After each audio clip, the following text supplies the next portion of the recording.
shit. You're in tune to the D-Cypher sounds and we lock down in the media. It's all about high-level music for the Y2K vibe. Shouts out to the UK talent. Just keep pressing on and moving forward. Cause UK talent is nearly at its peak, yeah? Don't give up now, it's not long. It's just a matter of time.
Hello, everybody.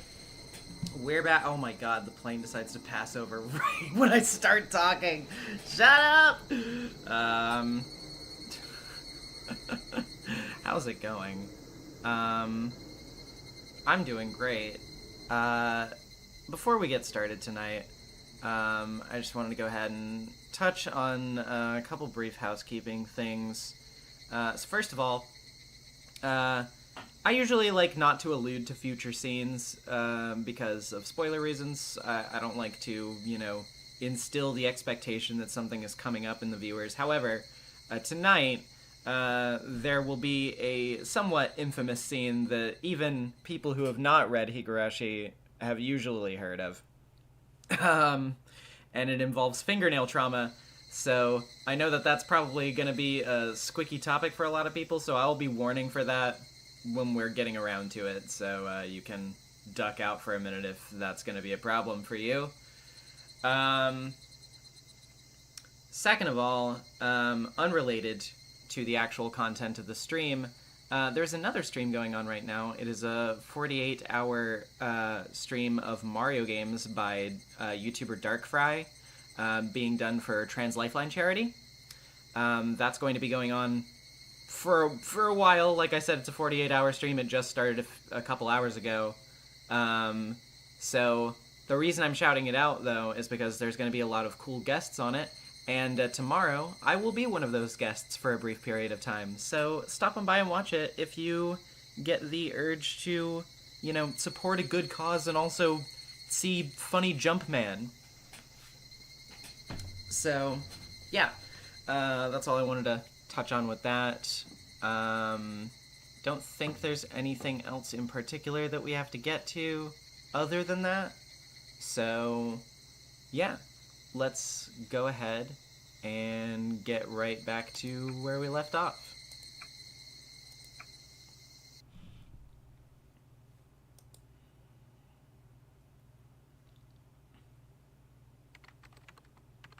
The day of the Watanagashi Festival. June 20th, 1982, 1:40 p.m. What was I doing today? Nothing in particular. Nothing at all. I just wanted to play hooky. I woke up in the afternoon. I ate instant food for lunch while watching boring TV programs. I had a light headache, so I lay down on the sofa. I wouldn't wake up again if I went to sleep. Oh, wait a minute. I can't remember, actually. Is this supposed to be Shion, or is it supposed to be my man's? We'll see. Whatever. I decided to sleep. Okay, yeah. It's Shion. I'd already told Sis that Satoshi-kun had asked her to look after Satoko. I didn't have to do anything myself. I fell asleep, though my head was aching a little bit. That would be all I'd have to deal with. June 20th, 1982, 5:02 p.m. The aunt believed that all the villagers frowned upon her because her brother-in-law and his wife were pro-dam activists. She surely experienced some fallout during the time of the dispute, but people had stopped looking coldly upon her, even though she assumed otherwise. She was paranoid, believing all the villagers hated her, and so she decided to hate them back. Her attitude, of course, begot hatred from the villagers, and the situation became exactly the way she thought it was from the start. What came first? Their poor relationship with the neighbors? What came first? Her poor relationship with the neighbors, or her husband's affair? She didn't know herself. Her husband claimed that he got a lover because he was fed up with her attitude. She, in turn, claimed that their relationships with the neighbors went sour because her husband had damaged their reputation. Only Satoshi was aware that both happened at almost the same time. Their quarrels had become a daily routine now.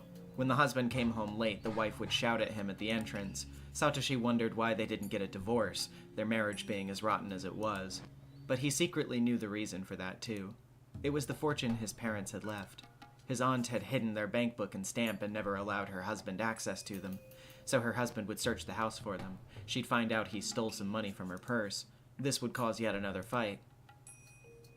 Satoshi had never been aware that his parents had that much money when they were alive. After their death, however, one of his relatives told him. He was informed that his parents had left a large sum of money in some bank account. Satoshi couldn't understand why they had that kind of money, because his family had been, as far as he knew, poor. It was because of the dam project. His parents probably got the money in return for their cooperation with the government. They had strived to get more villagers on their side, provided information to them and whatnot, and the money was probably compensation for their efforts. His aunt and uncle never had any intention to adopt them until they heard about the money. After someone from some financial institution revealed its existence, they appeared to adopt Satoko and Satoshi. The couple would fight every day. Eventually, Satoshi's uncle started spending more time at his mistress's home. He realized that he had no reason to return to his own home, because he'd just end up in a fight with his wife if he did. When he stopped coming home, Satoshi felt relieved. Neither their uncle nor their aunt treated the two siblings very well. Satoshi's aunt wouldn't have to vent her frustration upon them. The reason the couple fought was their corrupted relationship, so if they separated, there wouldn't be any more fights. Satoshi had thought that at first. But even after they separated, his aunt still had a short temper. Another woman had stolen her husband. The villagers must have been talking behind her back. It was mortifyingly embarrassing. Since she lost an opponent to fight, Satoshi's aunt directed her hatred towards the siblings. Satoshi had been observing her. He learned that when she would get upset, he learned when she would get upset and how to avoid her attention. He managed to get by without upsetting her, but turning a keen eye to her behavior and avoiding conflicts. But Satoko couldn't do that. She hated her aunt and didn't even try to hide it. Satoshi told her to behave in their aunt's presence, but her eyes were always filled with hatred. Satoshi strived to reduce the conflict between them as much as possible. He stepped in to mend their relationship. It was a heavy burden for him, though, because he was still just a boy. He bore so much. He covered for his little sister by lying and maneuvering. He tried to maintain a tangible sense of peace, but he couldn't do that forever. The relationship between Satoko and her aunt had spiraled out of control. Satoshi found something in the trash. It probably wasn't a legitimate place for trash disposal. If it was, sanitation workers would come and pick it up. He passed by this street all the time, so he noticed when there were new things dumped there. He'd found a plain-looking desk of the kind likely to be seen in offices. Somebody must have dumped it within the past few days. His aunt liked to bring usable trash home. She had Satoshi help bring a chest home just a few days ago. If he told her about the desk, she'd want it. His aunt hated to find bugs and garbage in the drawers, so she'd always open them to check before carrying the thing home. Satoshi opened all the drawers, all of which were empty. After that, he turned around and walked for about 5 steps. He was standing in a knee-high bush. There he laid something he'd been carrying all the time, until today. It'd be very hard to find unless you specifically knew it was there to begin with. Looking satisfied, Satoshi looked around for some landmark to remember the place by. June 20th, 1982, 5:51 p.m. Hey, old pal. I see you showed up again this year. You'd better get ready for us. You're as peppy as ever. Oh? Is she a newcomer? Mm-hmm. This is Rena Ryugu. Don't underestimate her. She's good. No, I'm not. Nice to meet you. Yo, you too. I brought all kinds of prizes this year. It'll be a real battle to win. Try and take them all with you if you can. Rena tends to dote on cute stuff. Yeah, that stuffed animal looks just like her type. What? Oh, so cute! I want to take it home with me. Hey, this booth isn't open yet. Whoa! Stop it, Rena. He says the booth isn't open yet. You can run him into the ground once he opens it up. Oh, it's mine. I'm taking it home. Rena lost her marbles over the stuffed animal. Everybody laughed. Everybody except Satoko. She was standing by herself, some distance from the crowd. Her eyes looked dull. Meep. What is it, Rika? Rika walked up to Satoko, smiling ear to ear in an effort to cheer her up. Forget your worries today. Let's just have some fun. Satoko looked down. Even if she got to have fun today, her circumstances at home wouldn't change. Satoko, your evil aunt isn't around. I know that. So, why don't you have fun? Nipa? Nipa? Nipa? Oh, sorry, but I don't feel like it. Could you please leave me alone? Why aren't you smiling? Satoko sulkily glimpsed at Rika. She gave her a look, as though she wanted to say that Rika should know the reason. Even if she could have fun today, nothing would change between her and her evil aunt. No matter how fun the festival was, once she went home, her aunt would be there. The aunt would find something wrong with Satoko, get mad, and shout at her so loudly that the neighbors would hear. How can she have fun even just for today while knowing all that? Satoko didn't say that out loud, but her eyes betrayed her emotions to Rika. So, Satoko, if your suffering ends today, will you smile? Satoko gasped. She thought that Rika might do something to help. But soon after, she realized that Rika was just trying to comfort her. Could her suffering end today? Because of Rika? How? Satoko knew that there was really nothing Rika could do. And so, after just one moment of freedom, Satoko fell into depression again. Rika, don't give me false hopes. Satoko. Rika's voice was clearer than Satoko had ever heard before. It's already been decided. June 20th, 1982, 8:11 p.m. Satoshi snuck out the window after supper. He heard the distant ruckus of the festival. The festival would end at 9 p.m. After the Watanagashi ceremony, there was to be a raffle drawing. So there were 2 types of people in Hinamizawa. The people who would go home for dinner, and the ones who would stay until the raffle was over. Either relaxing at home or still at the festival. There were only those two patterns. On top of that, there weren't many neighbors in the vicinity of Satoshi's house. As a result, he found nobody on the streets. On that night, the small village seemed especially desolate. Satoshi knew it was going to be like this, but he would keep worrying until he saw it for himself.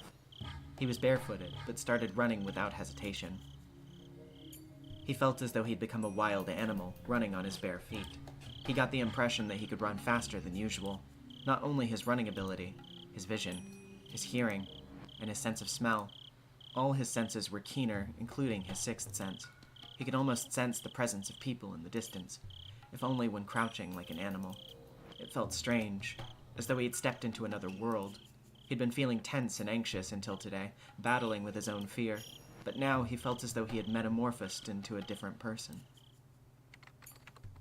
June 20th, 1982, 8:37 p.m. Keto, the narrator is just a narrator right now. It's not anybody in particular. All right, everyone. I'm going to explain how the raffle works. Please gather around the altar. The festival had reached its climax. The raffle was going to start. Both the women who were dancing and those who were waiting for the raffle gathered around the altar. This was the first time they'd held a raffle.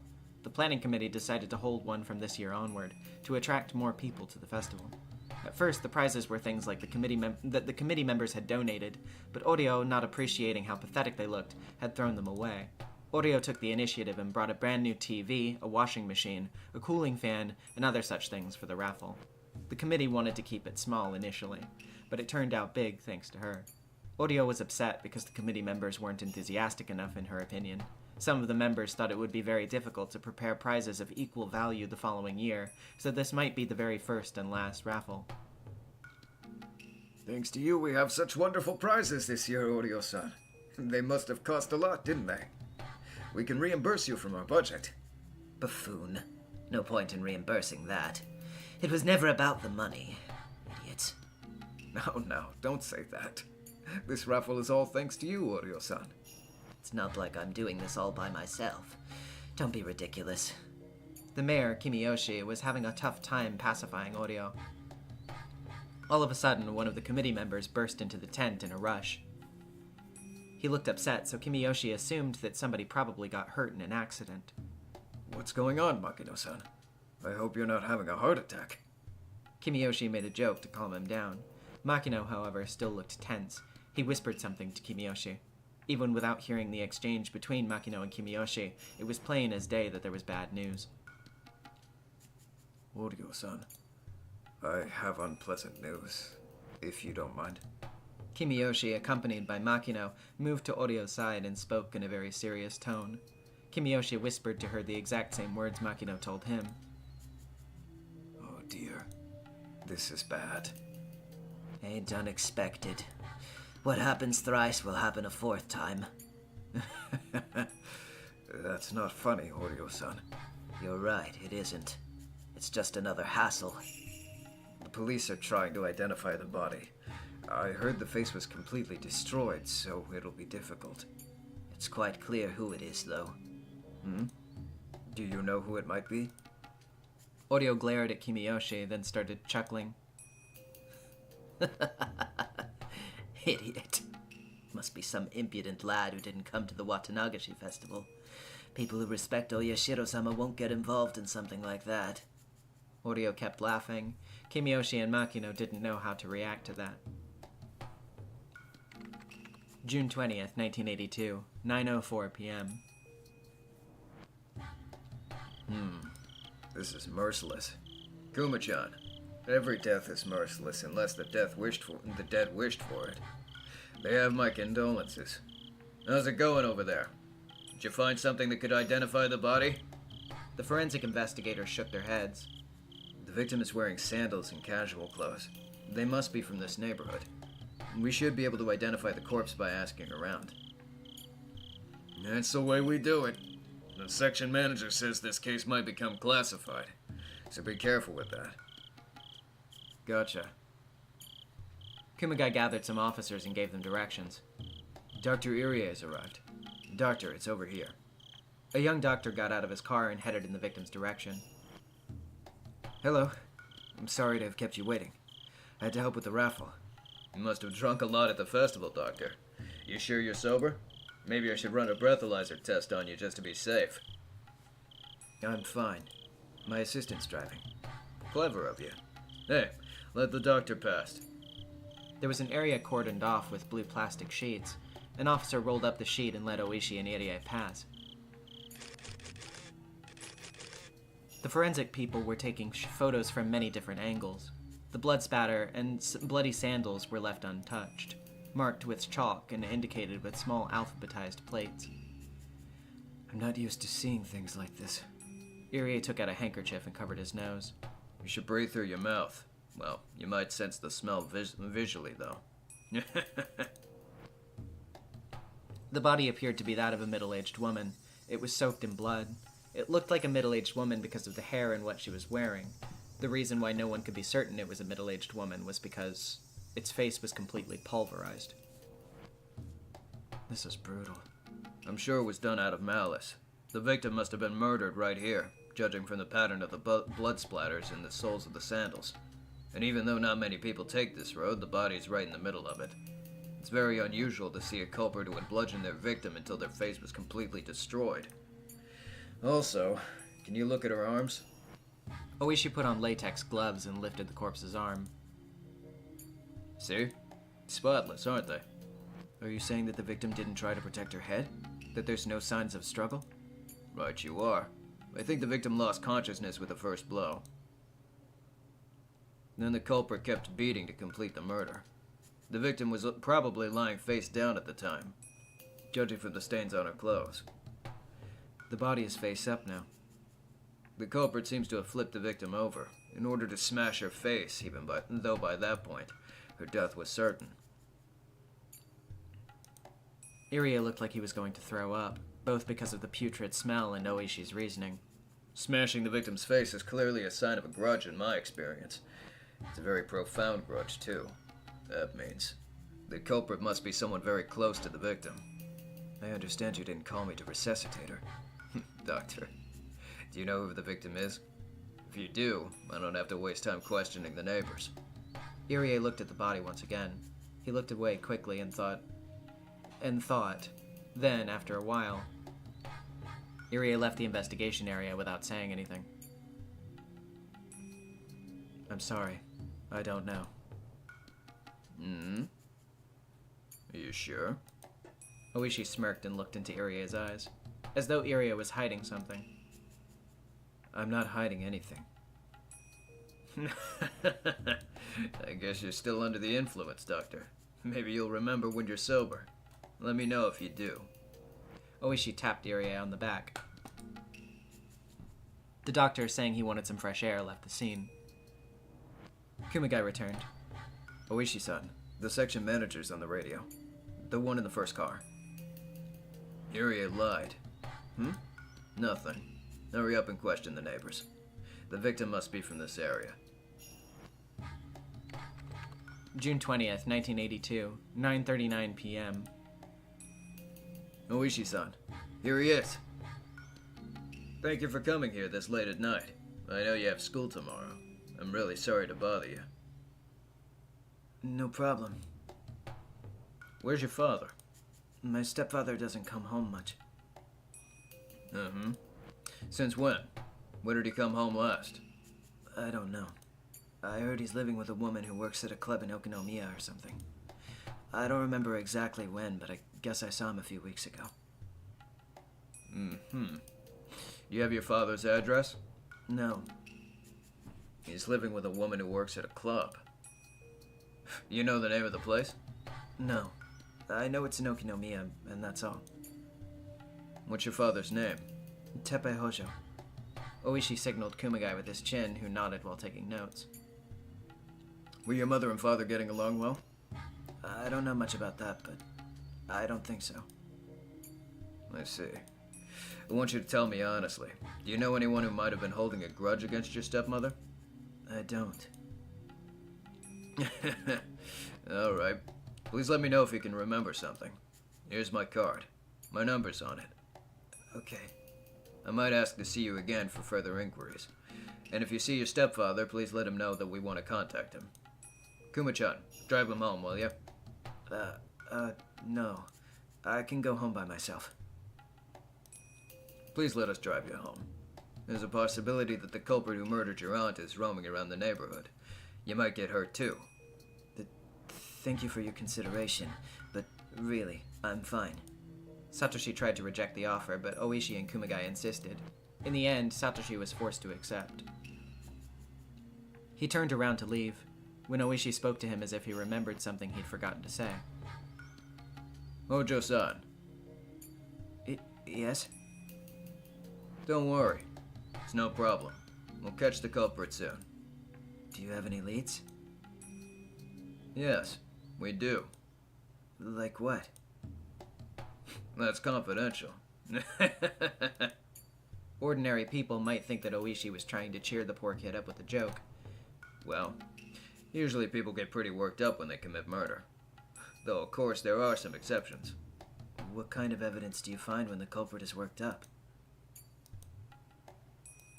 When somebody's in a very excited condition, their body shows many symptoms, like sweat, loss of hair. We often find the culprit's hair at crime scenes. Well, this is outside, so it's a bit different, but still. Did you find their hair? I don't know yet. The forensic guys are searching the scene right now. I'm anxious to see what they'll bring me. Excuse me. I have to go now. Please, Kuma-chan, would you? Sure. Hojo-san, see you again soon. I'll let you know if there's any progress in the investigation. Let me know when you remember something. Let's cooperate to catch the murderer of your stepmother.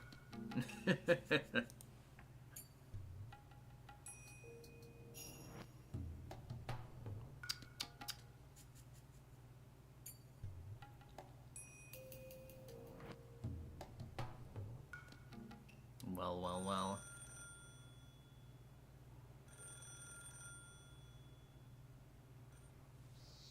Sis called the morning after the Watanagashi festival to tell me that the curse had struck again for the 4th time. The victim was the evil aunt who was harassing Satoshi-kun and Satoko. Satoshi-kun's suffering should be over now, since the problem was with Satoko and the aunt's relationship to begin with. Maybe I should have celebrated, but I wasn't in the mood for some reason. Do the police have a lead on the suspect? Sis went quiet when I asked that. I don't know. Oishi seems to be questioning people in the neighborhood. He thinks the culprit's somebody close to the victim. Being identical twins, Sis and I think very much alike. If I suspected Satoshi-kun of being the murderer, so would she. Because of this, I didn't have to mention the obvious. Does Satoshi-kun have an alibi for that day? I don't know. I heaved a huge sigh. Are you stupid? He was at the festival. Didn't you see him there? Yeah, right. I'm sorry. I didn't realize that. I heaved another sigh. Sis was stupid enough to forget to make an alibi for him, even though the murder of his aunt alone would raise enough suspicion. So that means he did do it? That's not important now. The problem is whether he has an alibi or not. Well, the police are gonna come here later. I'll tell them I was with him at the festival. Sis, lying out of the blue like that won't work. If you haven't done anything to ensure his alibi, it's too late now. Please just be honest with them. I can't trust your acting skills. You might raise more suspicion if you make something up on the spot. Yeah. Sorry. She sounded depressed. I was the one who should have been depressed.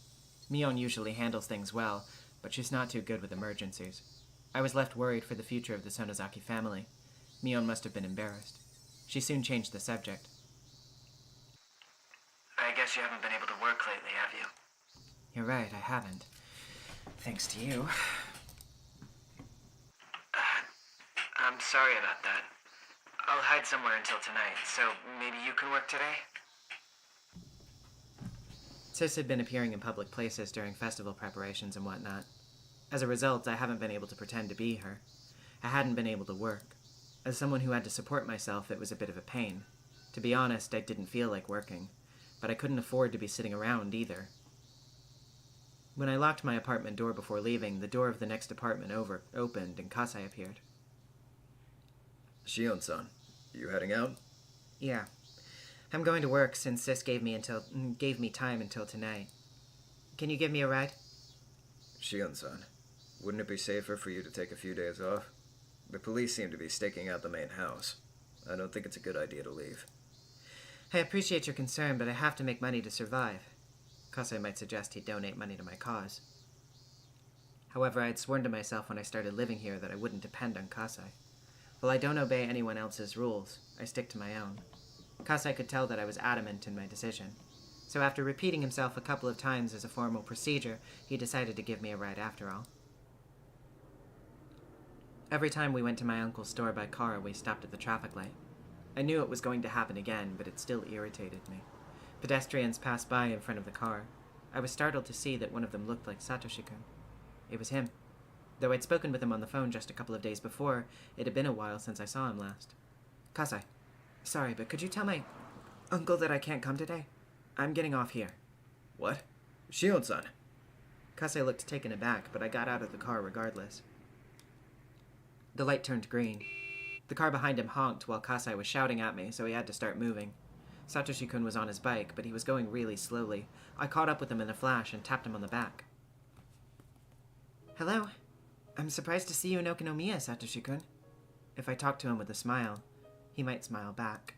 So I smiled as brightly as I could. Mion. He looked tired as always. But as I could tell, he was trying to smile back. My worries suddenly disappeared. I was certain I looked happy. I was aware of that myself, so it must have been obvious to Satoshi-kun.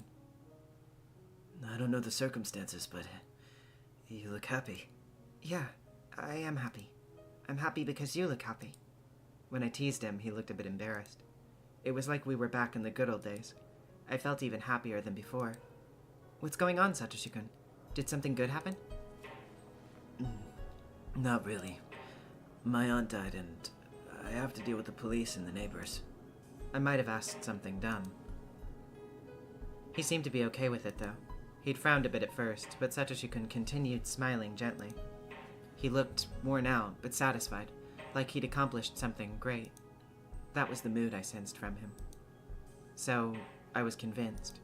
The one who killed that wicked aunt who tormented Satoko was him. I had absolutely no proof, but I knew it intuitively. So I omitted all those questions.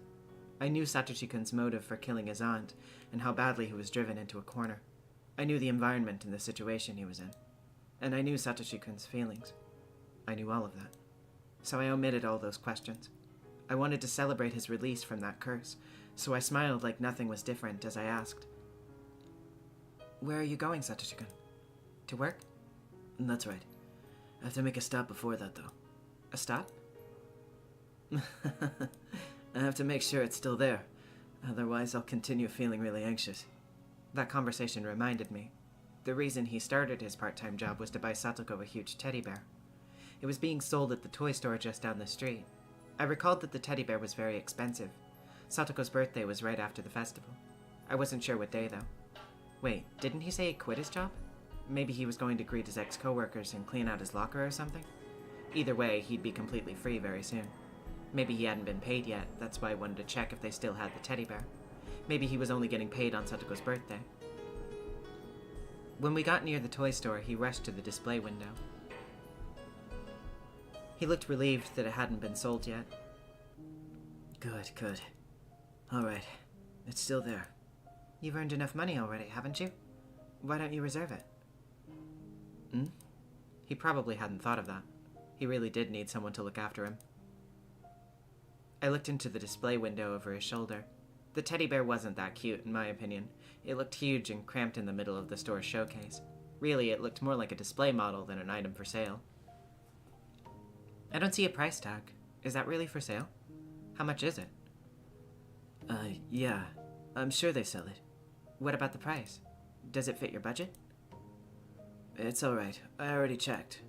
Satoshi-kun thought I was teasing him again. He pouted and looked a little sulky. There's no problem then. Why don't you go reserve it now? Then you won't have to feel anxious anymore. We entered the store and looked for a clerk. Is anybody here? Nice. Maybe you can get it without paying. No, Mion. Stealing is bad. I'm just kidding. Trying to make you laugh. Do you think I'd really do that? No. Sorry. Satoshi-kun smiled apologetically. I puffed up my cheeks to tease him. It had really been a while since the last time we did this. In between those times, many undesirable things happened that I wanted to forget. But now I felt as all those things simply vanished into the air around us. I found an old person napping in the back. He must be the clerk, I thought. He looked to be fast asleep. "Excuse me, you work here, right?" I poked his shoulder, but he didn't look like he was going to wake up. When I did that, a middle-aged woman wearing an apron came in. "Grandpa, you fell asleep again. We have customers." "I'm really sorry, you two. He's been very flaky, you know." The middle-aged woman shook the old man awake and told him to go back to the living room. She went to the cash register after that. That was so embarrassing. "So, how can I help you?" I'd like to reserve something. That big teddy bear in the display window. "Oh, that one? Are you sure? That one's really expensive. You know that, right?" Yes. I think I have enough. "He'll get paid really soon, so he'd like to reserve it." The woman looked a bit hesitant at first, but she eventually wrote down Satoshi-kun's name and accepted the reservation. Satoshi-kun received a slip of paper. "See? You don't have to worry about the teddy bear anymore." Yeah. He'll get paid soon, too. I feel relieved now. He would have kept coming to check every day if he hadn't done this now. He would have spent his time needlessly worrying. Satoshi-kun looked very relieved indeed. I should have done it sooner. Usually people do that right away when they want something. It's very rare for somebody not to think of that. It's so very fun to tease him. Those painful days seem unbelievable now. Satoshi-kun looked like he'd forgotten everything that happened up until yesterday. Anyway, thanks. Satoshi-kun held out his hand to touch my head. Was he going to stroke it? I felt my face reddening already. Even before he touched my head, I felt tingly, remembering the last time. I didn't care about the murder or whatever else happened. As long as Satoshi-kun had his freedom, everything would be all right.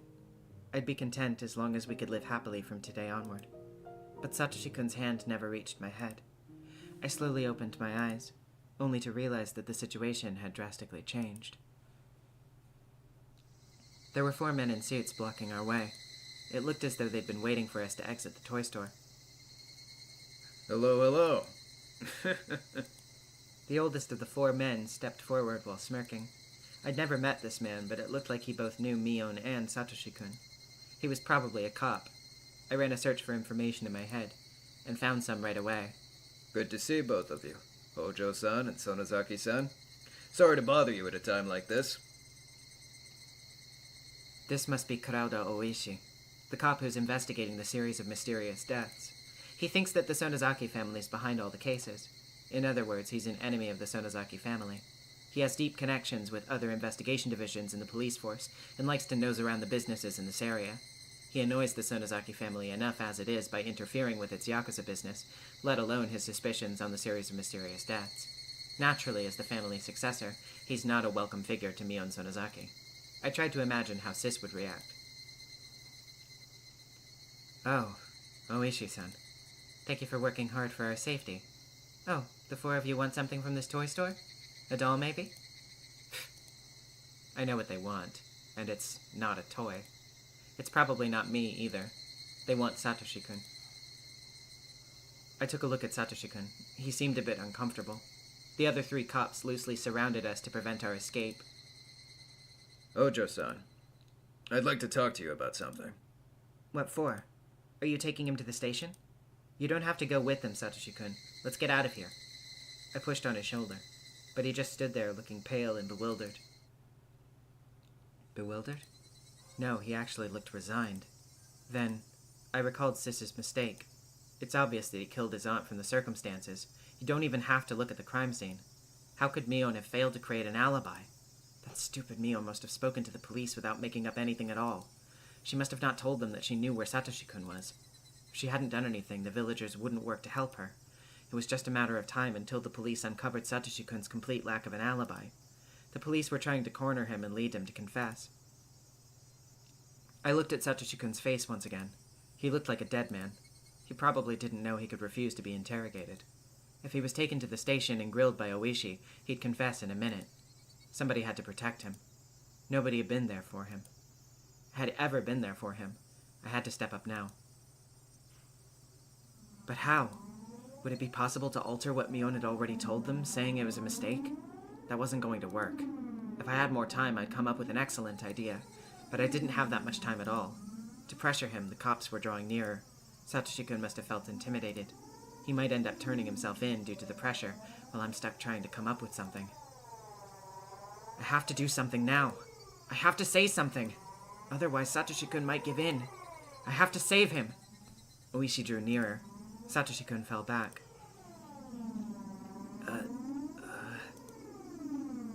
It won't take much time. Come on, don't be scared. It won't take much time. He just said it. He just said he wouldn't let him out if he caught him now. Satoshi-kun, don't give in. If you give in now, everything you've been working for will be ruined. Satoshi-kun looked like he was at his breaking point. Oishi was clearly aware of it. Oishi smirked and held out his arm to grab Satoshi-kun's shoulder. I felt electrified when I saw that.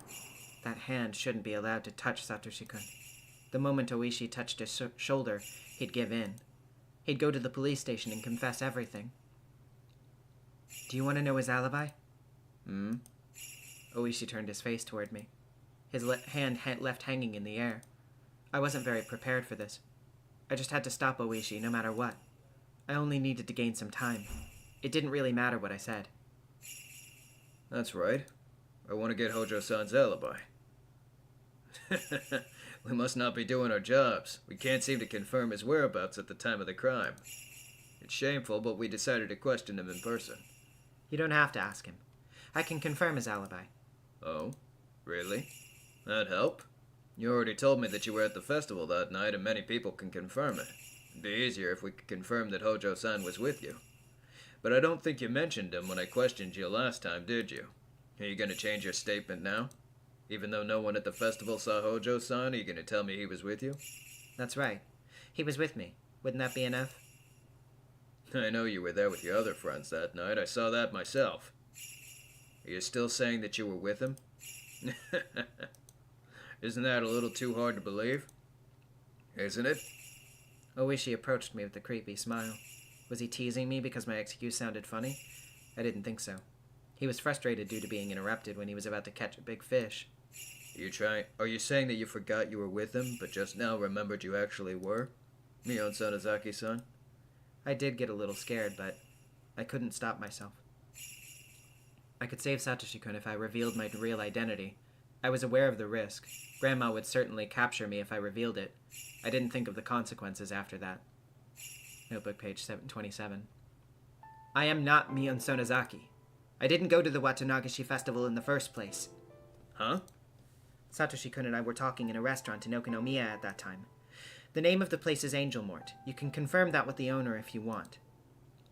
Oishi was still smirking, but he apparently felt confused. What are you saying? If you aren't Mion, then who are you? I'm Shion Sonozaki, Mion's twin sister. Pleasure to meet you, Oishi-san. Oishi looked perplexed, like he didn't believe what I'd said. He frowned. I didn't know Shion Sonozaki-san had a twin sister. Are you trying to fool me? Not at all. Why don't you check my family register or whatever? Should I call Sis? All the cops looked bewildered now. Shion Sonozaki-san. Yes, that's me. Is there anything wrong? Can you come with us? If you're testifying that you were with Hojo-san that night, I'll have to talk to you too. Sure thing. Please go easy on us. The cops gathered at the car and started discussing something. Looked like they never expected this to happen. I hoped to be able to fake Satoshi-kun's alibi for at least a little while. It shouldn't be too difficult to talk to Sis about this, then forge up an alibi together. Satoshi-kun, tell them you were chatting with me at Angel Mort that night, no matter what they ask, okay? I'll confirm your alibi. Tell them you don't remember that night too clearly, or maybe you should just keep silent. Satoshi-kun wore a startled expression. Though I was telling him something important, he'd apparently decided not to listen. Can you hear me, Satoshi-kun? You can't mess this up, okay? Okay. He must have been feeling deceived. No wonder. I'd just confessed that I wasn't Mion, but her twin sister. I really had been deceiving him. Are you upset? Why? Because I've been fooling you. Satoshi-kun started laughing. I didn't know why he'd laugh, because he wasn't the type of person who would laugh in order to hide something. I finally understand why you were so weird sometimes in class. I'd been thinking it was a bit strange. Aren't you upset that I've been fooling you? Satoshi-kun looked puzzled. It was like he didn't know whether he should be upset about it or not. Or maybe he was only pretending to be that way. So this isn't the first time we've met, is it? Well, yes, that's right. Okay. How do you write your name? With the characters for poetry and sound. Shion. Huh. That's a beautiful name. Could you please come with us to the station? We can get you an instant coffee or tea if you'd like.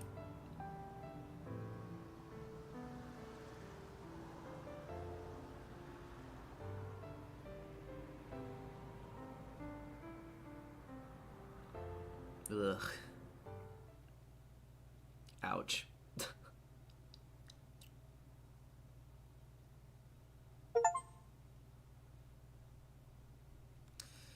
New tip time. Notebook page 29. Either Satoshi-kun was smart or very lucky. Or maybe it wasn't him. The police found nothing at the crime scene to indicate his involvement in the murder. Yet Satoshi-kun was still the prime suspect. Considering his home environment, he had a strong enough motive. He had no alibi. The police had everything other than physical evidence. It wasn't surprising that Oishi took a chance. He probably didn't expect me to step in, but what I did was too little to avert his suspicion of Satoshi-kun. Oishi believed that Satoshi-kun did it. He was waiting for Satoshi-kun to fall apart and confess. That's what both Oishi and I were thinking. But that hypothesis was destroyed later on. I'll not talk about it now, but Oishi's theory will be disproven, and the police will be thrown into shock. A question comes to mind. That is, who saved Satoshi-kun? I can only think of the possibility that the Sonozaki family invented the culprit.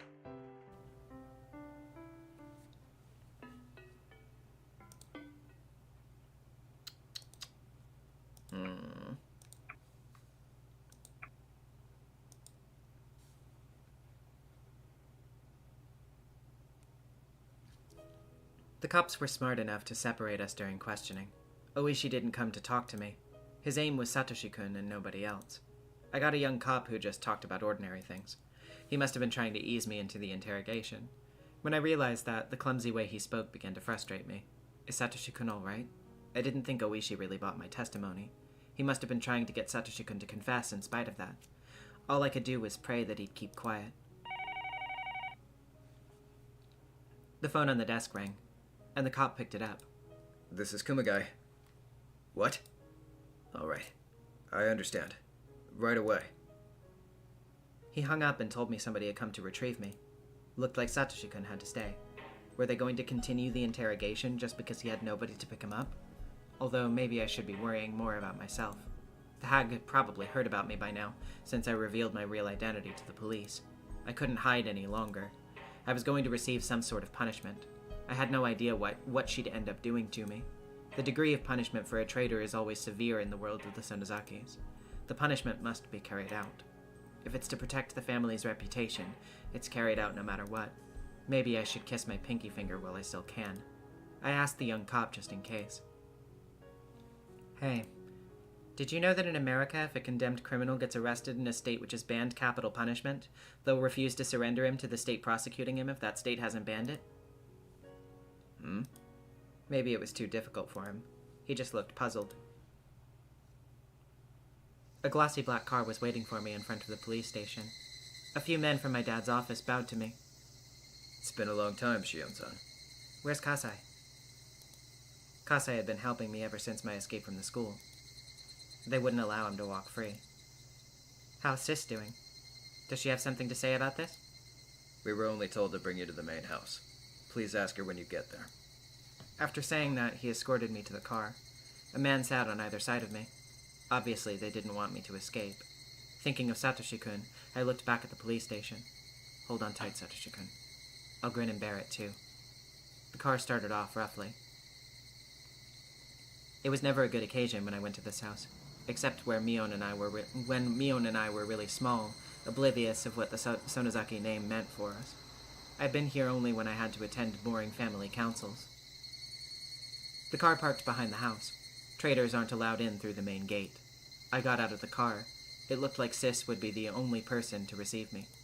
I almost spoke to her casually, but her cold gaze froze me before I could. It's been a while, Shion. I never expected to see you other than on New Year's. It gave me the chills to hear her greet me in that cold manner.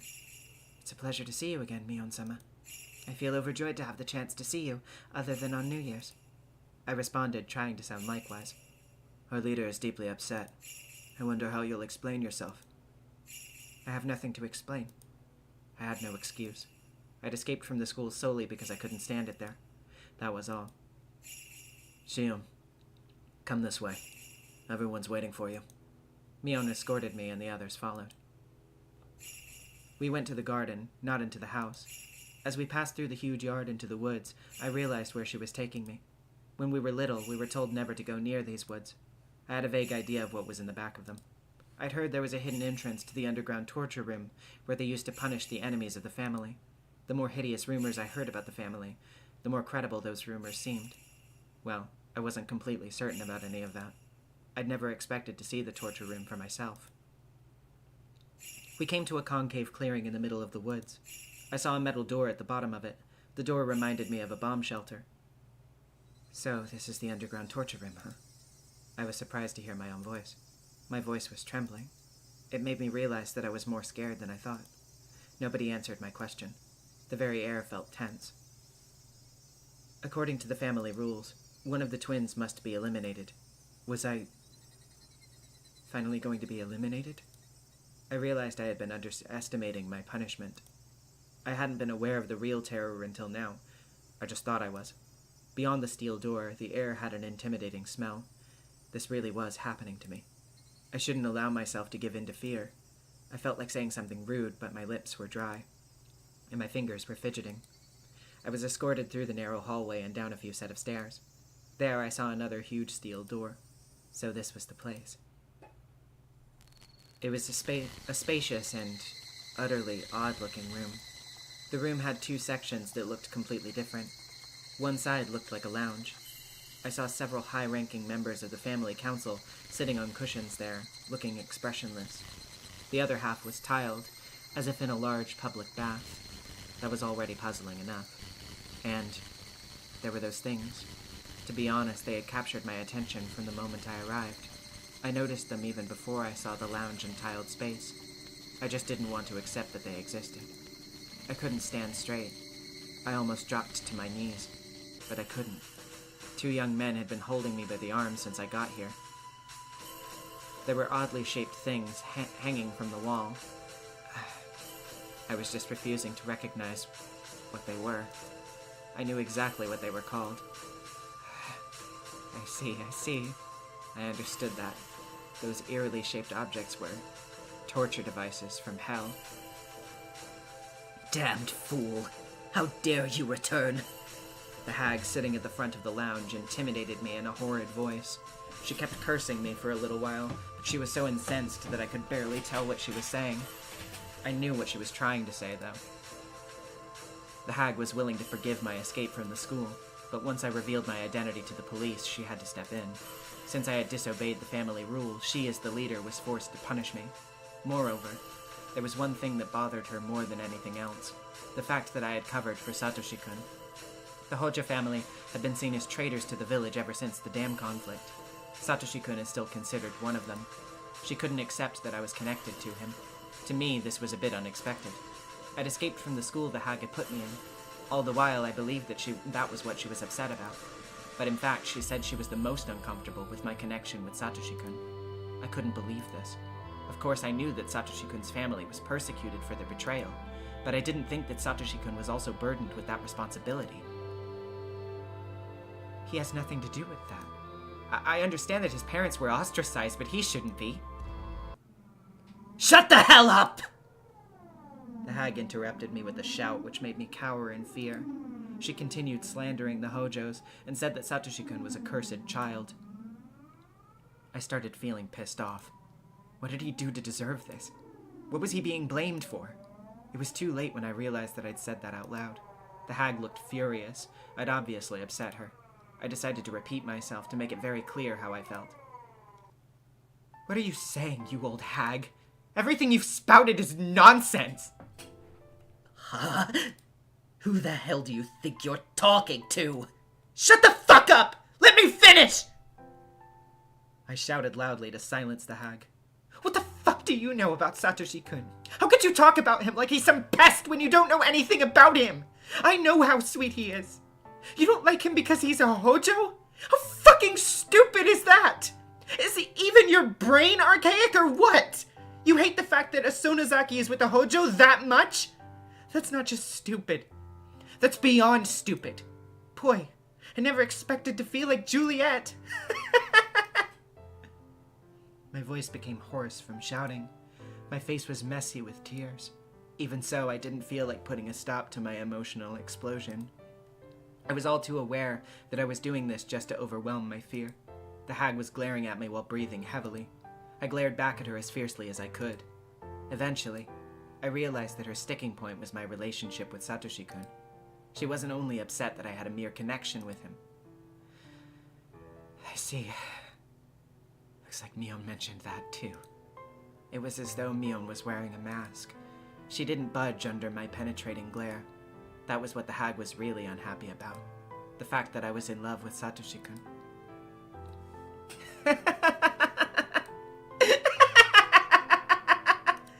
I don't give a shit about his family background or my own. Yeah, I'll admit that I'm in love with him. I love Satoshi Hojo-kun. I love him so much. Is that wrong? Do you need a reason to love somebody? I could see the relatives shaking their heads in turmoil. Among them, I saw my mom. She must have been trying to protect me, but even she wouldn't look at me. Instead, she looked silently at the floor. Did you guys in the back hear me? Am I wrong? You know how sweet Satoshi-kun is in an instant if you bothered to get to know him. How can you put him down without... Mion held out a hand to silence me. Then, she slowly walked in my direction. That's enough, Shion.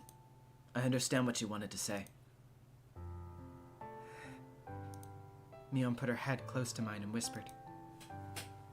Shion, I know how you feel, but you can't go back after coming this far. You have to pay for what you did. What did I do? Why me? That's ridiculous. Shion. Mion's face turned cold again, and she calmly told me. You're probably right. But this is NezumiVA, and we are the Sonozakis, as I'm sure you understand. We are the leaders of the three families, and you were the twin sister of the successor, Shion Sonozaki. Yet, I interrupted her. We haven't agreed on that matter ever since I came back. You're full of this reputation shit! NezumiVA, the Sonozakis? So what? I don't give a fuck about... Listen! Mion interrupted me, just like I did her. How many people did you depend on to start your new life in Okinomiya?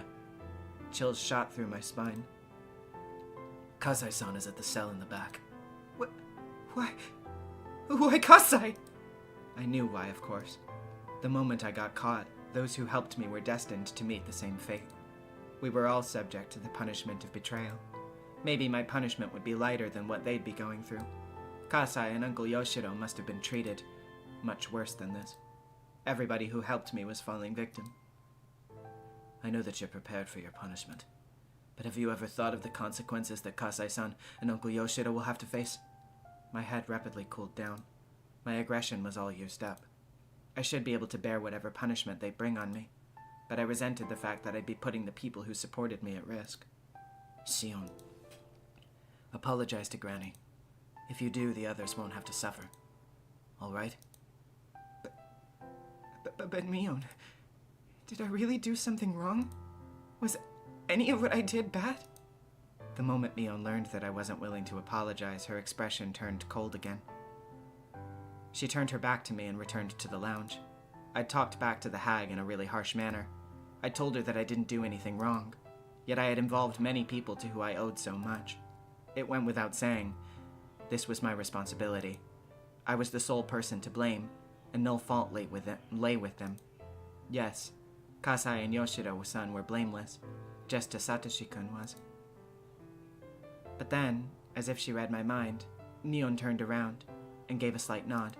It was possible that something was going to happen to Satoshi-kun, on top of Kasai and Uncle Yoshiro. Wait, sis! That can't happen. Satoshi-kun, I mean, nobody else should be punished. Please forgive them. What is it, Shion? Tears rolled down my cheeks. I no longer cared about my pride. I'm sorry.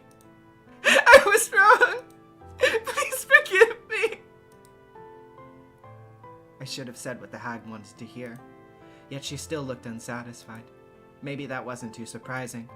I had just denounced her so badly in front of the relatives. She wouldn't forgive me so easily. Just then, Mion spoke as the successor. So, Shion, how do you propose to pay for this? Pay? What do you want me to do?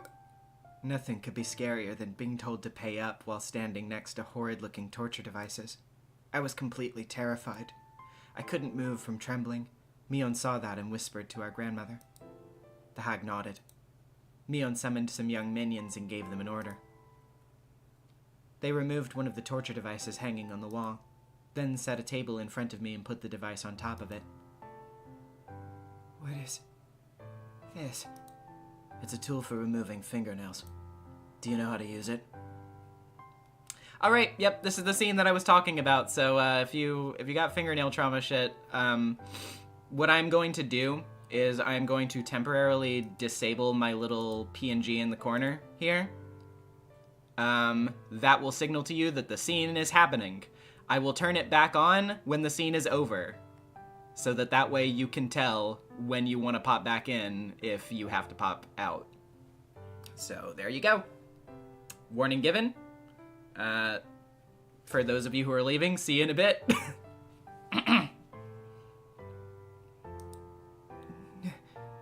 No way. I shook as I stared at the tool. It looked like a giant nail clipper.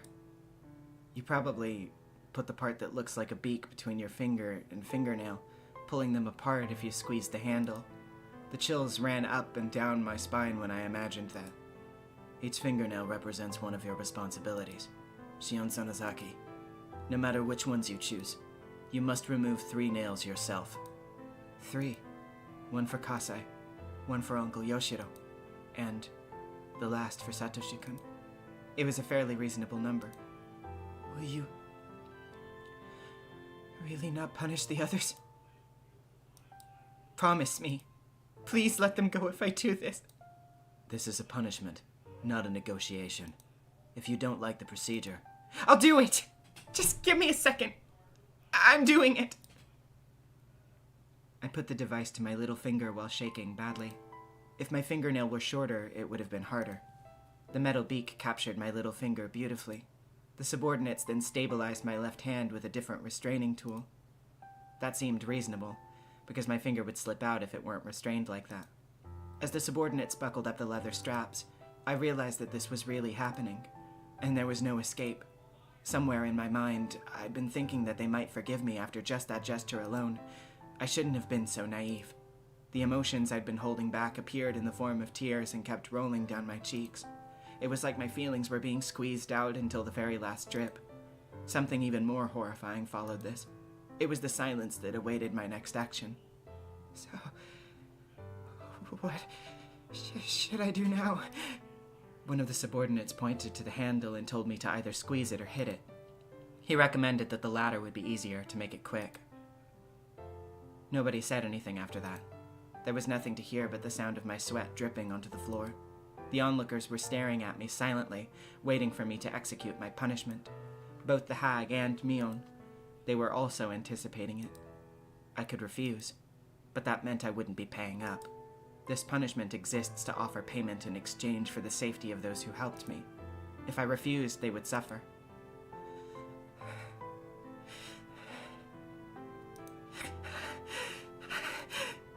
I started breathing heavily. I knew. I knew that if I did this, the others would go free. This was, if you thought about it, quite a good deal. If it weren't me, it would be just 3 fingernails. If it were Kasai, he'd have to sacrifice his little finger, or something even worse. I knew that. It was my selfish desire to get away from that school. Why did Kasai have to suffer because of that? I knew that. Why did Uncle Yoshiro have to suffer just because he provided me with a job? I knew that the hag and the other relatives still hated the Hojos, so I didn't know what they'd do to Satoshi-kun if I didn't do this. Would they bring Satoshi-kun here and tell him to do the same? Would they tell him to remove his fingernails in exchange for forgiving me?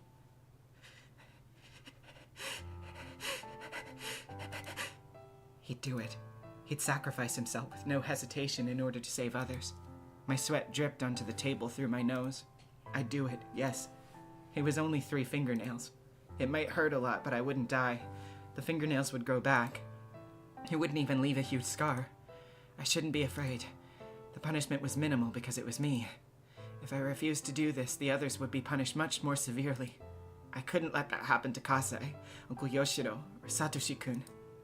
I was the only one who should be punished. So I just needed to bear the pain.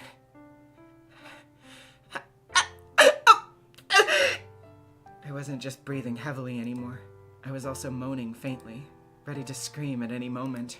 That's right. Make it quick. This wasn't torture, so I didn't have to prolong the moment of pain. I should do it in one swift blow. That way, my pain and fear would be minimized. I raised my right arm. Quickly. The pain would be lessened if I did it in one stroke. It'd be much more painful if I messed it up.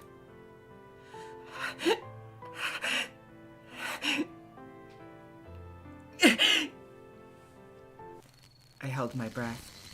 I felt as if my body was frozen. I was choking. The chills crept up my spine. Don't be afraid, Shion. Fingernails are just a tiny fraction of the whole body. Just 1 square centimeter. I could do this. I could bear it. I smacked my right hand onto the handle of the device. I sensed the noise through my body instead of through my ears. At the same time, I felt a pain I'd never experienced before. A moment later, the pain pulsated with my heartbeat. I clenched my teeth. I felt like my teeth were cracking. I tightly shut my eyes until my eyeballs got squeezed up. The pain wouldn't fade. Rather, it swelled with my blood pressure. I felt as though it was bloating like a balloon. Timidly, I opened my eyes. I found that my little finger wasn't really drenched in blood. It was bleeding, but not much. Certainly not enough to explain how much it hurt. My fingernail was open, just like the hood of a car. I couldn't believe what I was seeing. It was overwhelming. It occurred to me that I'd only done 1 out of 3. Did I have to repeat this 2 more times? Did I have to remove the nails from my ring and middle fingers as well? I looked at the hag and at Mion begging for mercy, but they were just silently staring at me, as if the show had only just begun. I saw no hint of mercy in their eyes. They wouldn't be changing their minds. Since they said 3, it had to be 3. They wouldn't forgive me until I removed 2 more fingernails. Theo, look, isn't this enough? It really hurts, you know that? You see that in my eyes, don't you? It really hurts. Mion answered, still wearing a cold look. Shion, you can't keep going? She didn't mean that it was sufficient. What she meant is that the others would have to take the remaining punishment if I didn't. I knew that. I really did know. I'll do it! This is easy! You sadists! This doesn't scare me. This doesn't hurt. I quickly moved the metal beak and set it on my ring finger, and smacked it with no hesitation. Instead of making it quick, maybe I was just rushing out of fear. I'd messed up. The torture tool had clipped just the tip of my fingernail. The pain, however, was equal. I couldn't believe I'd only chipped it. Did I have to do it again? Did I have to continue removing the nail from my ring finger? That much pain again? Again? Shion, No. I don't want to do it! I couldn't bear it anymore. I started crying shamelessly. I can't take it anymore. It's too painful. Forgive me, please. I'm sorry. I apologize. I'm sorry. I'm sorry. I'm sorry. I'm sorry. I'm sorry. They didn't seem to hear my voice. It felt as though there was an invisible barrier between us. They showed no mercy. They were just here to witness this ritual. So rather than sympathetic, they looked amazed by my screw-up. Shion walked up to me and whispered to my crying face, Shion, there's just a bit more to go. Hang in there. No. I can't do this. It really hurts. It really does.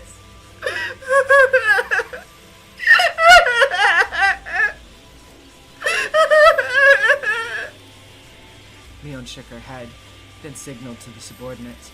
They came from behind me. They covered my head with something like a knit cap. It was a blindfold. One of them pinned me in a Nelson hold, restricting my movement. No. Stop it! No! I couldn't overpower the guy behind me. Then, I felt something strange on my left hand. The other guy was doing something with the torture tool. He put the metal beak between my ring finger and its fingernail. No!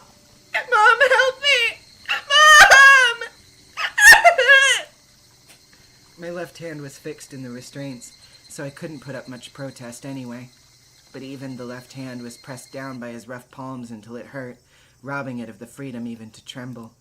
They had no hesitation.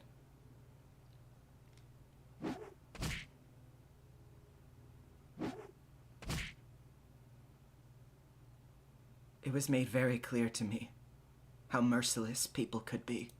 Robbed of my vision, all I could do was clench my teeth against the pain assailing me. If there was anything I was thankful for, it was that he was well practiced and had ripped off both of my fingernails cleanly. Pain and screaming might induce narcotic chemicals in the brain. While screaming, I started to lose consciousness.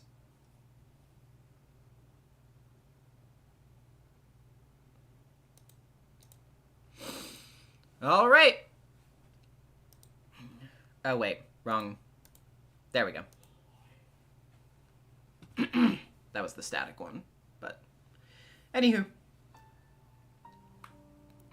Oh, boy. I woke up. My memories were missing. I couldn't remember how I got back to my room. I held my head with both hands. My left hand was bandaged. The fingers that had their nails removed had swollen like hot dogs. I paid with those 3 fingernails for what I did. The hag had said something after the punishment, but I didn't remember any of it. I was taken to a hospital in Okinomiya. The car shook on the way, adding extra pain on top of what I already felt. Somebody gave me some aspirin. They worked just like they said on TV, but they didn't last more than 10 minutes. I swallowed the pills without water. While I was spacing out in the waiting lounge, Kasai showed up. He probably came to check if I was all right. I obviously wasn't. He must have understood that from my bandaged left arm dangling from my shoulder. Kasai, on the other hand, just looked just fine. At least on the outside. I was relieved that my sacrifice had meant something. Kasai didn't say anything. I couldn't tell if he wanted to tell me something or not, because he looked so emotionless. Kasai. Yes. He paused shortly before answering. I could tell he was upset. I didn't regret revealing my true identity in order to protect Satoshi-kun, but I hadn't wanted Kasai or Uncle Yoshiro to be hurt. I'd been contradicting myself. Do you know how Uncle Yoshiro's doing? No. I'm sure he's all right, because he's strong. Even so, you should apologize to him. Okay. I wanted to ask him about Satoshi-kun, too. I wondered if he was captured or harassed by the Sonozaki family because of me. but I was hesitant to ask Kasai. After all, I'd chosen Satoshi-kun over them. Was Satoshi-kun all right? I hoped he wouldn't get caught or incarcerated somewhere. I paid the hospital bill, and Kasai gave me a ride home. I finally realized that somebody was knocking on my door. Shion-san, it's not healthy to sleep so much. It was Kasai. He put some side dishes on the table, and we started nibbling at them. How do you feel? Depressed. Have you been resting? Have you been eating? I've been eating the stuff left in the fridge.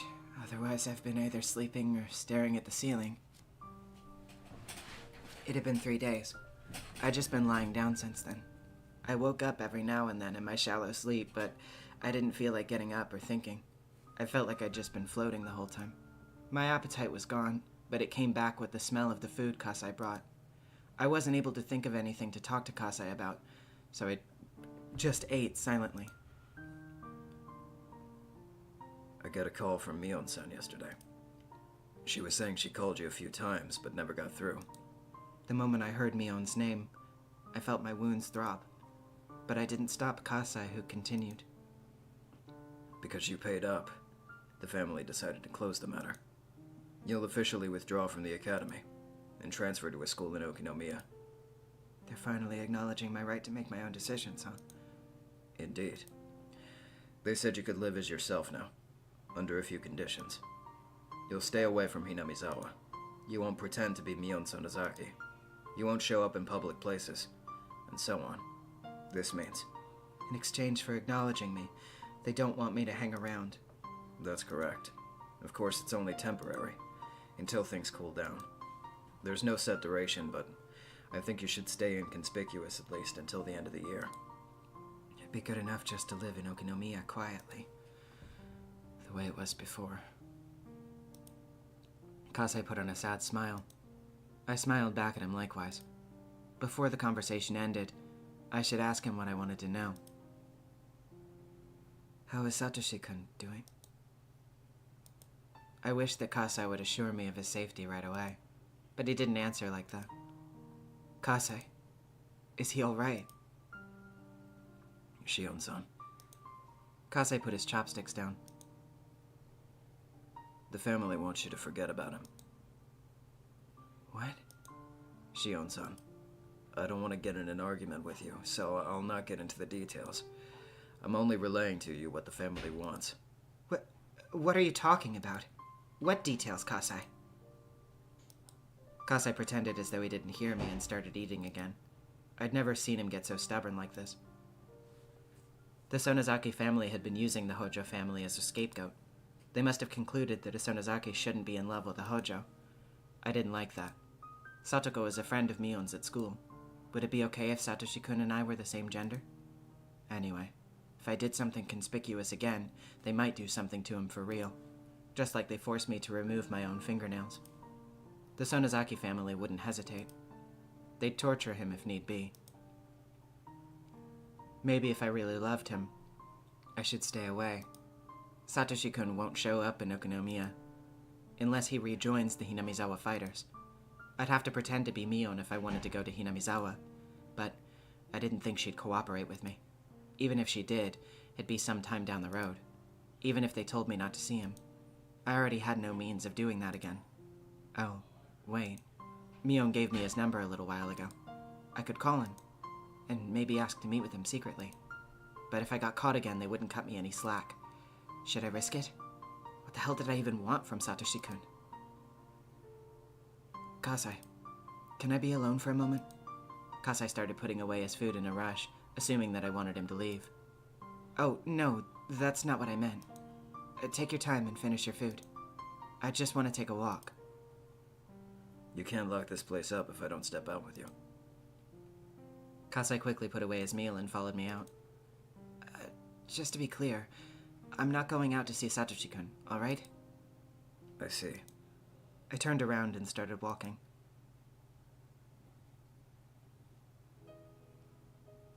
My destination was rather pathetic.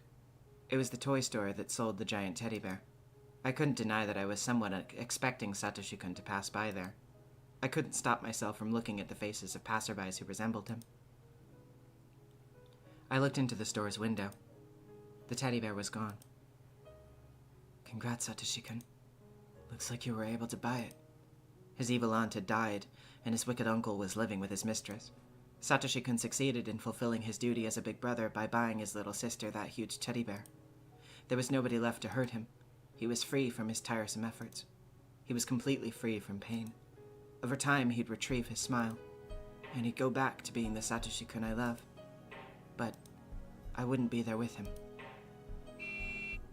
I heard a car honking. I didn't think it was honking at me at first, but it was so persistent that I had to look up. The person waving at me from their car was Irie. He was waving at me all carefree, oblivious to my feelings. Sonozaki-san, long time no see.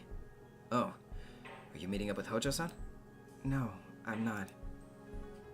I know he looks into that store's window all the time, so I assumed you were expecting him or something. No, I'm just passing by. Looks like he was able to buy that teddy bear. Irie seemed to know about the teddy bear as well. He smiled upon seeing its empty display space. Yesterday was Satoko-chan's birthday. He must have celebrated it with that teddy bear.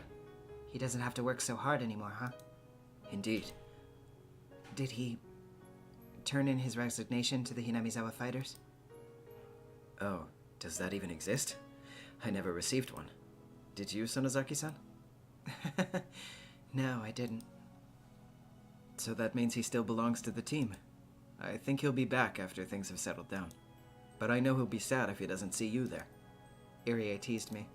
He's a grown-up after all. He must have been trying to sound optimistic because he knew I was feeling a bit down. You can come back to the team anytime you want. It might as well be empty without you. I'm thinking of providing you with a... Okay, shut up, Irie. I burst into laughter. Irie sure hadn't changed. Huh, I almost forgot. I can tell you my name now. Sorry, Coach. I was lying about my identity. I'm not Mion. I'm her twin sister, Shion. I've been pretending to be her for a few reasons. What? You're Mion-san's twin sister? He was taken totally aback. I burst into laughter again. Yes! I'm Shion Sonozaki. I'm forced to live quietly because my grandmother hates me, though. I never realized that Mion-san had a twin sister. Same here. Suddenly, a loud voice interrupted us. The voice sounded mean and greasy, unlike Irie's. It was him, Oishi. Hello, Dr. Irie. Thank you for your cooperation last night. Don't mention it. I wasn't of much help. They were just going through the motions. It was obvious that they hated each other. Irie whispered to me. I'm leaving now. Do you want to get in my car? I can drive you home. Irie figured that Oishi was after me, so he was giving me the chance to slip away. Looking at Oishi's face, it was clear that his focus was on me, not on Irie. He probably intended to interrogate me until my testimony broke. I was sure I could talk my way out of it, but it'd just be a waste of time. All right, Coach, let's get going. Oh, you two going somewhere together? Atropos of the $2. Two guys I hate to see. True. Yes. We're on our way to get some stuff for the team. We have to drop by a few places, so will you excuse us? Irie bowed. I followed suit. I had to admire how good he was at lying. He's a grown-up, after all. Oishi seemed to know it was a lie, but he didn't have a warrant, so he couldn't stop us. I moved to get into Irie's car. How are your wounds, Shion Sonozaki-san? I gasped when I heard that. My left hand was bandaged. It was unsightly, so I'd kept it in my pocket. There was no way Oishi would have been able to see it. They'll heal with no problems if they don't get infected. I tore my fingernails off a couple times when I was a kid, but look, they look beautiful now, don't they? Men's fingernails shouldn't look beautiful. That gives me the curse. Shion, come on now. Oishi scratched his head and chuckled. He's supposed to be one of the best cops at the Okonomiya PD, and he knows about all the underground activities in the region. He must have heard about my payment from somewhere. Still, that happened in the secret basement of the Sonozaki main house. I couldn't underestimate this guy's sources. Thank you for your kind words. We'll be going now. Excuse us.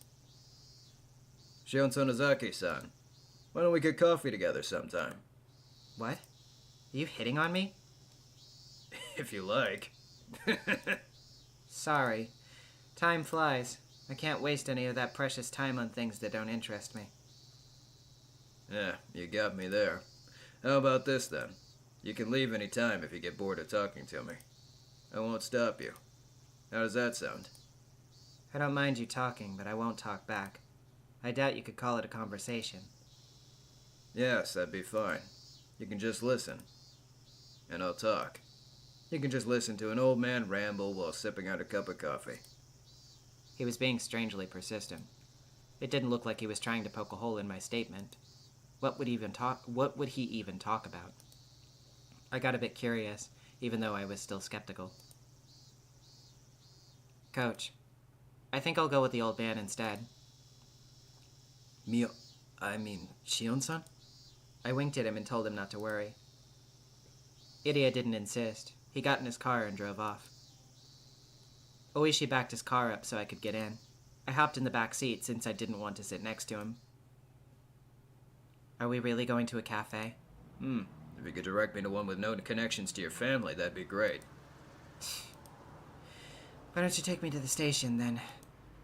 Oishi carefully checked for oncoming traffic and then started driving. Oishi took me to the police station, as I thought he might. If he had taken me to a nice cafe, he would have scored some points. But whatever. I thought it'd be more convenient if we came here. You can still go home if you get bored. Try your best not to bore me, then. Do you want me to go into the station hand in hand with you? Oishi chuckled and got out of the car. He escorted me inside the station. I thought he'd take me to an interrogation room, but instead he took me to the office of the investigation division. Officers in both suits and uniforms were working at their desks, answering phones. There was a desk with a plate that said Section Manager, and nearby there were couches and a table. Oishi told me to sit on the couch, and started making some instant coffee. I'd never been to this part of the police station. I looked around in curiosity. Do you think I'd take you to an interrogation room? Oishi brought over a tray with coffee cups on it. You're treating me better than I expected. I thought you'd whip me or something. My tastes don't run that way. So? I thought you wanted to talk. Alright, I'll cut to the chase. Are you in love with Satoshi Hojo-san? What? It's getting boring already. I'm going home. Okay, please forget that. Oishi must have known why I had to remove my fingernails. He wasn't trying to confirm that I liked Satoshi-kun. What he was really saying was that he knew already. I already talked to Detective Kumagai about Satoshi-kun's alibi that day. Of course. I read Kumagai-kun's report. I know you were with him. I'll just repeat the same statement no matter how many times you ask. Don't think you can poke holes in it. No, that's not what I meant. You're a smart person. I know that wouldn't work for you. I wonder what you're after. Yeah, Rosalia, it was earlier in the stream. You're wasting your time if you want information on Satoshi-kun. There's nothing more to talk about. This is boring for me after all. I'm going home, since that was our agreement. Excuse me. I got up off the couch. Shion-san, I did want to get Satoshi-san's alibi from you. I admit it. That's it then. It's boring. I'm going home. I turned around and started walking. Oishi didn't get anxious, but instead spoke a little louder. But Shion-san, what I want to ask you is about his alibi for yesterday, not the day of the murder. His alibi for yesterday? Why? What does that have to do with his aunt's death? It's because Satoshi-kun's been missing since then. What? Didn't you know that he went missing? I couldn't say anything, but my expression answered Oishi's question anyway. What's going on? Missing? What? Why don't you take a seat? What do you mean Satoshi-kun has gone missing? What the hell? We only know one thing for sure. He withdrew all of his savings at an ATM in the Okinomiya post office before 3 p.m. yesterday. We don't know his whereabouts after that. I knew why he had to withdraw that money. He wanted to buy Satoko's birthday present. Yes, he definitely bought that teddy bear yesterday. This is just my guess, but I think he skipped town with that money. You mean he used the money to run away? That's stupid. He was saving to buy Satoko a birthday present. He bought a big expensive teddy bear from that toy store. He'd never use that money to skip town. Yes, the most expensive teddy bear in the toy store was sold. But we can't confirm that it was Satoshi-kun who bought it. Why don't you ask the clerk? Satoshi-kun and I reserved that teddy bear together. Oh, I had a bad feeling. That old man who was watching that store was sleeping when we were there.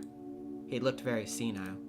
Maybe he was also watching that store on that day, and even though Satoshi-kun bought the teddy bear, he didn't remember. Oishi put on a wry smile. It looked like he'd already tried to question that old man. Anyway, it's Satoshi-kun who bought that teddy bear. He must have saved just enough to buy it, so he shouldn't have been able to run away after. That's nonsense. All right. Let's say he really did buy the teddy bear. And why didn't he come home with it? At that point, I felt as though my heart had turned to ice. Satoshi-kun had been working hard to buy that teddy bear, even though he was under extreme mental and physical stress. After all that, he finally managed to buy it. It's unthinkable that somebody else just showed up and bought the same teddy bear. The teddy bear was gone because Satoshi-kun bought it. Nobody else. But if so, Satoshi-kun should have given it to Satoko. But, though he bought a present for her, he didn't come home. He didn't come home? That wasn't possible. He would have gone straight home with that teddy bear. He wouldn't think of running away after buying the teddy bear. Even though Satoshi-kun wanted to run away from the police, he'd never leave without giving Satoko her present. Anyway, it must have been Satoshi-kun who bought that teddy bear. I can say that with 100% certainty. The question was, why didn't he bring it home? That teddy bear was huge. It wouldn't fit into the basket of a bicycle. He might have brought some straps to tie it to his bike. He wouldn't have thought of running away on a wobbly bicycle like that. He necessarily had to go home after buying the teddy bear from the store after withdrawing the money. Nothing could have happened when he was going between the ATM and the toy store. It was impossible. Nobody else could have possibly bought that teddy bear. Never! That teddy bear had been sitting in the showcase up until that day. Everybody could see it when they passed by, but nobody wanted it. It's impossible that it could have been someone else. There should be no question that he went to the toy store after he withdrew the money. What about the route between the toy store and his home? There shouldn't be any question there either. He shouldn't have been able to do anything with that huge toy. He shouldn't have even thought of making a stop on the way. So he must have headed home, right after he bought that teddy bear. But nobody saw him after that. It was simple then. Satoshi-kun went missing on his way home from the toy store. He went missing? What did that mean? I was sure he killed his aunt. He's not that shrewd. Maybe he couldn't bear the pressure from the police? Was he resigned to the idea that the police were going to arrest him soon, regardless of my help? Did he decide to run away? Did he think that he should disappear until things cooled down, rather than get arrested? That was definitely, absolutely impossible. It was impossible that he came to that conclusion on his way home from the toy store. Even if he did, he would have waited until he gave Satoko her birthday present. Satoshi-kun loved Satoko. He shouldn't have spoiled her like that, but anyway, he always tried to be a good brother to her, so he'd never disappear before going home. I felt as though the ice was cutting through my heart, expanding the frost. If Satoshi-kun didn't disappear by his own will, the answer was simple. Satoshi-kun disappeared by somebody else's will. Was Satoshi-kun eliminated?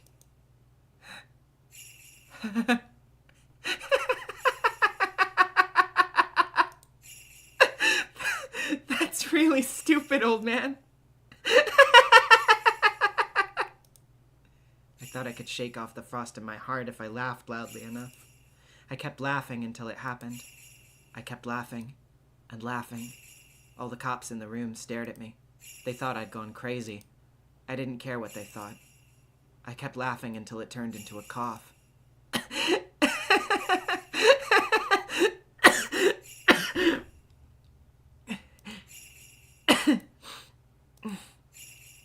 finished laughing and took a sip of lukewarm coffee. I felt as though the frost in my heart had spread throughout my guts. I was chilled to the bone. I was freezing. My fingers shook as I held the coffee up. Shion-san, please listen to me without interrupting. What I'm about to tell you is only a hypothesis. It's just a theory. You might start laughing in the middle because it sounds ridiculous, but I want you to hear me out. Can you do that? Whatever. Just talk. I was feeling far too cold. My teeth were chattering. I felt as though my brain had frozen as well. I lost my ability to think. I couldn't do anything by myself. I could only do as Oishi told me. What he was going to tell me might be the worst possible theory, but I had to listen to it. I know that Satoshi-kun's and Satoko-san's aunt was abusing them. Especially Satoko-san. In my opinion, it's normal that Satoshi-kun started thinking about murdering his aunt, because he was just a human being. I had to deny that Satoshi-kun murdered her, but what Oishi was saying was true. I couldn't deny his hypothesis right away. I just kept silent. This is only a hypothesis, alright? Please don't be upset. And no interruptions. Agreed? I know. Just go on. Satoshi Hojo planned the murder of his aunt and executed it. We have no proof, okay? It's all theoretical. All right. I heard. Just keep talking. I'll switch the subject now. Shion-san, you were forbidden from having a relationship with Satoshi-kun, weren't you? They told you to stay away from him, correct? I believe the reason behind that is not that your family hated the Hojos, but that they didn't like the fact that you were involved with a murder suspect. That is actually possible. After all, when I was pretending to be Mion, I already had a connection with Satoshi-kun. Before anyone knew it was Shion who was spending time around him. I could have been accused when I was helping out the Hinamizawa fighters if the relationship between the Hojos and the Sonozakis were a problem. It wouldn't be difficult for the Sonozaki family to know that Satoshi-kun murdered his aunt if it happened in Hinamizawa. Maybe one of them even saw the murder. The Sonozaki family didn't like that I was in love with the murderer. They decided to step in. Also, you're known not to give up easily, aren't you? Which means, even if the Sonozaki family threatened you or ripped off your nails, you still wouldn't have cut ties with Satoshi-kun, would you? I couldn't deny that. I lost most of my means to access Hinamizawa, so my ties to Satoshi-kun were essentially cut, true. But I still knew Satoshi-kun's phone number, and I expected him to rejoin the Hinamizawa fighters eventually. I believe your family knew that a few threats would never be enough for you to break ties with Satoshi-kun. They could threaten you all they liked to no avail. So, their only option would be to do something about the other person, wouldn't it? What do you mean, do something? What would they do? What? What? If threatening me was useless, then they'd do something about Satoshi-kun. What would they have done? If they pulled something, then wouldn't that interrupt his path from the toy store to go home? Toy store to home. Toy store to X to home. What's X? What is X? X marks the spot where his path was interrupted. But what interrupted it? Why couldn't Satoshi-kun make it home from the toy store if something interrupted him? Why? What is X? X! I ran out of air, became dizzy, and then collapsed. The floor felt cold. I felt no pain. I had fallen to the floor like a plastic doll. Oishi and some others rushed over to me and helped me up. Calm down, Shion-san. We're not certain that Satoshi-kun was killed yet. You're not certain he was killed? What the fuck are you talking about? Don't you know that the torture room Don't you know about that torture room when they forced me to rip off my own fingernails?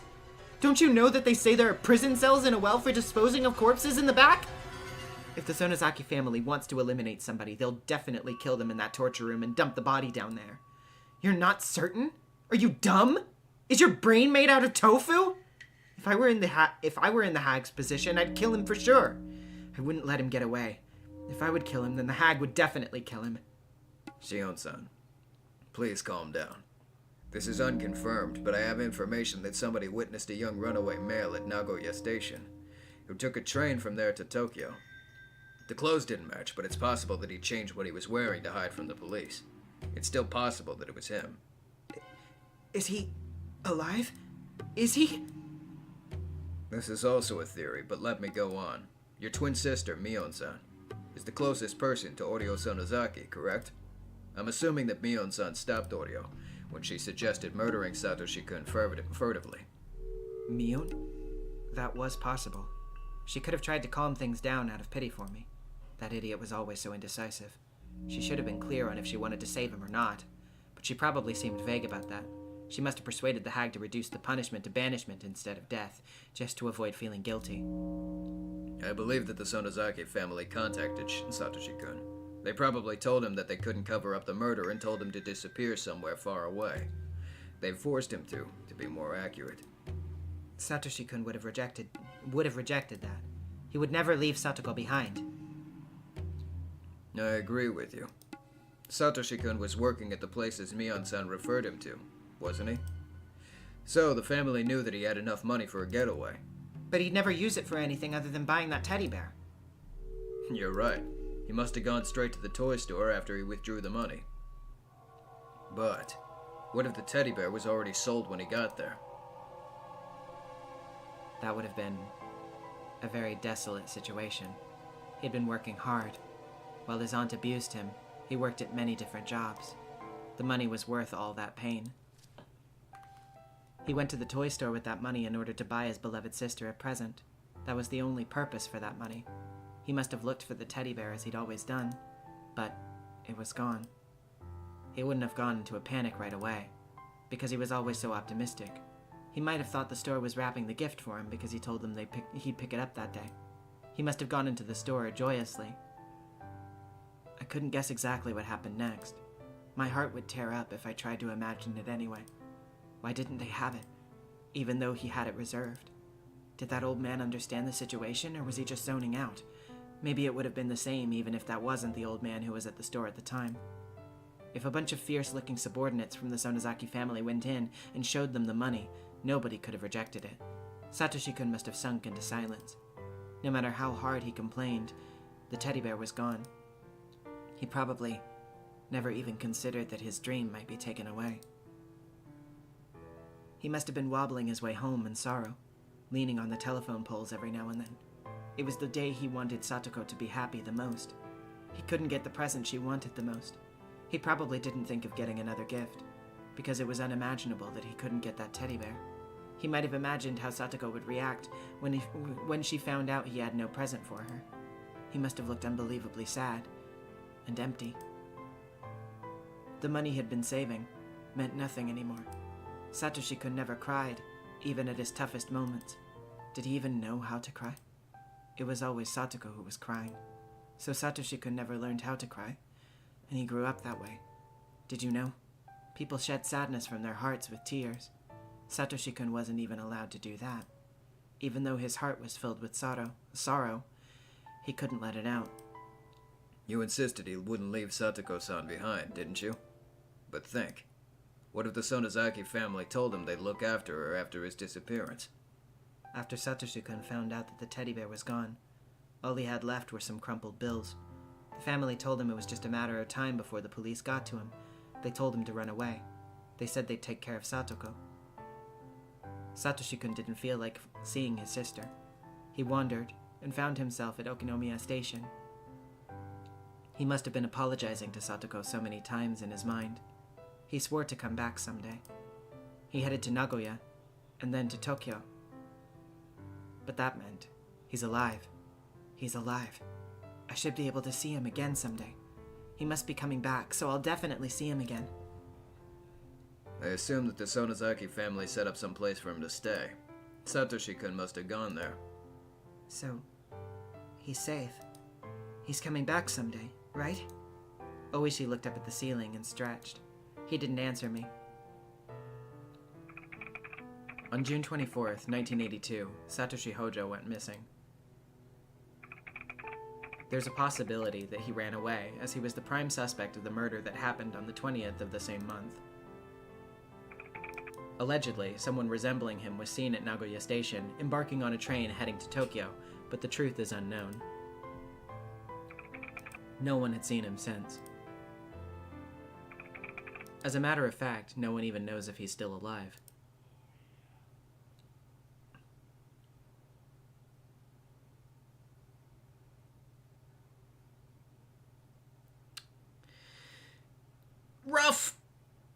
that's rough.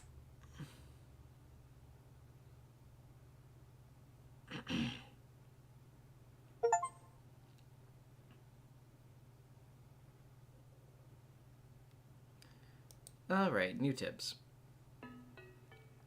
Notebook page 34. The information that Satoshi-kun might have headed to Tokyo hasn't been verified. It started as follows. A young man came to the lost and found window, looking for his wallet. The station employee asked him to write down his name on the form. Then the young man started writing Hojo as his name, but he stopped in the middle, crumpled the form, and wrote a totally different name on another form. Another station employee witnessed a similar-looking young man rushing into the train heading to Tokyo. The employee from the lost and found, and the employee who was on the platform, talked about the suspicious young man in the locker room. That was all. The wallet of the man named Hojo was never reported as found to the lost and found office. And notebook page 42. At first, I thought Oishi's theory that the Sonozaki family banished Satoshi-kun from Hinamizawa and looked after Satoko in return was bogus, but thinking about it now, it doesn't seem too far-fetched. After all, Satoko Hojo started living with Rika Furude after Satoshi-kun's disappearance. Rika Furude isn't just a regular girl. She was the head of the Furude family, one of the three families. The head of the Kimiyoshi family is Rika Furude's guardian. The Sonozaki family probably couldn't step in, due to having been officially opposed to the Hojo family.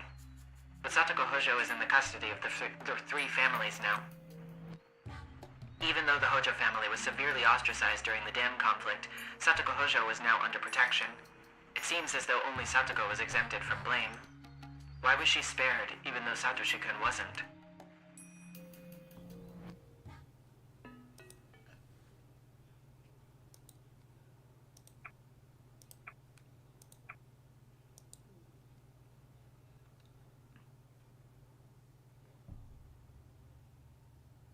Eh?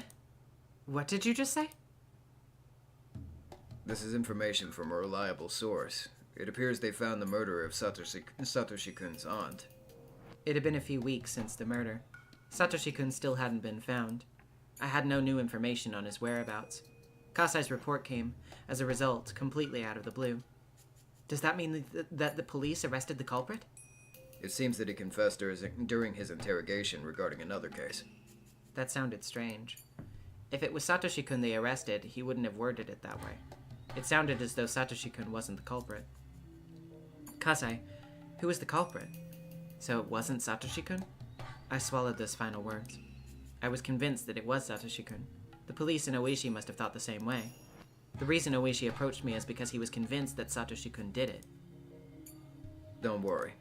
It doesn't seem like it's Satoshi-kun. I heard that it was a lunatic who was aiming to continue the series of mysterious deaths. What? A lunatic? What do you mean? Kasai shrugged.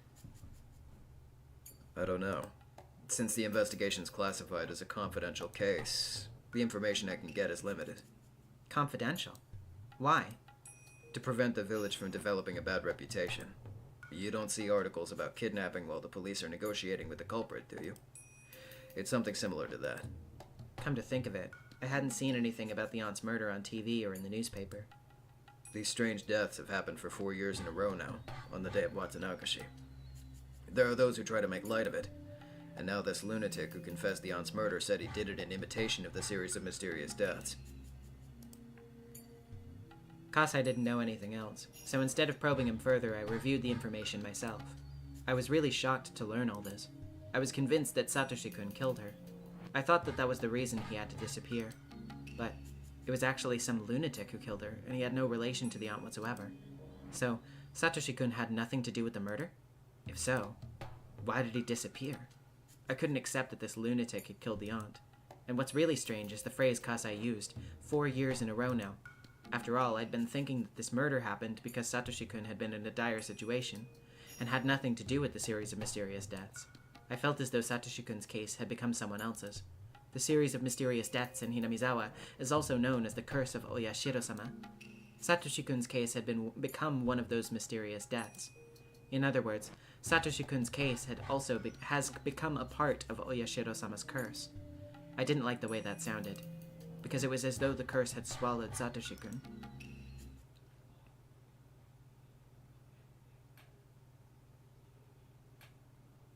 Unfortunately, we haven't been able to confirm the tip that Satoshi-kun took a train to Tokyo. We don't even know whether or not he's in this prefecture, to be honest. Oishi broke the seal on a new can of instant coffee. I thought you knew his whereabouts already, since you seemed very convinced he was the culprit. You got me. Oishi chuckled and poured a cup of coffee, which looked far too hot. You have some good sources. Hmm? It's a highly classified case, but you already have this information. I wonder who leaked it. Looks like we need to review our security precautions. Oishi smirked. Seemed he knew why I was here today. I'm one of the Sonozakis, after all, and my ears are open. I smirked back at him. It's all about bluffing. Anyway, since we're friends now, why don't we have a chat? Let me ask you first. Who's this real culprit? I heard he was a lunatic, but what does that mean?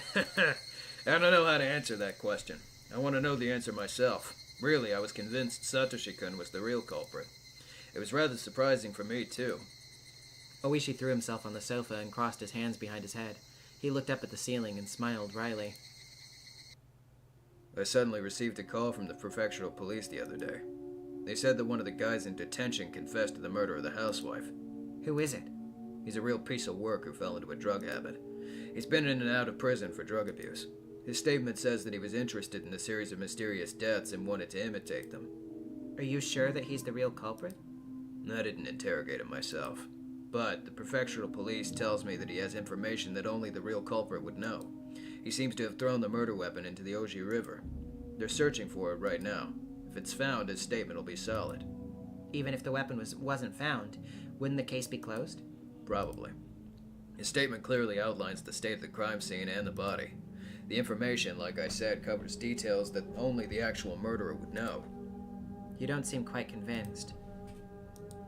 Oishi, still looking up at the ceiling, went quiet. As a matter of fact, the moron was already dead by the time I got their call. Dead? You know those spoons that are forked at the tip? I used those at the detention facility. I was told that he swallowed one and choked on it. They couldn't tell if it was a suicide or if it was caused by some mental disorder. I imagined someone swallowing that spoon and gagged. So the investigation hasn't been done that thoroughly. But although I'm not convinced, my superiors are. I think with that, the case will be closed. Oishi turned his eyes from the ceiling to me. He looked serious. This is just what I personally feel, okay? So please keep it between the two of us. I believe that this moron is some kind of mistake. It might be either a big misunderstanding caused by a chain of coincidences or, you know.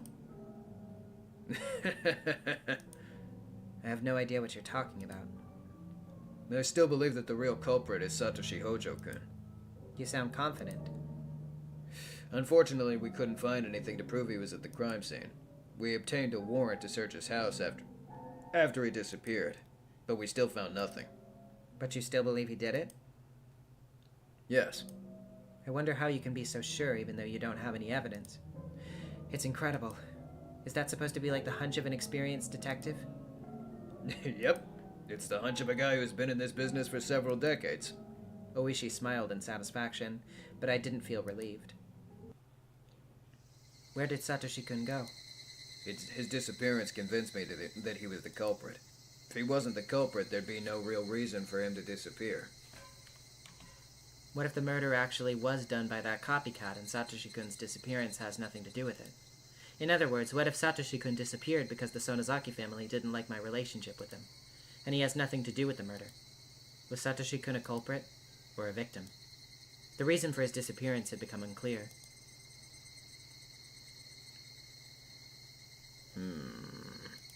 I don't think they'd bother to make one person disappear just because of an undesirable relationship. What do you hear from inside the Sonozaki family? Do you know anything? I wouldn't be here if I did. You're right. Oishi laughed out loud while scratching his head. And after he stopped laughing, he leaned over. All right, how about this? Why don't we make a deal? A gentleman's deal. A deal? On what? On information about Satoshi-kun's disappearance. If you find any information like that, you tell me. And I'll also provide you with information if I find any. Do we have a deal? That sounds too convenient for you. Oishi chuckled. Shion-san, I think if we leave things as they are, they'll conclude that the moron committed the murder. If that happens, Satoshi-kun's disappearance will be treated as just another runaway minor. They won't search for him as actively as before. But I'll continue searching for him. Only I will do it. I believe you're intending to do the same. Our motives are different, though. I just want to know if he's safe, but you'd like to arrest him, wouldn't you? If the murder case was considered solved, Satoshi-kun would be free, regardless of his innocence. I doubt that. Oishi chuckled again, but his smile didn't reach his eyes. Well, let's be friends from now on. The enemy of your enemy is your friend, no? I'm not opposed to the Sonozaki family, though. Oh, really? I apologize, then. This is the way of Kurauda Oishi, huh? As Sis and Kasai said, I wouldn't want him as my enemy or my ally, because both would be too risky. I probably shouldn't let my guard down in front of this big fat weasel. I sipped on the coffee to fill up the silence, though I wasn't thirsty. Outside the window, I could see normal life taking its course. But Satoshi-kun wasn't there. He should have been there, but he wasn't. I was scared that I might grow used to his absence someday. Where was he? I wonder how Satoshi-kun is doing. I hope he's alright. I know you think he might be dead. Don't patronize me. Do you know what people are calling his disappearance in Hinamizawa?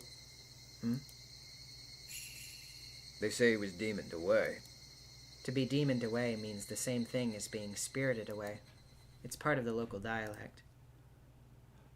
He was kidnapped and taken to hell through the bottom of the Onigafuji. Oh, no, wait. He was kidnapped and taken to hell through the bottom of the Onigafuji swamp? That's ridiculous. Anyway, the series of mysterious deaths has struck for the 4th time. It's too soon, but people are already talking about next year. Are you saying that the murder was the result of Oyashiro-sama's curse? The victim was one of the Hojos, after all. She was involved in the dam conflict, though indirectly.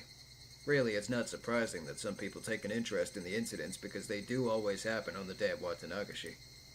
That's ridiculous, too. Oyashiro-sama's curse? Though I said that, I couldn't quite wipe away the fear from my mind. Why did Satoshi-kun disappear? Was it the Sonozaki family? Did he run away from the police? Did he really kill his aunt in the first place? Why did he even disappear? He's on his own. Oyashiro-sama's curse has nothing to do with it. But... That's strange. Satoshi-kun and Oyashiro-sama's curse. Somebody once mentioned those two together before. When did I hear that? Ah, that's right. That rainy day. It was Rena Ryugu who told me that when we were taking shelter in that shack. I remembered the creepy story that she had told me at the time. Satoshi-kun wants to leave Hinamizawa and run far away, even if only unconsciously. That's what Rena Ryugu said. Rena had definitely pointed out that Satoshi-kun wanted to leave Hinamizawa at that time. She also said, everything he's going through is a sign of Oyashiro-sama's curse. She said that, for sure. She had definitely mentioned Oyashiro-sama's curse. The series of mysterious deaths had struck 4 times. Was Satoshi-kun being controlled by the curse? Is that why he killed his aunt and was demoned away? No way. That can't be true. Satoshi-kun's smile faded away in my mind. Satoshi-kun disappeared. Not only that, the reason for his disappearance also disappeared. It must have been done by human beings. I can't accept that he was demoned away. Notebook page 43.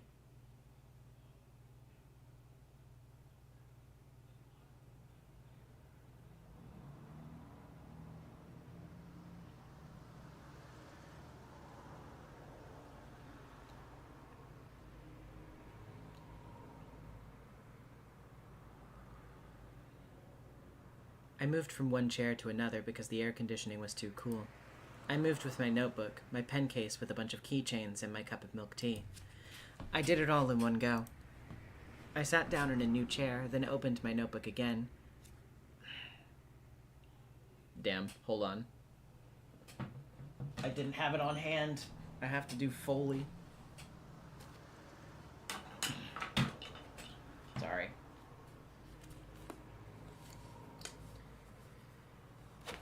I sat down in a new chair, then opened my notebook again. I scribbled my thoughts and sank into silence. The series of mysterious deaths. Dubbed the Curse of Oyashiro-sama. I've been viewing each incident as a separate case, even though it was followed by another one. I've never looked at all the cases as being part of one big scheme. After I wrote down all the incidents on paper, it became clear to me that all of them served the same agenda. I wrote down the victims. The first year, the construction site manager. The second year, Satoshi-kun's parents. The third year, the priest. The fourth year, Satoshi-kun's aunt. For the fourth year, one can consider Satoshi-kun himself to be the victim rather than his aunt. If I considered that each case arose from the grudge over the dam conflict, it's quite simple. In the first year, the construction manager was killed because he was a symbol of the dam construction itself. Of course, the real enemy was the Ministry of Construction, but it wasn't as clear a target. That manager, on the other hand, had been aggressively shouting back at the villagers, so he was a more appropriate enemy to attack. If Oyashiro-sama had really cursed someone, it would have been the officials from the ministry. It's apparent that the target was selected based on the villagers' preference. The second year. The accidental death of Satoshi-kun's parents. It's said that they fell from a cliff in some park, but it's doubtful that it was really an accident. His parents were labeled as traitors to the village because they sided with the dam construction, even though they were also from Hinamizawa. The Hojo family was ostracized during the dam conflict in order to prevent further pro-dam activists from rising up. That means that the Hojos were necessary during the conflict to play the role of the traitor. So when the conflict was over, they no longer served any purpose. The construction site manager was a symbol of the external enemy. Psychodoggy777 with the $5. S-rank Foley work. I love the sound of writing on paper. Thank you. Those people fell victim to the curse, and it seemed that the grudge over the dam conflict had ended. Yet those incidents were followed by another one. The third year. The leader of one of the three families, the priest, Furude, suddenly died of an illness with an unknown cause. His wife drowned herself on the same night. She seemed to have left a note that said she was sacrificing herself to pacify Oyashiro-sama's anger. Whether it was a fatal disease or suicide, their deaths looked suspect. Mion admitted that the Sonozaki family didn't like the priest's attitude. They didn't like how the priest had been generous towards the pro-dam activist. The priest wasn't quite a traitor, but he was certainly uncooperative. Looking at these incidents, I realized that the curse was performed based on the degree of hostility, enemy, traitor, and dissident. This meant that the curse was actually payment. It was a punishment for the criminals of war. In the fourth year, I didn't understand this case at first, to be honest. At first, I believed this case was separate from the other ones, even though it occurred on the same day. I never thought that there would be any relation to the other three. But when I wrote it down and looked at it objectively, the victim is a relative of the traitor. After enemy, traitor, and dissident, relative of a traitor doesn't sound too odd. It comes naturally as a fourth target. On the day the villagers worship Oyashiro-sama, their guardian deity, the criminals of the dam conflict have been punished by the curse. Just like how I was forced to pay at the Sonozaki house, the criminals were made to pay as well. After writing these things out, I started thinking that the fourth incident might be in line with the series of mysterious deaths as well. Whether it was Satoshi-kun or the dopehead, it seemed that they were forced to play the role of a murderer as part of a bigger scenario. Even if Satoshi-kun was the real culprit, even if he killed his aunt because of an ordinary grudge, the murder seems synchronized with the grand scheme of the series of mysterious deaths in Hinamizawa, which is a payment plan for the war criminals. That murder was the result of his pain, but what if somebody planned that as part of a scenario? For instance, somebody might have suggested to him to kill his aunt on that day, on that night, at that place. I had no doubts that Satoshi-kun decided to kill her in order to protect Satoko. But did he really reach that conclusion on his own? Satoshi-kun was optimistic and somewhat detached, as far as I know. Would he really have considered murdering his aunt, even if it was to protect his sister? Couldn't it be possible for somebody to have chosen the aunt as the fourth year's murder beforehand? And they used Satoshi-kun? And Satoshi-kun was eliminated because of his connection with them? Looking at it that way, the murder of the first year resembles this case. The main culprit behind that case hasn't been found yet, dead or alive. The other culprits testified that their fight had turned into a slaughter. But wouldn't it be possible that the main culprit had manipulated the situation? What if he had been told to kill someone on that day, at that time, and in that place? I'm certain. The first murder resembles Satoshi-kun's case very much. So, did that mean that Satoshi-kun was being controlled by someone else? Oishi had presented me with the hypothesis that the Sonozaki family made Satoshi-kun disappear in order to end my relationship with the murderer. But when I read the notes that I wrote down, his disappearance didn't seem too spontaneous. It seemed like it was part of a bigger plan. Since I'd unexpectedly gotten involved in that plan, I had to be separated from him. Then Satoshi-kun was demoned away, as planned. At first, I also believed that the Sonozaki family made him disappear because they didn't like that I was in love with a member of a family of traitors. But something didn't add up. Something felt strange. I wasn't the reason for his disappearance, after all. Even if I never met him in the first place, Satoshi-kun was supposed to kill his aunt in June 1982, and then disappear. At one point, I'd been thinking of taking revenge on the hag. I believed that she'd separated us. But what if my relationship with Satoshi-kun had nothing to do with his disappearance? What would that mean? Who made Satoshi-kun disappear? I need to understand the series of mysterious deaths in order to solve this mystery. What did all these deaths mean? Who was behind them, and what purpose did they serve? I wanted to know the purpose, the motive, and who was responsible. Who took Satoshi-kun? I want to know if he is still alive. I wanted to know if he was still alive. The series of mysterious deaths in Hinamizawa is also called Oyashiro-sama's curse. What is that curse? Specifically, what kind of god is Oyashiro-sama? What blessings does he bring, and what punishments does he dole out? I wrote down my thoughts in the notebook. What is Oyashiro-sama?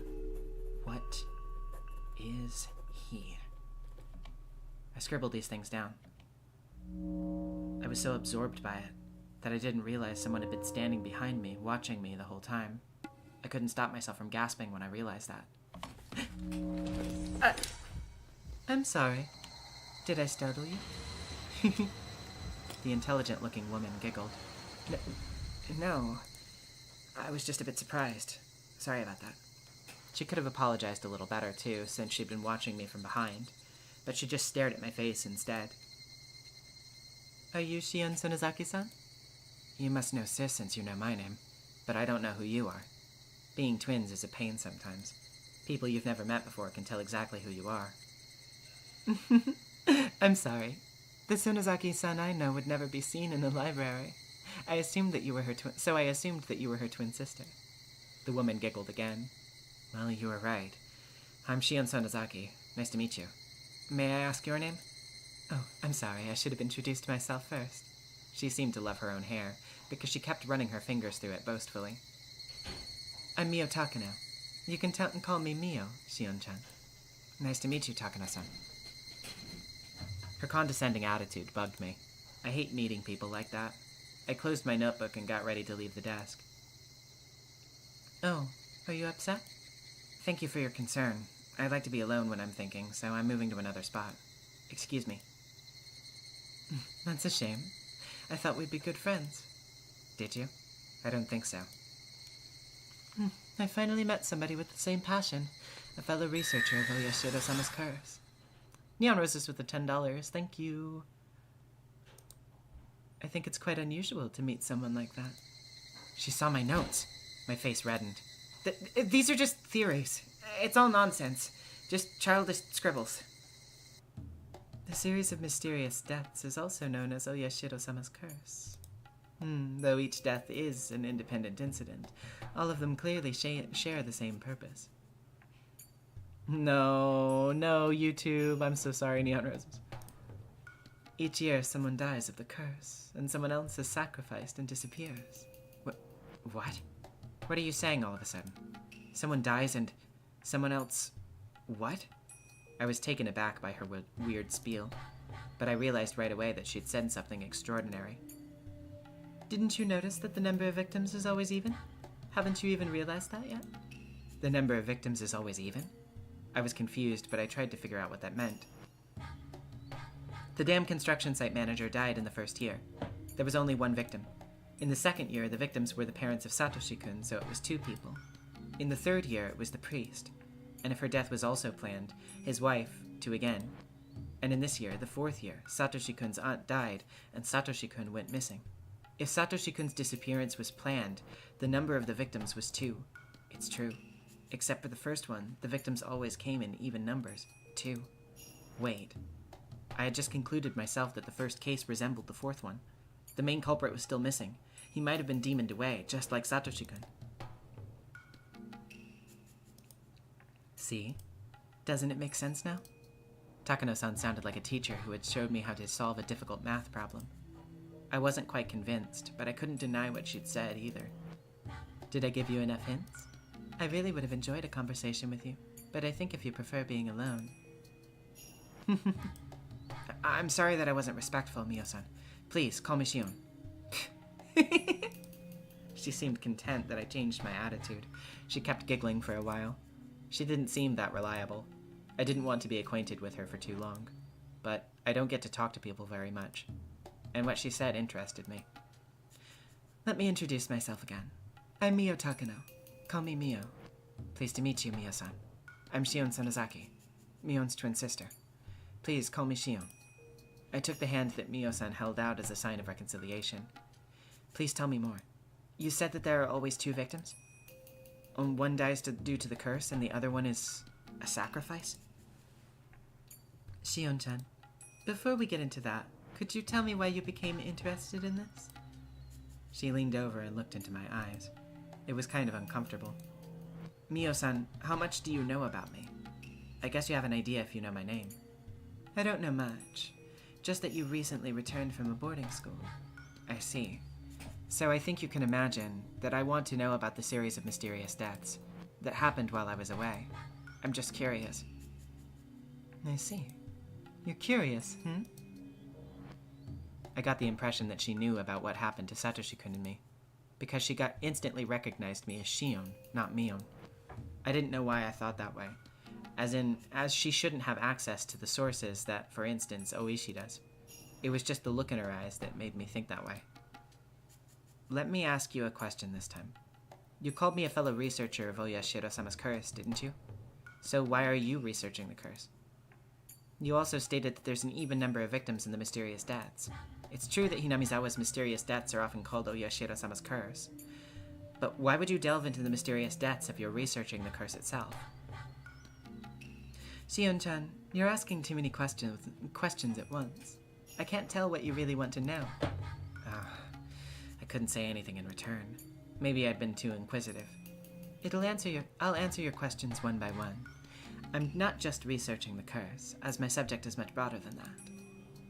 I'm researching the history of Onigafuji village. In plain terms, I'm researching the dark and ancient history of Hinamizawa. Onigafuji village. Isn't Onigafuji the bottomless swamp some people believe is connected to hell? And what dark history? I kept asking questions. Mio-san, however, looked pleased to hear them. Onigafuji village is the old name for Hinamizawa, as it was known back before the Meiji era. About the dark history. You know, a little bit about the man-eating demons, I assume? Ah, the man-eating demons, huh? That was a fairy tale told in Hinamizawa. A long time ago, demons came out of the swamp, and while the villagers battled with them, they ended up living peacefully together. The villagers transcended and became a sacred people, having demon blood in their veins. That long-forgotten fairy tale came back to my mind vividly. You know the story because you're a villager, of course. But what about the story of the cannibal banquet? What's that? You know that the villagers have the blood of man-eating demons in their veins, don't you? Yeah, I think I've heard of it. I dodged the question. Hinamizawa used to be a desolate village, but it grew in prominence after the Second World War, and expanded its influence to Okinomiya and other areas. The people who disliked and discriminated against the villagers called us man-eating demons. I remember that. The young villagers don't take it seriously, but the older people can get seriously upset about it. They certainly can't take it as a joke. So the term man-eating demons is forbidden. We normally never use it. Even during my rebellious phase, I never spoke those words. Mio-san, however, seemed to have no qualms with saying it out loud. Are you upset? About what? I know people hate that phrase in Hinamizawa. I apologize if I made you feel uncomfortable. The old people wouldn't like it, but I'm fine. Would you continue? Thanks. Okay, so, the ancient villagers had a custom of cannibalism. They ritualized this custom and held various ceremonies based around it. The festival we hold in June isn't just an early summer festival.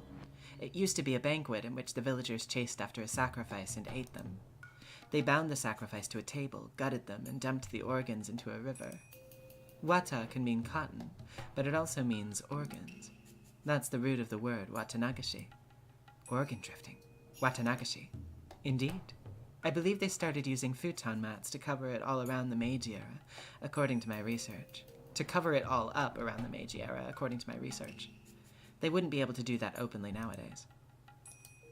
Everything Mio-san was talking about sounded startling. I was just taken aback. I couldn't wholly believe it right away. She sensed that from my expression. It's not a hoax. I didn't make any of this up. If you promise not to tell anyone, I can show you my notes on Watanagashi. Mio-san took out a notebook from her bag and flipped through it.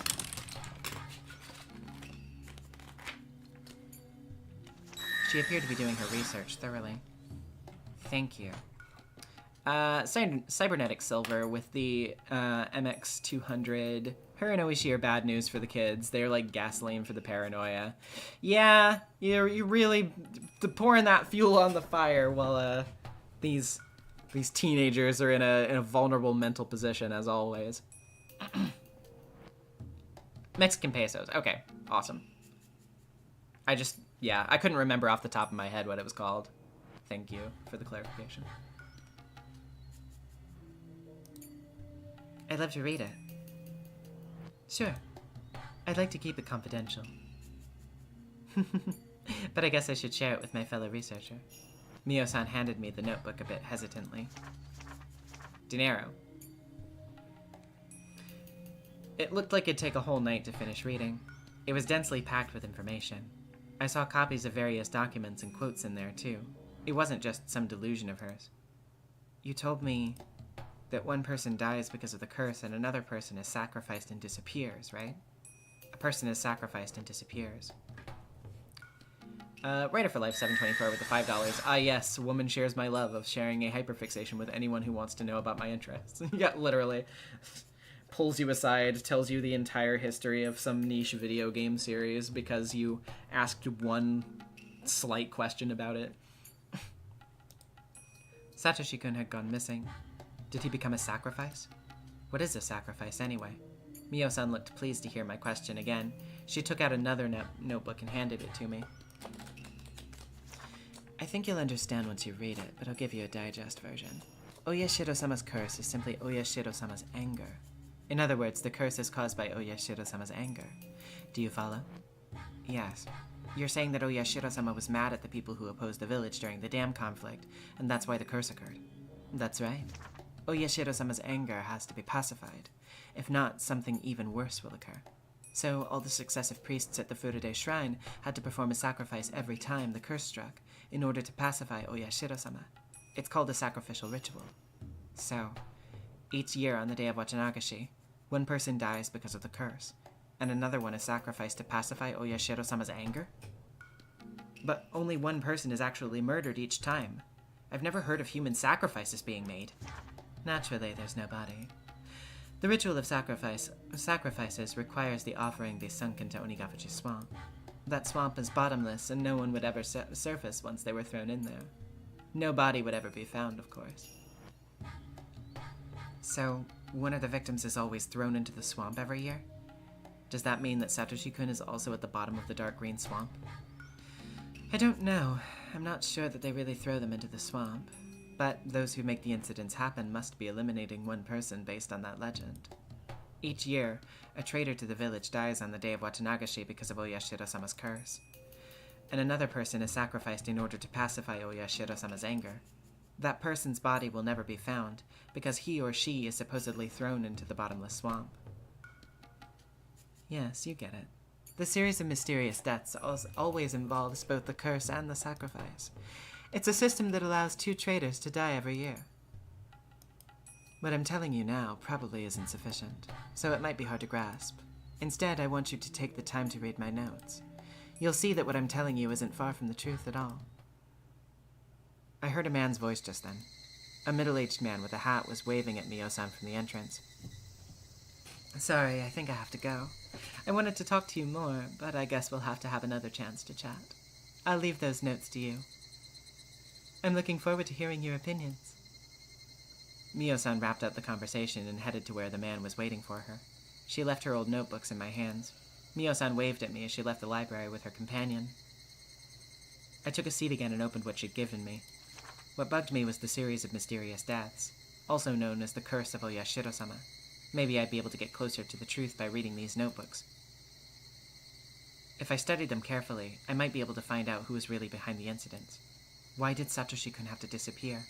What was he involved in? How did that happen? Maybe Takano's notes would bring me the answer. Research notes. Mio Takano. I started flipping the pages, this time making sure that no one was watching over my shoulder.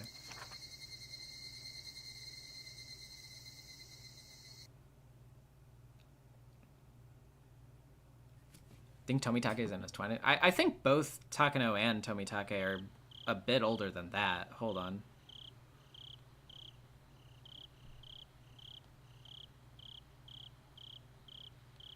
Let's see. No, Takano was in her mid-30s. And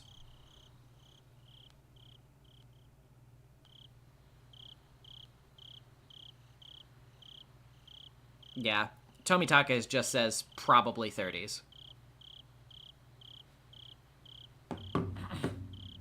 So yeah, they're both probably in their 30s. It was time for the library to close. I had to leave. I bought some food on my way home. I shut my door and locked it right away. Then, I heard the door of the neighboring apartment open. Kasai lived next door. Nobody else lived on this floor of the nearly empty apartment building anyway. I clearly heard the door open and close. Kasai must have noticed that I came home and was coming over because he wanted to talk to me. I unlocked the door and shouted out to him. "Is that you, Kasai? I'll leave the door unlocked for you." Oh, hold on. Gotta switch to this. "I'm not Kasai-san, Shion." That voice. I twitched. "Can I come in?" "Sure, sis." The door slowly opened.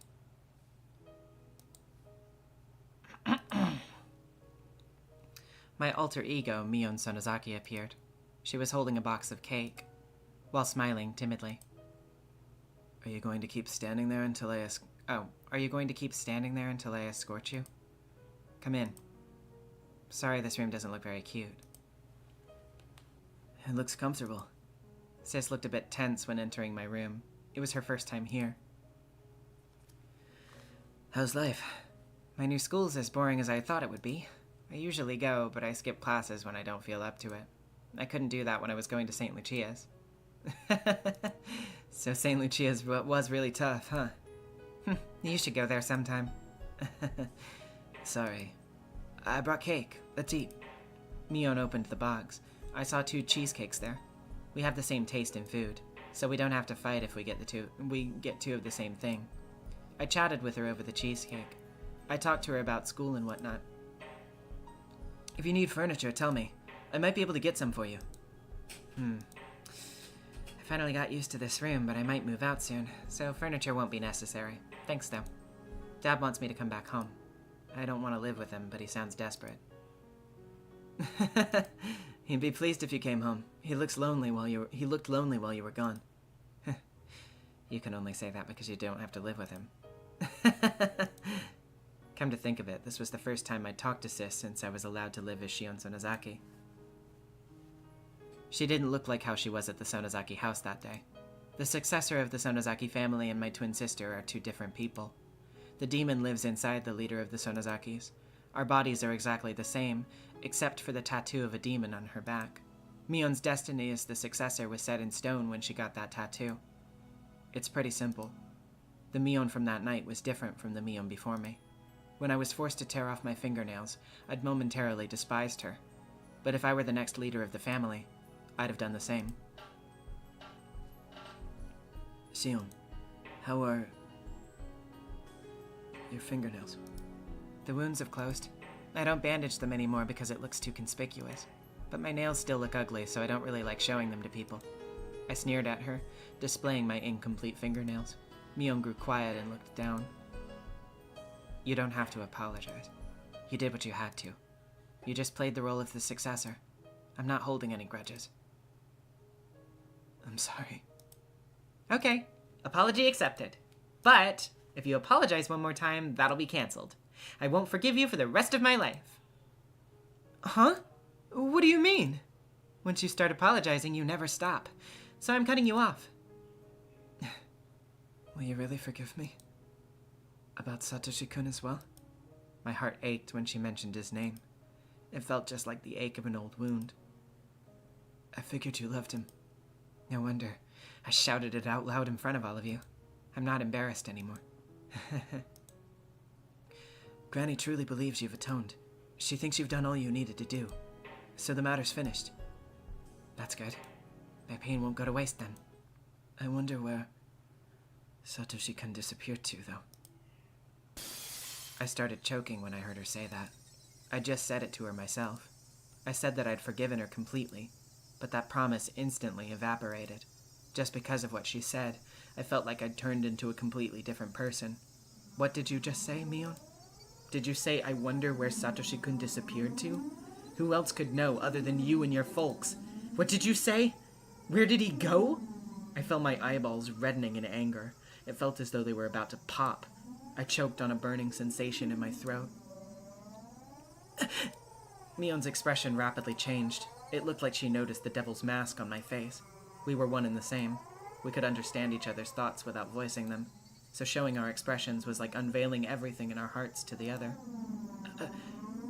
Sorry. Even though I told her not to apologize anymore, Mion apologized. I felt like strangling her. I was going to make her confess where she'd hid Satoshi-kun. If she told me she threw him into the Onigafuji swamp, I'd strangle her to death right then and there.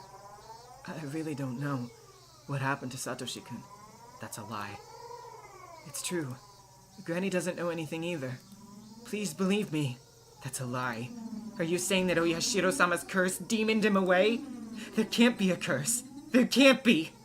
Words kept coming out of my mouth, like I was chanting a spell. I wasn't speaking by my own will anymore. It was the demon who was controlling me. The demon that'd been sleeping inside of me woke up and was speaking through my mouth. My hands, the demon's hands grabbed Mion by the neck. You guys demoned Satoshi-kun away! You and the Sonozaki family! Give him back to me! Give him back! My hands slowly but surely squeezed Mion's neck. Mion put her hands onto mine. I looked at her fingers. 3 of the fingernails on her left hand looked as ugly as mine. Mion? What is this? Tears rolled down her cheeks. She didn't have to answer. She had the same scars as I did. She atoned as well. The way those wounds were healing looked the same as mine. So did she get these wounds around the same time as I did? It was unfair that only you had to go through that.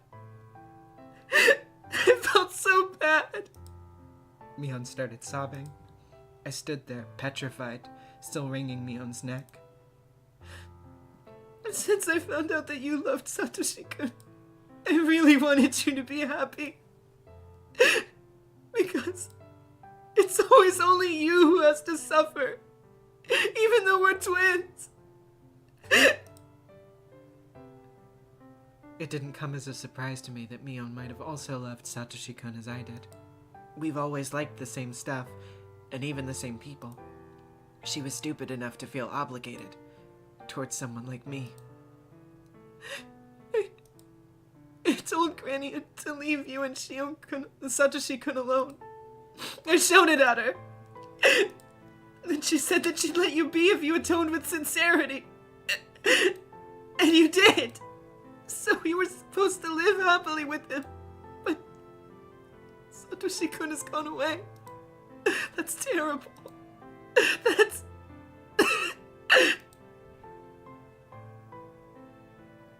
Mion isn't smart enough to shed crocodile tears. Those tears were real. Her tears dissolved my demon's anger like how the sun melts ice. Believe me, Shion. I really don't know why Satoshi-kun disappeared. Neither Granny nor the Sonozaki family have anything to do with it. Granny forgave you, so she would never do anything to him. Mion, I'm so sorry. Did I hurt you? I took my hands off her neck and held her instead. I'm not hurt. You've been hurt a lot more than me, haven't you? I shouted at the demon in my mind. I believed in Mion. I'd been convinced it was the Sonozaki family that made Satoshi-kun disappear. But Mion denied it, while shedding tears. Between her and me, her tears are more convincing than any words. So, I believe in her. It absolutely wasn't the Sonozaki family that made him disappear. So, do you really think that Satoshi-kun disappeared because of Oyashiro-sama's curse? I don't believe in curses, and Mion didn't do it. If it wasn't the curse of the Sonozaki family, who demoned him away? I don't know! I just know that it's not Mion! It's not the Sonozaki family because Mion says so.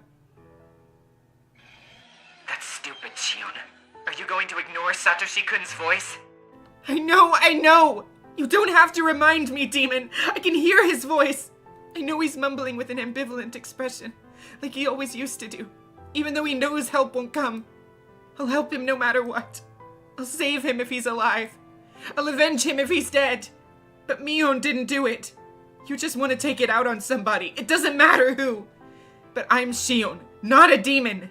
You're only a part of me. Don't try to take control. Fuck off!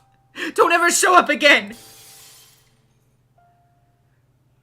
The demon faded away. My body went limp, and I fell to the floor while holding Mion. Shion, are you alright? I'm alright now, Mion. Why are we two different individuals? Why can't we just be one? Stop it. We've asked ourselves that so many times, but there's no answer. I'm Shion and you're Mion. That's just how it is. I don't care if I'm Mion or Shion. I just want to be one and equal with you. There's nothing we can do. You have the demon on your back. You're destined to become the successor. And we can't change that. I don't want that. I don't need a demon. I don't want it. I'm not a demon. I'm not. I want to be a human like you. Mion is a demon, and Shion is a human. Even though we're twins, there's a difference between us. Was it impossible for humans to live with demons after all? It should be possible, because they did it before. That's the legend of Hinamizawa. Humans and demons lived in harmony together, as Oyashiro-sama watched over them. Mion, Shion, Satoshi-kun, demons, humans, Oyashiro-sama's curse, the series of mysterious deaths, Satoshi-kun's disappearance. We fell asleep while holding each other, while holding everything.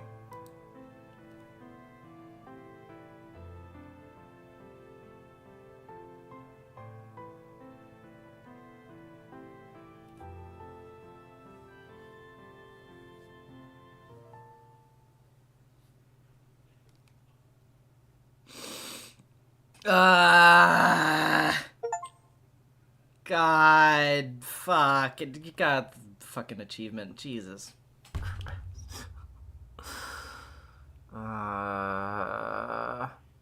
That scene is probably one of my favorite scenes in the arc. Yeah. It gets me. It gets me really fucking bad. God, dude. Ugh. Jesus Christ. Anyway.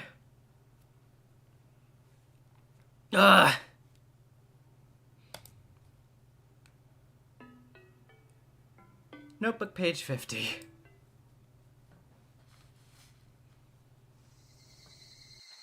I saw Mio Takano a few times after that. At her core, she was fascinated with the bizarre, and she had an insatiable curiosity that was just as strong. I have to remind myself not to take her story too seriously. Otherwise, I might start believing that Satoshi-kun disappeared because of the curse. She talks about the dark history of Hinamizawa a lot. It's all very interesting.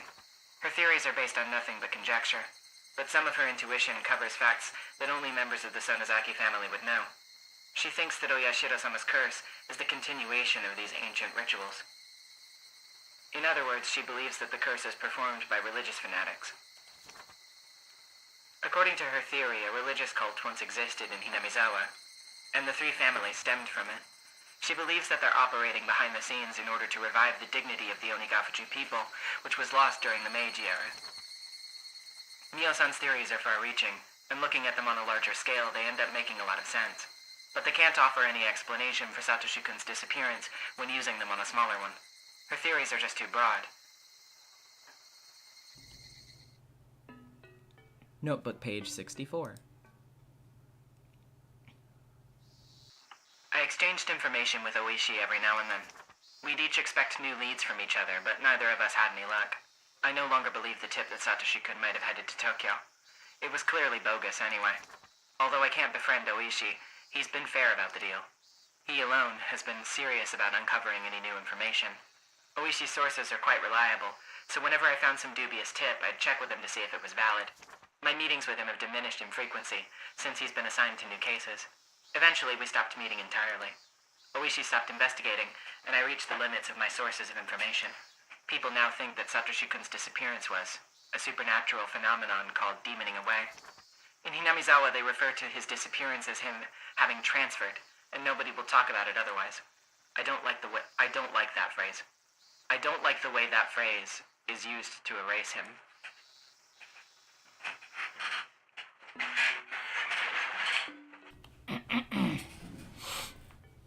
Notebook page 85. During the upheaval surrounding Oyashiro-sama's curse in 1982, I was pulled this way and that by new leads on Satoshi-kun's disappearance. Every time I found information that looked promising, I kept changing my theories. But that also became an incredible burden on me. It wore me down plenty on its own. The fatigue was harsh, but it also provided a very kind acceptance. Bit by bit, it soothed away the anger, sadness, and doubt that wore me down. I'll never forget Satoshi-kun. I'll never try to forget him and move on. I constantly repeated those to myself in my head. I repeated them to keep my memories of Satoshi-kun from fading too, over and over. For the sake of my fun memories of Satoshi-kun, together with my fear and my sadness, I repeated them forever and ever.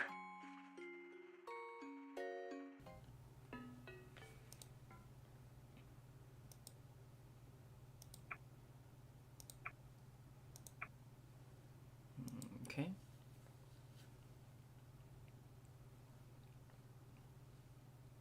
A love that is light and fleeting, like a soap bubble.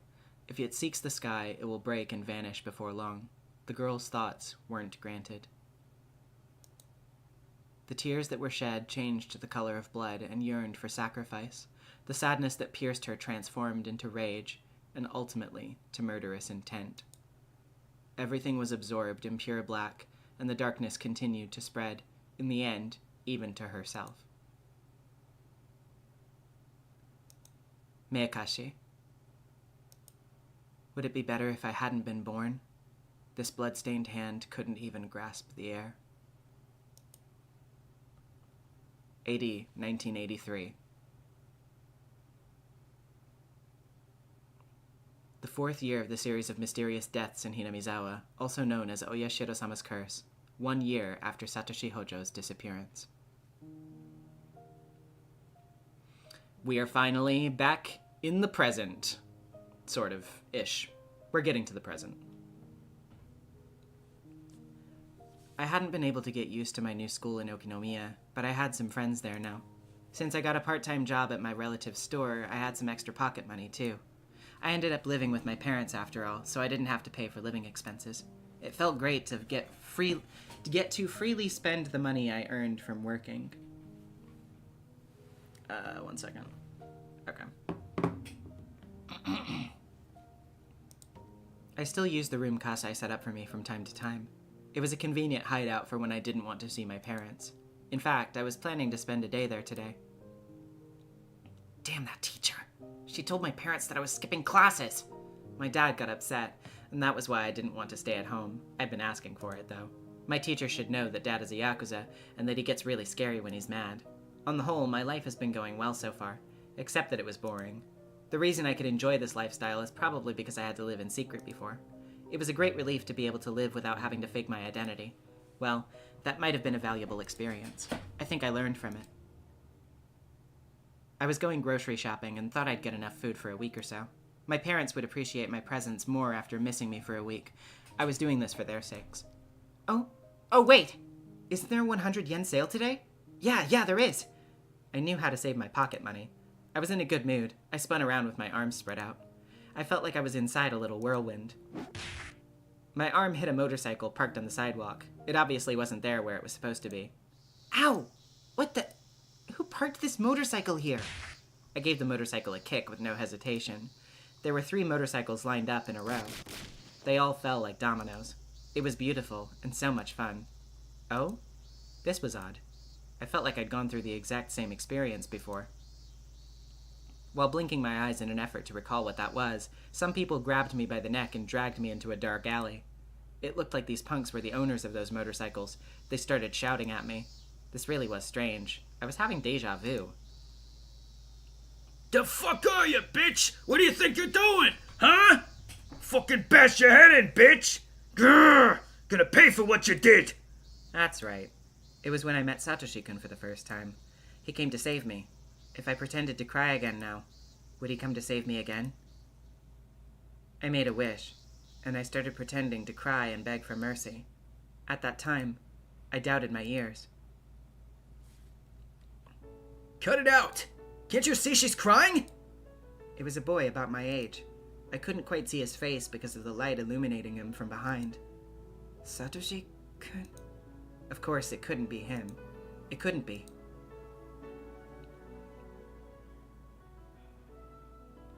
When I snapped out of my daydream, I realized that it wasn't Satoshi-kun after all. He looked less gracious than Satoshi-kun, so to speak. If Satoshi-kun was pristine and untouched, then this guy would have scratches all over him. But although they were completely different, I got a similar impression from him somehow. What the hell? What the fuck are you? You wanna get hurt or what? Fucking say something! Son of a bitch! The boy looked a bit taken aback. Well, I just thought you might want to let her go because she's crying, so... Huh? The fuck you think telling us what the fuck you think you're telling us what to do? Whoa! Hold on. I'm against violence! What was up with this guy? I felt ashamed that I mistook him for Satoshi-kun even for a second. He seemed cool at first, but he wasn't as cool as Satoshi-kun after all. Well, I mean, I'm sorry that your motorcycles were knocked down, but I hope you don't feel too bad about it. How could I make you feel better? Of course, we don't have any money on us, you know. If you don't got the money, then. If you got no money, you gotta pay with... Okay. Alright. Yeah, you gotta pay with your body. This chick's got some Okay, yeah. Let's strip her down and see. Ha ha ha. I'm not even dignifying that with a serious read. Hey, are you kidding me? I tightened my grip on the stun gun in my pocket. Then I turned it up to maximum intensity. Don't hold a grudge against me if you die, pervs. I love it when girls get stripped down in those porn videos. Yeah, stripping's better than the actual sex. They indulged in their imaginations, which aroused their spirits. Hey now, why are you perverts closing in on me? Your gross hands are groping the air. Are you gonna try it? Yeah. Jeez.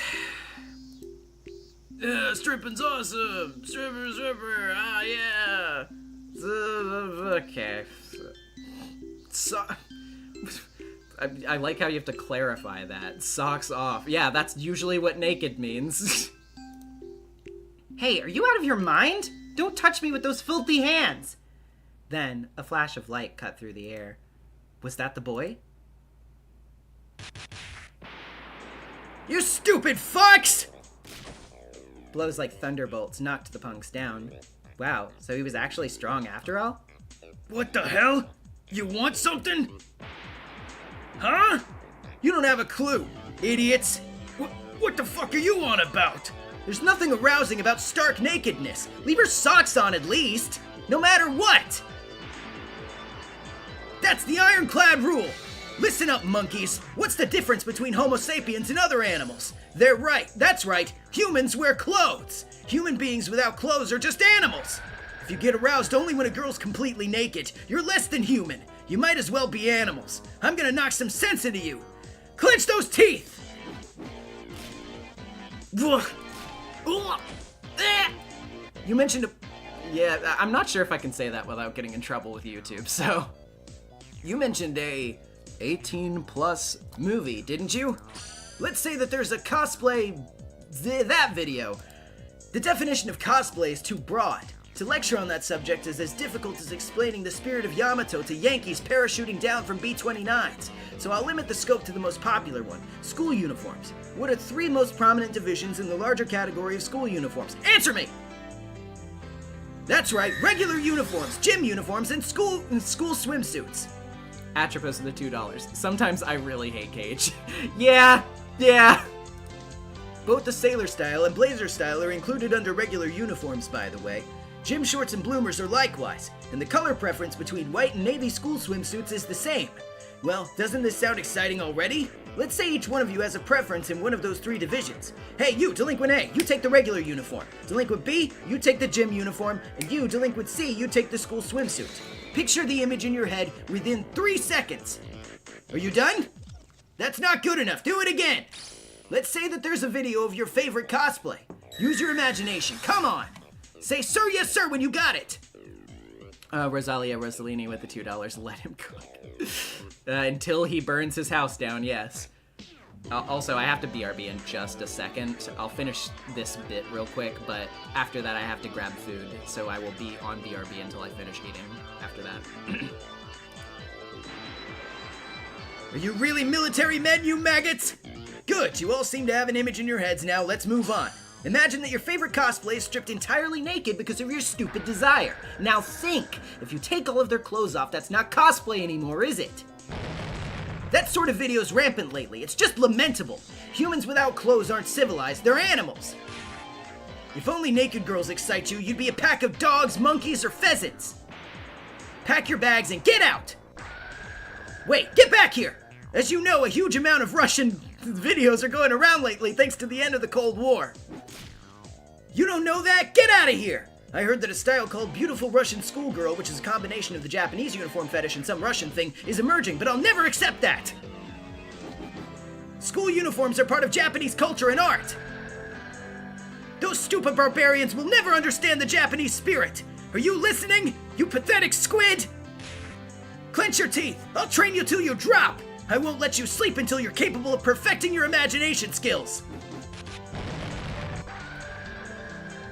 Here comes my whip! At that point, I heard a bustle of people running this way. Maibara-san! I gathered some people! I saw several kids running towards us. Seemed like our backup had arrived. Oh shit! Let's get out of here! The 3 punks had been standing there agape, but they started running away when they saw that many people. You're awesome, Maibara-san! Junepop 45 with the $5. Bro is on to nothing. Oh, he was stalling. Yeah, he was stalling. You had those punks transfixed all by yourself. One of them even had a nosebleed. You're so strong, Maibara-san! Phew! Seems my personal aura has grown more powerful. If this keeps up, I'll soon surpass even Coach's Made in Heaven reality marble. Anyway. Did he just make a fucking Fate Stay Night reference? Dude! Are you alright, Mion? The boy was apparently called Maibara. He turned around to face me. Even the way he mistook me for Mion sounded like Satoshi-kun. But Satoshi-kun isn't a pervert like him. I was anxious to see how you'd fight back, but I guess 3 guys were too many, huh? I don't believe it. Alright, I'm gonna BRB for food now. I will be back. Thank you for your patience.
about high-level music for the Y2K vibe. Shouts out to the UK talent. Just keep pressing on and moving forward. Cause UK talent is nearly at its peak, yeah? Don't give up now, it's not long. It's just a matter of time.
Thank you for your patience, by the way, chat. I have a big plate of curry, so it's gonna take me a minute, and I don't want to rush through it because I don't want to choke myself on it.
all about high-level music for the Y2K vibe. Shouts out to the UK talent. Just keep pressing on and moving forward.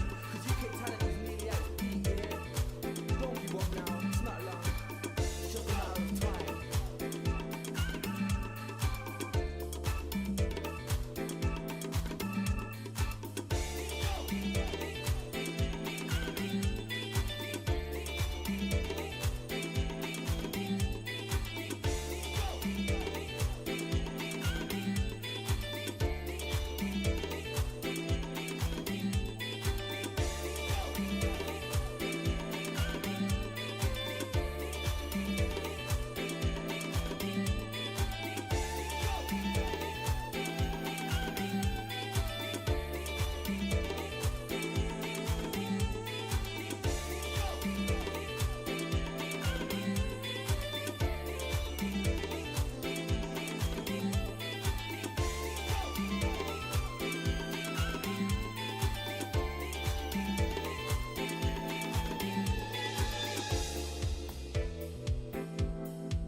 You're in tune to the decipher sounds and we lock down in the media. It's all about high-level music for the Y2K vibe. Shouts out to the UK talent. Just keep pressing on and moving forward. Cause UK talent is nearly at its peak, yeah. Don't give up now, it's not long. All right. Thank you for your patience, everybody. I am now well fed, and we can continue with whatever Keiichi is going to be saying. Anywho, Kikoni has translated. Yeah, it was released in Japanese and English simultaneously, actually. I was anxious to see how you'd fight back, but I guess 3 guys were too many, huh? I don't believe it. I was still confused. I couldn't yet grasp the situation. Who was this guy? Mion had friends like him? I was still spacing out in shock, so I forgot to move, until his hand touched my head. Well, you know, I'll forget that I saw you cry, so cheer up, okay? Rub, rub. The boy called Maibara stroked my head roughly. It didn't feel good. It hurt, actually. But still, his hand had the same warmth. Later on, Mion told me all about him. He was called Keiichi Maibara. Kei-chan for short. He's one grade below us. Not only that, but he just moved to Hinamizawa. Thanks to his attitude and lack of manners, he'd already become an idol in their class. Mion joyously explained all of this. Sure, he sounded like a fun kid. I knew why Mion was into him. But Satoshi-kun is way cooler. He wasn't worth stealing from Sis. Or was he? My heart throbbed. I was excited. It felt like I'd gotten a new toy. I was curious as to what kind of relationship Mion intended to build with him. I'd love to tease her about it. Thanks, Kei-chan. Let me buy you a drink. My uncle's restaurant's just nearby, so why don't we go there? Satoshi-kun would refuse out of modesty. But Keiichi Maibara said okay within 2 seconds. Well then, I couldn't wait to tease the two of them. My boring life suddenly became bright again. Whoa! Hey, don't cling onto my arm! Oh, don't you like it? Well, I don't hate it, but it's just that it's just your breasts are touching me. My breasts bother you?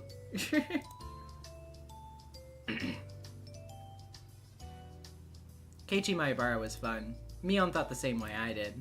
She would always talk about him. I was happy for her. It made me smile. I guess Kei-chan is really your favorite. Huh, sis? What's the most interesting thing about him?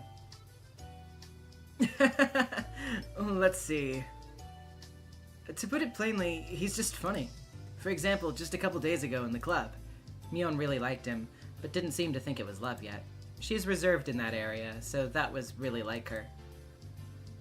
As for me, well, I didn't hate him, but my feelings weren't the same as Mion's. Kei-chan was just too childish compared to Satoshi-kun. I wondered how Satoshi-kun was doing. Was he waiting for things to cool down somewhere far away?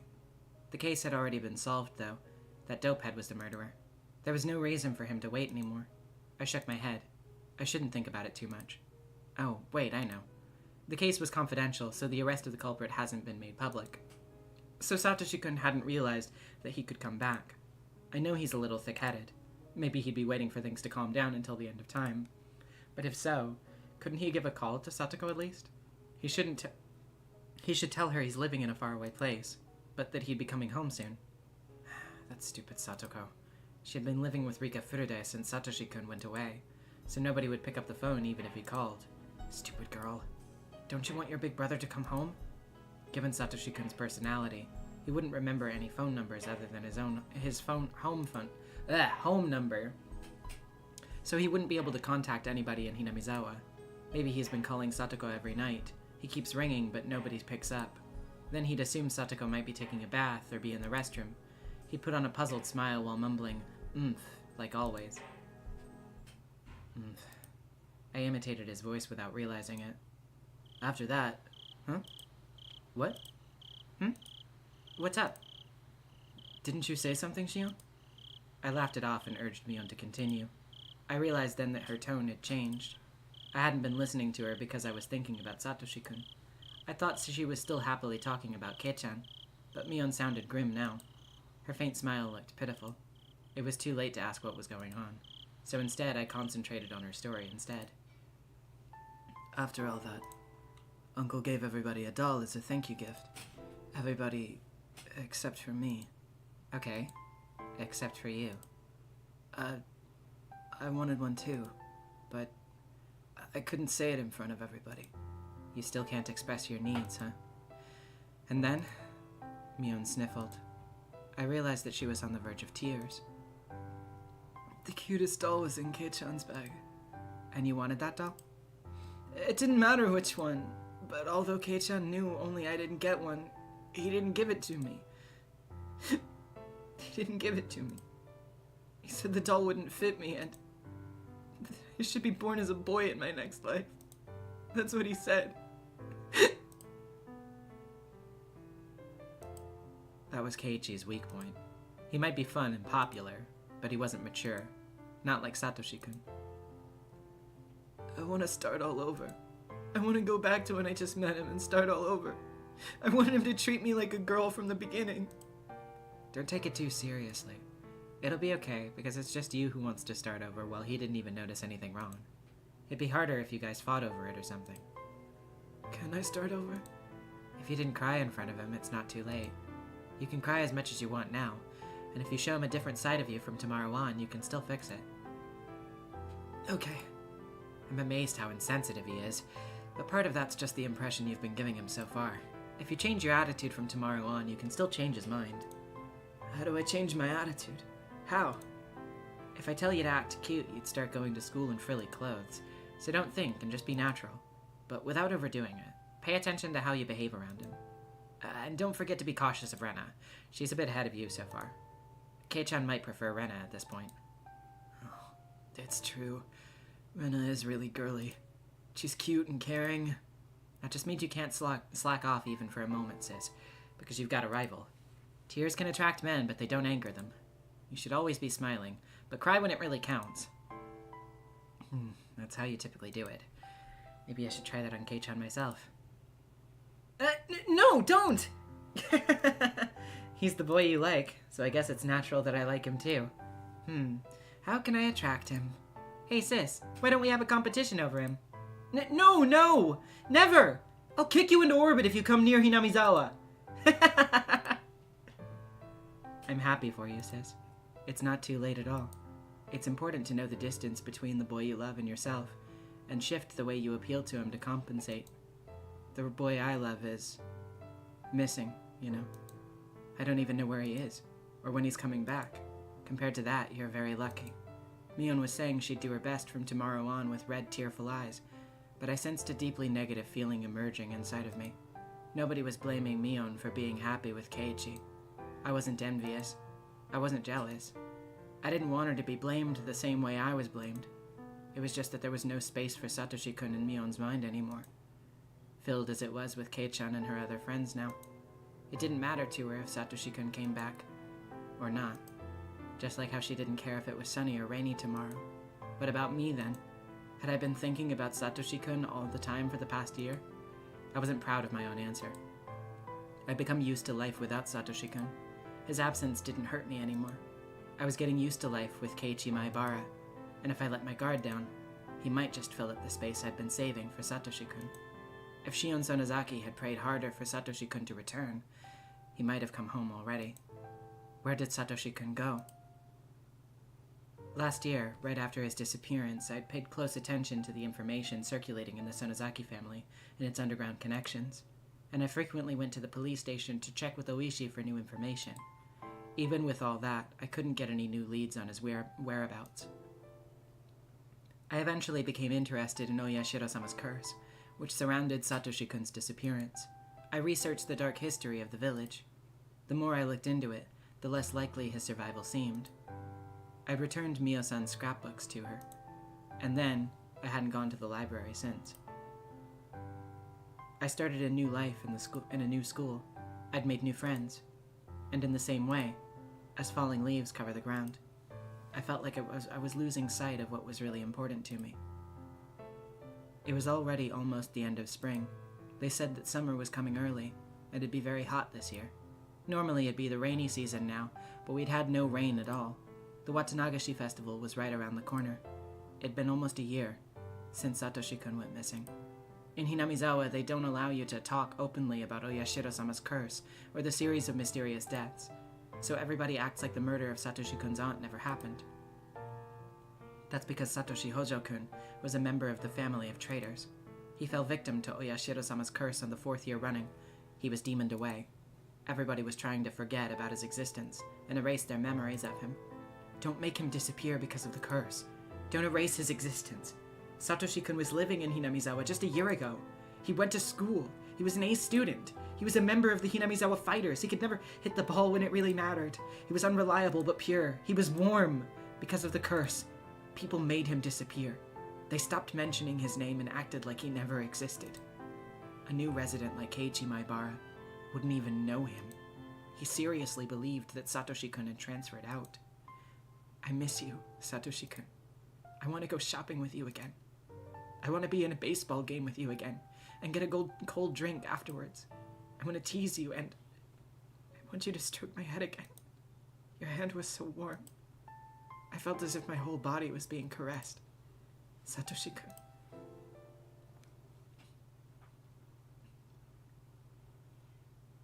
I haven't opened this notebook in a while. My feelings have been written down for over 150 pages. This notebook is the key to my heart. The other me, who's been sleeping since last year, is slowly waking up. Notebook page 150.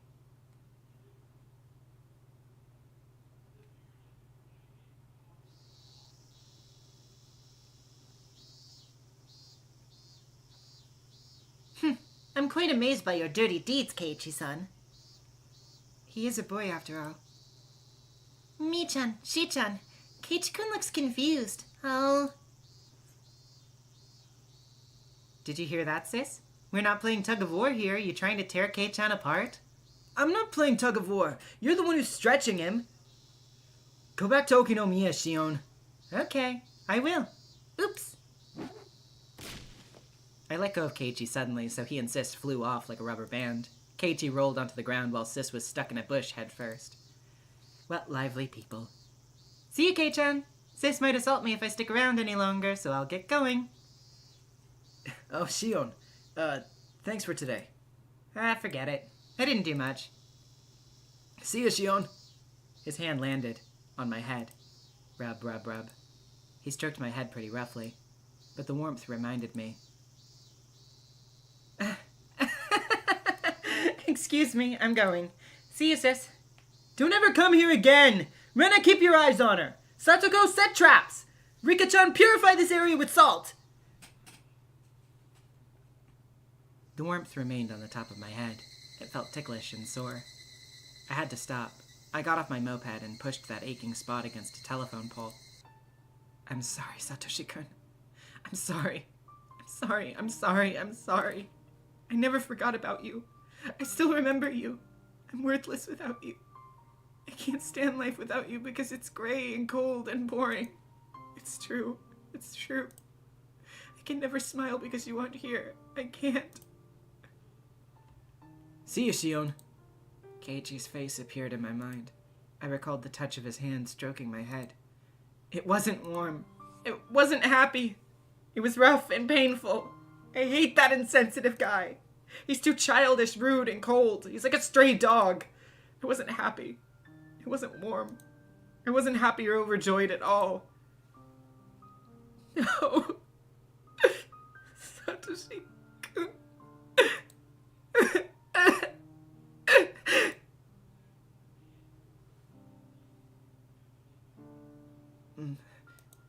Satoshi-kun mumbled. He didn't know what to say in a situation like this. But he knew that he had better say something. He wanted to say something, but he didn't know what to say. So he just mumbled. I'm sorry, Shion. Why are you apologizing, Satoshi-kun? I'm the one who should apologize. Even though I said I'd wait for you. Even though I believed my heart wouldn't change. My heart's full of holes. You're leaking out from the small cracks in my heart, little by little. You're leaking out from me. You're suffering because I'm here. Why? You're so precious to me. So don't say that. I've been here with you all this time. But I think I'm hurting you by continuing to exist. I don't want that. That's not true. No. Where have you been, Satoshi-kun? You weren't with me. Tell me where you are. What's the address? What's the postal code? What's the name of the city? What's the street number? Tell me. There isn't an address. I knew it. Telling me you've always been with me. Always by my side. That's such a cliché. Which do you prefer, Shion? If I can give you strength, I'll stay by your side forever. But if you're suffering because of me, I'll disappear right away. Don't say that. I want to be with you. Always. I want to be with you forever. Okay. I'll stay with you then. A car passed by. The noise snapped me out of my reverie. The sky was turning orange. I should get home before it gets cold. I should go home. To Okinomiya. You're with me, right? Are you with me right now, Satoshi-kun? I walked back to my moped. My feet sank into the grass. Crunch, crunch, crunch. I stopped when I reached my bike, but then I heard an extra footstep. I gasped. I could feel somebody else's presence. I'm not stupid. Nobody else was around here. Nobody had suddenly appeared behind me. So I wasn't surprised to find nobody when I turned around. But he was definitely still there. Satoshi-kun. I couldn't see him, but he was there. He was there for me. Satoshi-kun never lies. He said that he would be with me all the time. I'd just been too insensitive to feel his existence until now. Satoshi-kun. Satoshi-kun! A breeze tickled my hair. It felt cold, but to me it was nothing but the warmth of his hand. It took me a while to notice that my cheeks were wet with tears.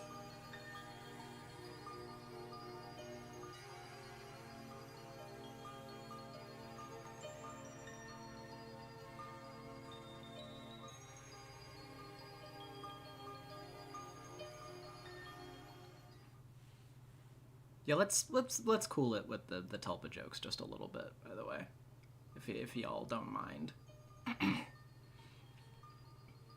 I was too scared to sleep. If I went to sleep, I might not find Satoshi-kun there in the morning. So I kept talking to him until I passed out. I told him about what happened while he was missing. I told him that I realized how much I loved him after he went away. I'd searched for him, looking into various different things.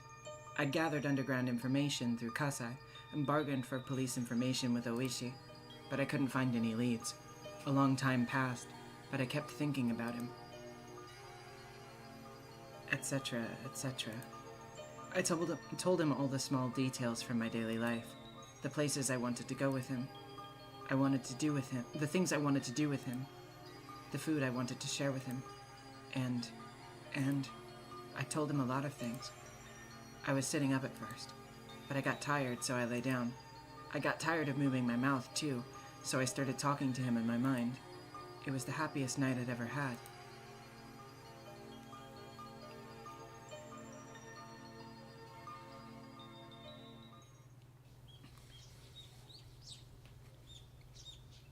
When I woke up, I didn't find Satoshi-kun by my side. I knew it somehow. I was afraid of it. That was why I didn't want to go to sleep. But at least I got to see him for one night. Just when I resigned myself to that. I felt Satoshi-kun's presence again. It wasn't a dream after all. I thanked God. And so I began my strange life with Satoshi-kun. As promised, Satoshi-kun was always by my side. He couldn't laugh, mumble, or stroke my head, but he was always with me, always right by my side. He disappeared sometimes, but he'd come back when I looked for him. It seemed that all I could hear was his footsteps. That's just the way it was. It was a bit sad, but I was still satisfied. His presence was really faint, so it was hard to sense him in a crowd, but he never left me. If he were tangible, I'd be taking his hand all the time so that he wouldn't be lost. In contrast, I could feel him very strongly in a quiet environment. Of course, I couldn't tell what his expressions were because he was just a presence. But after I got used to it, I could tell what he was thinking. At first, I could only tell if he was laughing or not. Eventually, I started to feel his emotions more strongly. I could communicate with him normally. I was usually alone with him, though. I didn't want to go to school or hang out with my friends anymore. But Satoshi-kun got upset about that. He'd keep mumbling unhappily. Now that I knew he'd always be with me, I shouldn't just stay home all the time. I was just sticking to my time alone with him, however, because I was scared that he might suddenly disappear again, and I wanted to make the most of the time I was sharing with him right now. I must have been worrying too excessively. Satoshi-kun will always be by my side. Yeah, that was his promise. He never breaks his promises. I was fine because he was there. Of course, I couldn't tell anybody about him, not even Sis. I could try to explain it to them, but they'd never understand. But I was certain that he was with me. So, I'd be alright. I never get fed up with my life with him. He's really cute, you know. We always walk together. But when I stop, he always walks one extra step. That's so adorable. I love it. Notebook page 159. No, genuinely though, like, speaking seriously about this, and like, it's sort of narrative function, because obviously I can't get too into details, but like, no, but see, that's the thing, like, I think it's maybe a little bit presumptive to be like, oh, she's really unwell in this kind of thing, because the thing about it is, like, if you're dealing with a condition like this, like, you see things, you hear things, etc., like, some people deal with it in a very negative way. Those things appear very negative and scary to them. Sometimes, like, active delusions can manifest in a comforting way too. It's like a thing where it's like you're not really able to help having them, obviously. If you're the type of person that struggles with that sort of thing, then it's like it's just going to be there regardless. But some people do have experiences with it where they can experience it in a positive way that, you know, like, if it's going to be there regardless, it'd be better for it to be in a way that helps their life rather than hinders it, you know what I mean? It does, yeah, exactly, like Lauren said, it doesn't need to be inherently pathologized.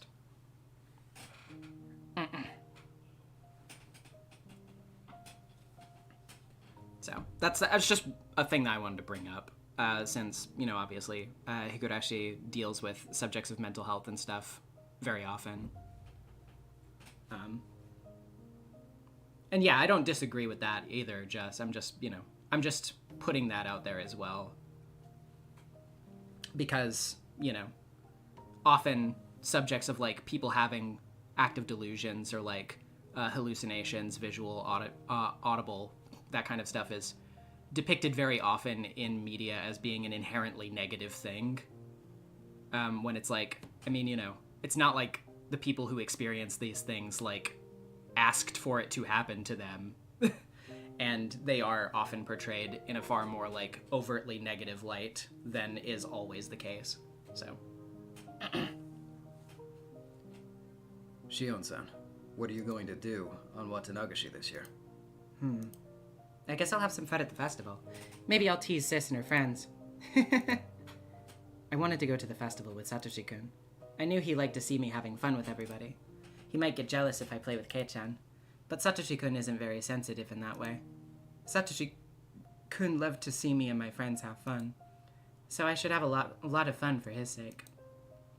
Then I'd talk about the day with him later. How are you going to Inamizawa? I can give you a ride if you want. I'm taking my moped, so you don't have to. That won't do. Aren't you going to the family party afterwards? I can't let you drive under the influence. He won't let me drive, but he's kind enough to let me drink. All right, take me then. Good. Let's leave before nightfall. I'll come pick you up around that time. After Kasai left, I sensed that Satoshi-kun was excited about going to the festival. Watanagashi, huh? So, it's been almost a year since you went away. Satoshi-kun seemed confused. I bet you're going all oomph right now, aren't you? We laughed together.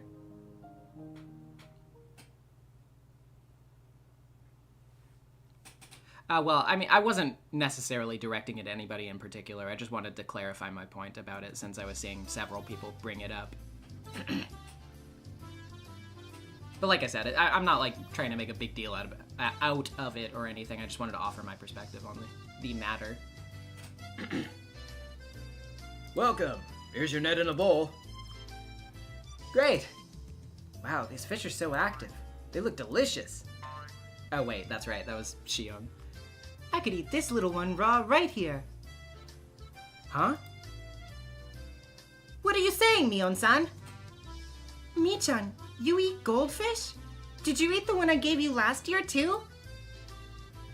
No, I didn't say that! Sis shook her head hard. She turned all red. But you just said it. You said they look delicious. I heard it too. Sis eats everything as long as it fits inside her mouth. If it's really good, I'll try it once. No, you can't, Rika-chan. You're going to get sick. Wait a minute. Hey, you. How long have you been here, Shion? Hi, Kei-chan, Sis, and everyone else. Good evening. Ah! When did you get here, Shion? I've been here since you were at the chow mein booth. I found you guys quickly since you were making so much noise.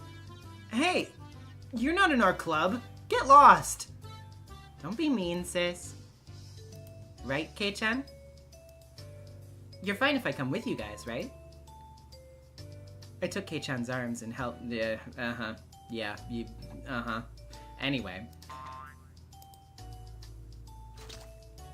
We were going to have a ball.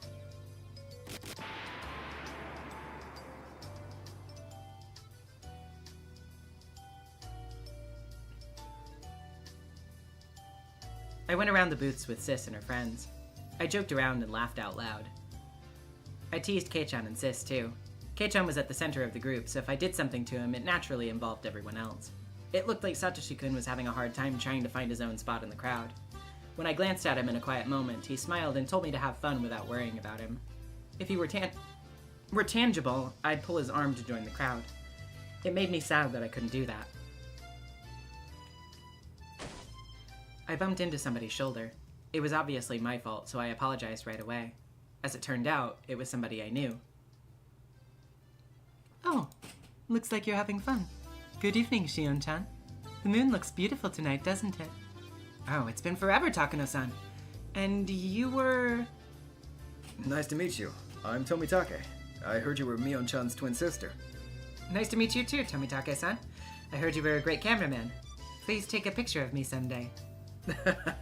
I'm just an amateur dreaming of going professional. Well, you're actually great, Jiro-san. You're good at many things.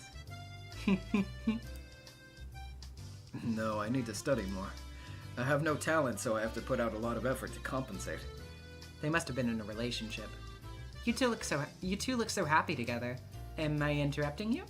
Oh no, I appreciate your consideration, but you're not interrupting us at all. And you can call me Mio like before, not Takano-san. It's a bit hard for me to call someone older than me by her first name. Well, never mind. I smiled bashfully, and Takano-san smiled back elegantly. I haven't seen you in the library since. I wanted to talk to you more as a fellow researcher. Well, when I feel like it. A fellow researcher? Are you interested in it too, Shion-chan? I mean, in the legend of this village? Tomitake-san raised his eyebrows. As far as I knew, Takano-san's hobby wasn't exactly normal. On the surface, her research dealt with the cultural history of ancient Hinamizawa, but its main focus was the Watanagashi festival from ancient times, the cannibal banquet in which they captured and gutted a living sacrifice. Her research covered various stories surrounding that, and the other legends of cruelty. It was nothing if not gory. That was where her main interests lay. So I didn't feel comfortable being called a fellow researcher, to be honest. But objectively speaking, her research notes were fun to read. It was then that I heard the loud booms of the taiko drums. The main event of the Watanagashi festival, the dedication dance, was about to start. According to Takano-san's hypothesis, the start of the dance where the shrine maiden tears open a futon mat represents gutting a living victim. It's starting. I should head over. Aren't you guys coming to see Rika-chama's performance? Tomitake-san looked bewildered. Did that mean he wasn't coming? Takano-san giggled, then whispered in my ear. To tell you the truth, we're thinking of sneaking into the ritual storehouse. Huh? She made it sound like she was going to do something fun, but it wouldn't be amusing to anyone who knew what the ritual storehouse was. The ritual storehouse, or the storehouse for ritual implements, is sort of a treasure house belonging to the Furude Shrine. I'd heard that Oyashiro-sama's sacred treasures were stored in there. Only people from the Furude family and selected members of the other 3 families are allowed to enter. They believe that if other people enter, the place will be desecrated. Everybody in Hinamizawa must have been curious about what was in there when they were kids. But the storehouse was always tightly locked. You couldn't just peek into it either. Kids would get chided if they played around it, so they'd learn to stay away. I didn't like being around it myself, since I was familiar with all that. Even though I didn't believe in curses, I still didn't want to be near it. Nothing good can come from breaking the rules. Were they still going to enter the ritual storehouse despite all that? I'm pretty sure it's tightly locked. It was until last year. Rika-chan had the heavy bolt changed to a cheap padlock, because the bolt was too heavy for her to lift. Did you know that? No, but even if it's cheap, it is still locked, isn't it? Jiro-san is very skilled. Oh? Are you Good at lockpicking? Once the Watanagashi ritual starts, everybody will gather around the stage, right? Then the area around the storehouse will be completely devoid of people. Tonight this place will be a blind spot. Can't see the forest for the trees, I suppose. According to her hypothesis, the ancient tools used for human dissection and torture would be found in the ritual storehouse. Why don't you join us in a bit? It's now or never. So maybe I'll see you then. Takano-san, what are you telling her? Just girl talk. Let's go to some dark place for a quick date.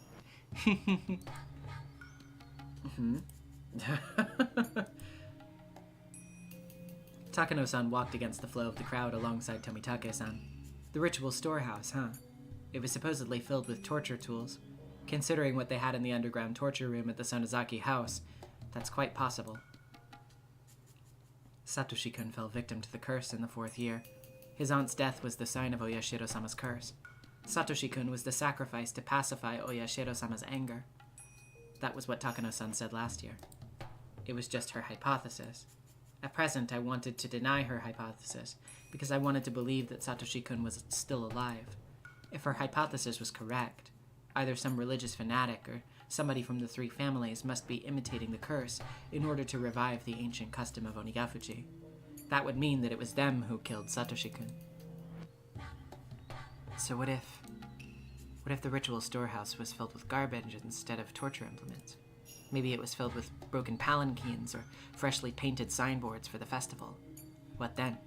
It wasn't really hard for me to believe that it was filled with the chemical smell of paint.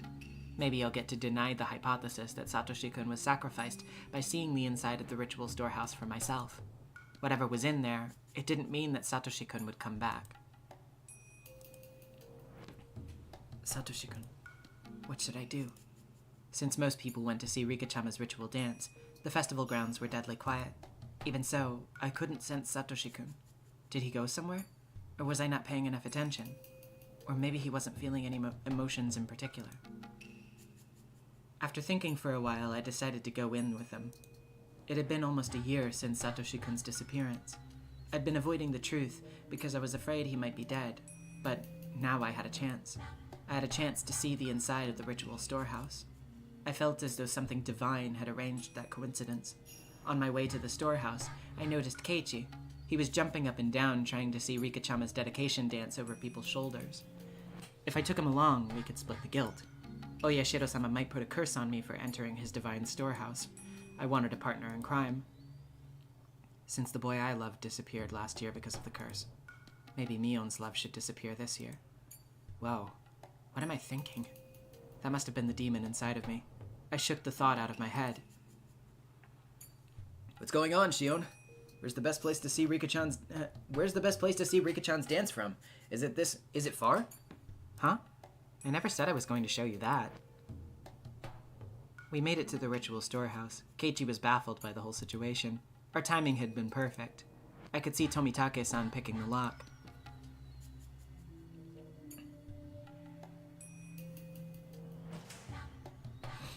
Even though Keiichi must have been curious, he insisted that we shouldn't go in. But I talked him into it anyway. He was quick to change his mind when Tomitake-san joined in. It was completely dark inside, so Takano-san lit a battery-powered lantern. A small entry space appeared before us. It's so dark in here. And take care not to trip over anything. I appreciate the concern. Okay, doorman, keep a good watch. We're shutting the door now. Takano-san closed the door with a smile, as if leaving Tomitake-san out on purpose. Man. Alright, everyone have fun. As soon as the heavy door was closed, we were surrounded by a quiet darkness. All we could rely on was Takano-san's lantern. It'll be fine. It's an outdoor lantern with backup batteries inside. It won't go out or anything. Takano-san teased Keiichi a little. Keiichi, in turn, looked a little pale. He seemed to be able to recognize the sanctity of the building even though he wasn't from Hinamizawa. Let's go in. Here we go. There. After Takano-san opened the heavy inner door, a dusty foul smell flowed out. It was like the smell of a pantry that hadn't been opened in years, and the smell of a fish market mixed together. I didn't know exactly how to describe it, but it was a bad smell. From listening to the echo of our footsteps, I could tell that this room was much bigger than the one we were just in. When Takano-san raised her lantern, I could clearly see how big it was. Wow! At the far side of the wall, there was a statue of some kind of god staring down at us intruders. The way it was lit by the lantern gave it a powerful appearance, and it scared me. That's the guardian god of Hinamizawa, Oyashiro-sama. I looked up at the statue, which was holding its religious ornaments. If Satoshi-kun's disappearance really was a curse, I couldn't forgive this god. I found myself irritated by the way the statue looked down at me. Damn you, Oyashiro-sama. If you really made Satoshi-kun disappear, I'll never forgive you. Never. Keiichi didn't seem to understand the significance of the storehouse. He looked bored. Takano-san noticed that and took out her scrapbooks to show him the brutal history of ancient Hinamizawa. I'd heard that story already, so I decided to walk around by myself. Since I knew the significance of all these tools, I felt a little nauseated. Though they certainly wouldn't jump out to me, I still found them intimidating. They looked as if they were craving for fresh blood after not having been used in hundreds of years. All the tools looked similar to the ones I saw in the underground torture room at the Sonozaki main house. And if those tools were the progenies of torture implements, these would be their ancestors. All the implements here looked old. I doubted they could really be used. They weren't kept maintained like the ones at the Sonozaki house. So did that mean they shouldn't scare me? No, on the contrary. They told me that cruel rituals were indeed performed in this village at one point. Now that I found scary. What Takano-san told me was the truth. When I stopped, Satoshi-kun also stopped behind me, one step later. I felt no emotional change in Satoshi-kun. I couldn't tell if he was feeling something or not. I knew he was there, but I had no idea how he was feeling. I felt scared of him for the first time. If he could answer me, I'd want to ask him, who demoned you away? Hey, Satoshi-kun, are you listening? I couldn't tell if he heard me or not. He left, as if he didn't hear anything. I could tell that he'd been sulky ever since we got here. I suddenly felt lonely, so I looked for him while walking around. I realized that there was an altar in front of the statue. He might be there. It was a clean altar, an altar ornamented with religious artifacts. It was kept well maintained. I saw no dust. That would mean, well, the flowers in the vase weren't wilting. I saw a pretty handkerchief under the vase. It looked out of place amongst everything else. I was fairly certain it was Rika Furude's handkerchief. That would mean that this storehouse is maintained daily. It wasn't a forgotten ruin buried in dust, so the brutality that dwelled in this ritual storehouse is still alive and well in Hinamizawa. That's right. Something as ambiguous as Oyashiro-sama's curse is nothing more than a simple delusion of the villagers. As Takano-san said, everything that happens in this world is done by humans. I'd accused Oyashiro-sama of demoning away Satoshi-kun, but Oyashiro-sama is just a statue made of bronze or wood. It's nothing but an icon. There are, however, human beings who would try to make that icon seem real. The series of mysterious deaths in Hinamizawa is the result of human action. It shouldn't be called Oyashiro-sama's curse. If Satoshi-kun was the fourth year's victim, then he was victimized by a human being who was just acting the part of the curse. The person who demoned away Satoshi-kun must not be very far from me. The truth behind Satoshi-kun's disappearance was not so far from my grasp. Thump. I was startled by the sound. It sounded like somebody had dropped something. I looked over at Takano-san and Keiichi. Takano-san was still lecturing him. Did she drop her scrapbook or something? Thump, thump, thump. The sound came from right behind me, not from them. I'd never heard Satoshi-kun do that. It sounded like somebody was stomping on the floor in frustration. What is it? The sound continued, ignoring my question. Though I heard it right nearby, it sounded as though a child was hopping on a wooden floor somewhere distant. What's wrong, Satoshi-kun? Are you angry about something? I couldn't read his expressions. I thought he was mad, but I didn't sense any emotion from him at all. Was he mad that I touched the altar? Maybe you weren't supposed to do that. It's not that I've been able to communicate with Satoshi-kun in a concrete way. I just talked to him. I was never expecting him to react like that. I didn't sense a willingness to communicate from this creepy sound. Then a chill ran up my spine. I felt as if my pores were opening. I'd been thinking that it was Satoshi-kun stomping on the floor. Hey, you're Satoshi-kun, aren't you? The sound stopped when I asked that. It wasn't a yes or a no, just silence. Satoshi-kun wouldn't scare me like that. I realized suddenly that the sound hadn't come from Satoshi-kun. A cold shiver shot through my feet, and I sprung a step backward. The sound had come from right there. Even though I'd jumped back, it was still a few meters away. Satoshi-kun would sometimes let me hear his footsteps when I walked. But if that wasn't Satoshi-kun, then there was no guarantee I'd hear its footsteps. So, that invisible being could already be right in front of my eyes, and I just wouldn't see it? I forgot everything and ran, straining my ears as much as possible for any sound, listening for any footsteps pursuing me. I ran right into Keiichi and clung to him, timidly turning back to look.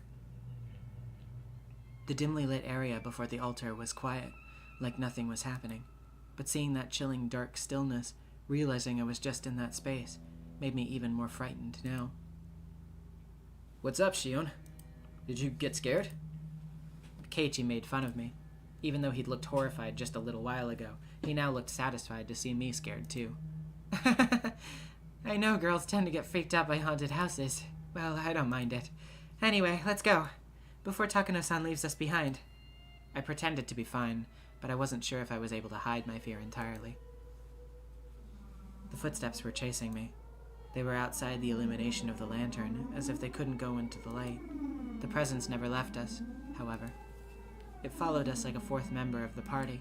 Sometimes it made a stomping sound as if wanting some recognition, but neither Takano-san nor Keiichi seemed to notice it. It was possible for Takano-san to be ignoring it, but Keiichi would never ignore it. If he could hear it, he would have said something. So, just like with Satoshi-kun, only I could hear it. What was this thing that was making me so scared? Was it Satoshi-kun in a bad mood? Or was it possible that the presence I believed to be Satoshi-kun might not have been him at all? What are you upset about, Satoshi-kun? Tell me if I did something wrong. I'll apologize. If you aren't Satoshi-kun, then where did he go? When did you take his place?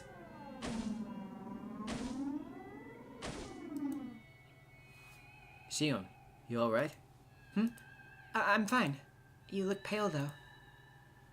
Then I'd appreciate it if you didn't stretch my clothes too much. Oh, sorry. Oh, am I interrupting you two?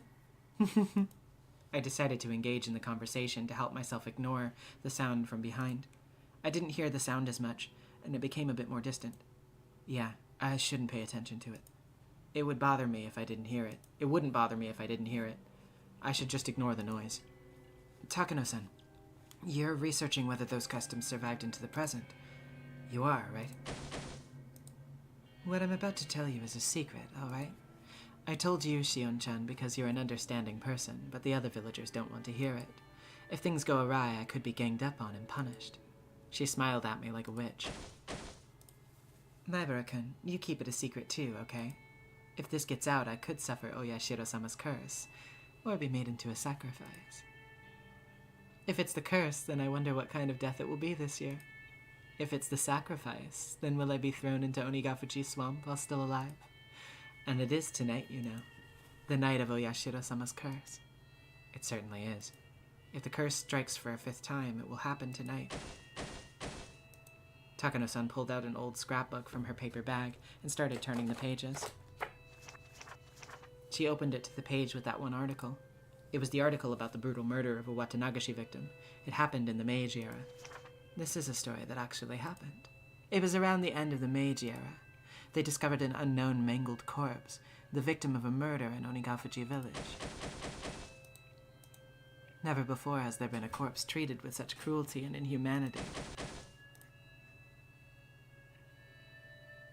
Hey, you guys seriously don't hear that? It's freaking loud. How can you not hear it? Hell, it's freaking noisy. Cut it out already! And the next moment, we all heard a squeaking noise. We turned around in surprise. It was just Tomitake-san opening the door. Did I startle you? Oh, Chiro-san, could you not resist seeing inside? This is a splendid treasure trove of torture devices. I'll pass on that. I'm bad with this sort of thing by nature. Takano-san laughed as if making fun of Tomitake-san for being such a scaredy cat. In any case, the dance and ceremony are over, and everyone's going down to the river. The festival as a whole will be over within minutes. Time was up. I'd never expected that Tomitake-san would save me from this nightmare. His face suddenly looked heroic. Oh? Keiichi-kun, are you leaving too? I've seen enough. Shion, you're good too, right? Let's get out of here. I want some fresh air. I agree. Let's leave. I went into the entry room and turned around. Takano-san was taking photos in a mad rush, though our time was up. I didn't hear that sound anymore. I didn't feel that presence. I didn't feel Satoshi-kun either. But somehow I wasn't too sad about that. Even if he followed me out of here, I wouldn't be able to tell if it was really him or somebody else.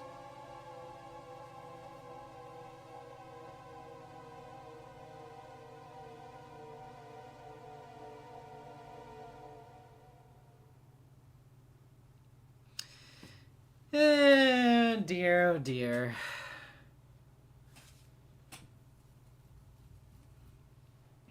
I'm pretty sure that after these tips is probably where we're going to stop. I'm pretty sure that that's going to be our stopping point.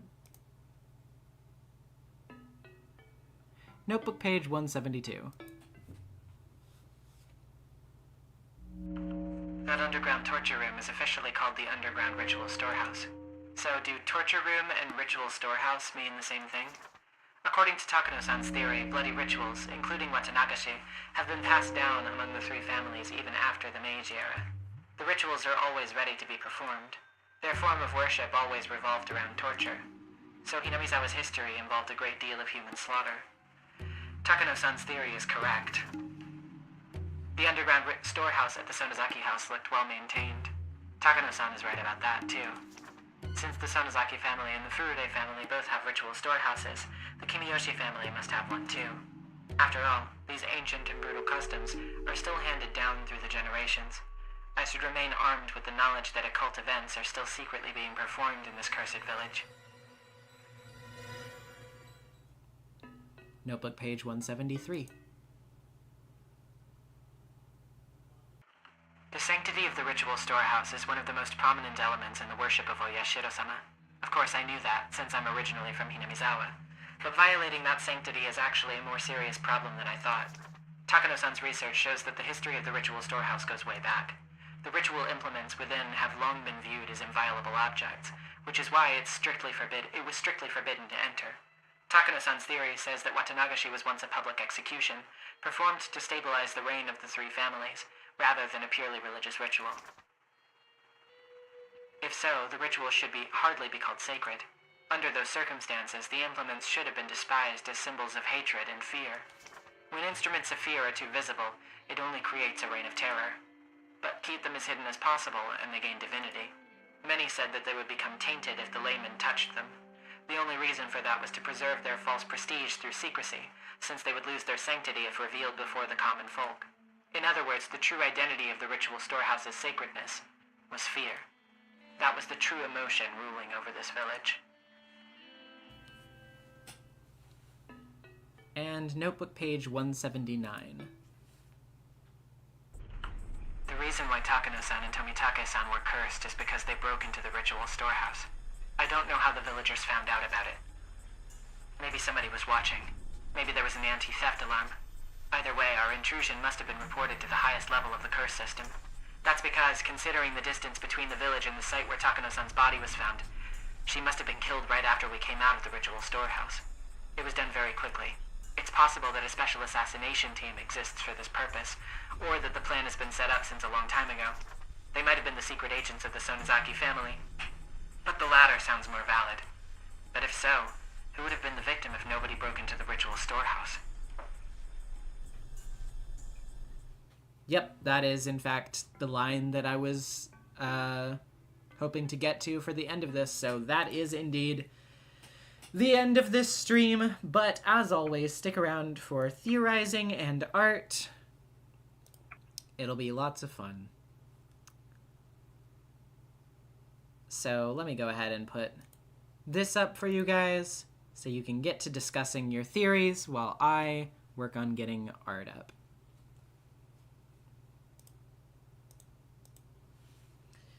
Interesting developments. Okay, let's see.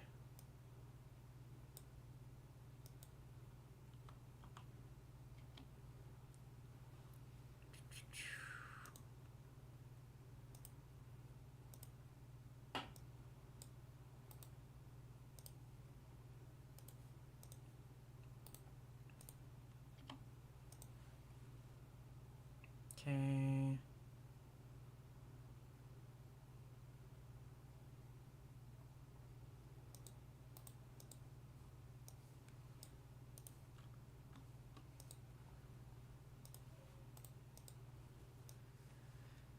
Ooh, okay. Very, very cool art being submitted tonight.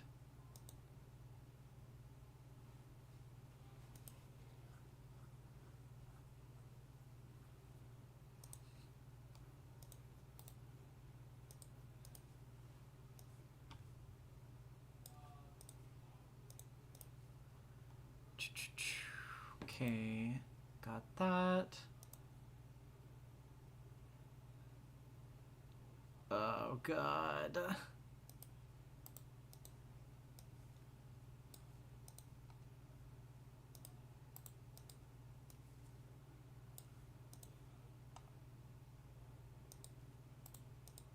Oh, no. One of these pieces of art is absolutely heartbreaking. Oh, man. Okay, I'm gonna check Discord.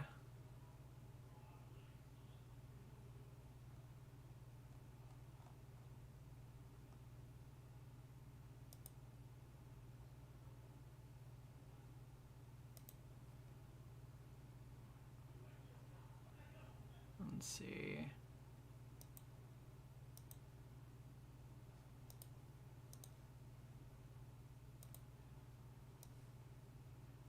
Okay, is that?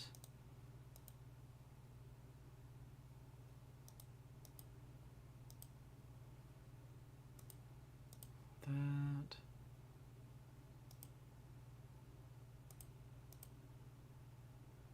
That. Okay.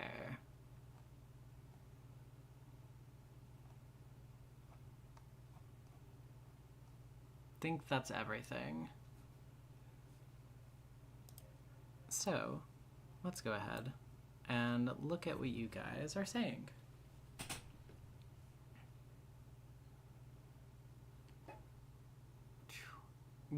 It's interesting that Shion mentions the storehouse is well maintained, because Keiichi said the opposite, that the storehouse looks like it hasn't been used in ages.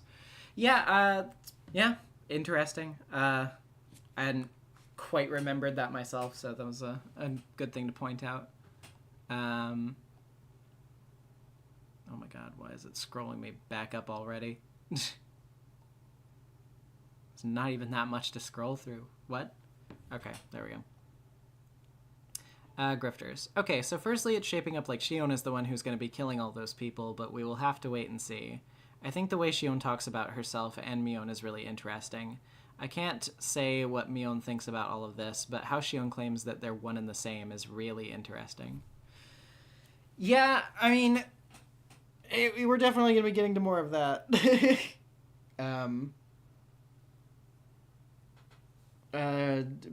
All I can say for right now, though, is twin trauma sure is a lot, huh?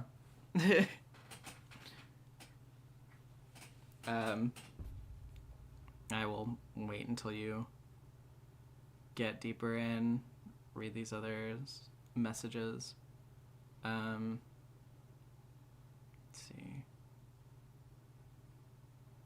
Cybernetic Silver. Back in Watsunagashi, I was more under the impression that Mion was sort of masterminding, but after this, I'm not so sure anymore what made the dominoes fall and how. I'm sure about Satoko and the Hag Deads, but Kimiyoshi and Rika, that one is weird. Okay, interesting. Gona, I genuinely don't believe the Sonozakis took Satoshi. They're very traditional. I think they keep their promises. Plus, why tell Shion to stay away from Satoshi if they were going to kill him anyway? Yeah, I mean, there are things that could lead you to believe that they're involved in things that also suggest the opposite. Like, it is definitely pretty in the air at the moment, for sure.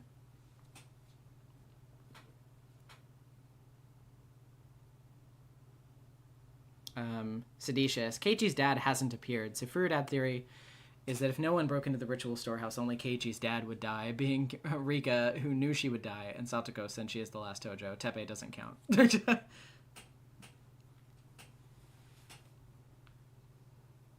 Yeah, Keiichi's dad is just chilling. Yeah.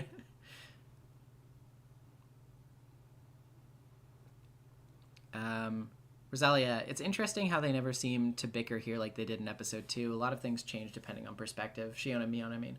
Yeah, I mean, like, there is definitely a tension to their relationship that is informed by a lot of interesting things. Again, some things I can't quite talk about yet.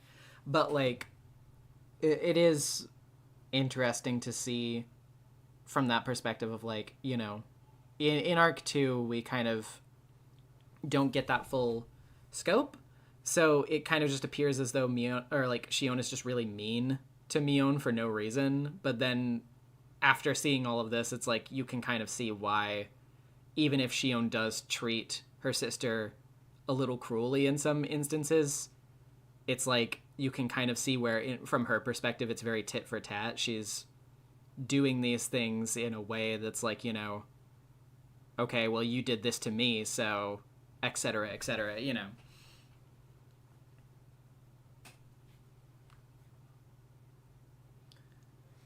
Neon Roses. Okay, serious theory time. It's looking more and more likely that Shion took on the mantle of Oyashiro-sama like Keiichi and Tatare Goroshi. Perhaps. Yoshibeans, not really related to this chapter, but I'm actually suspicious of Takano and Tomitake. I don't know what for, since I know they die in the first 3 question arcs. Well, who knows? Gona, and when the cops broke into the murder dungeon, they didn't find Satoshi's body. I also don't think Satoshi made a deal with them, since they didn't do anything to protect Satoko when Teppei came back.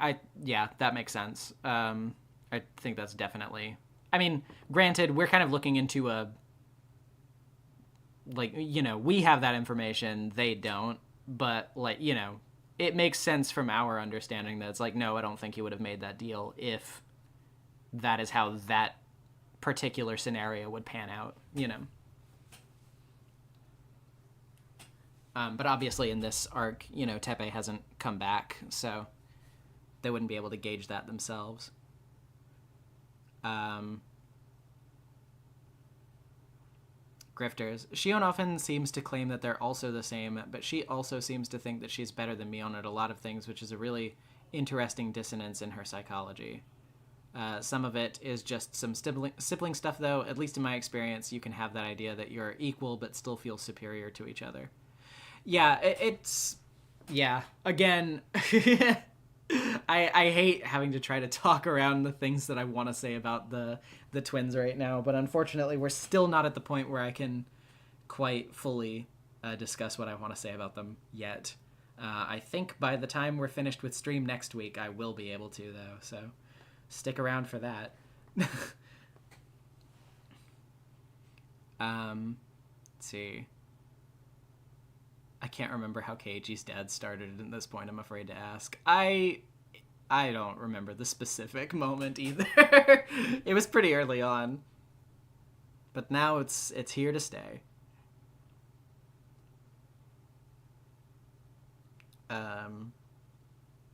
Jadariel, absolutely love that the story isn't afraid to show the wrongs done to Shion have resulted in her having some deeply problematic viewpoints.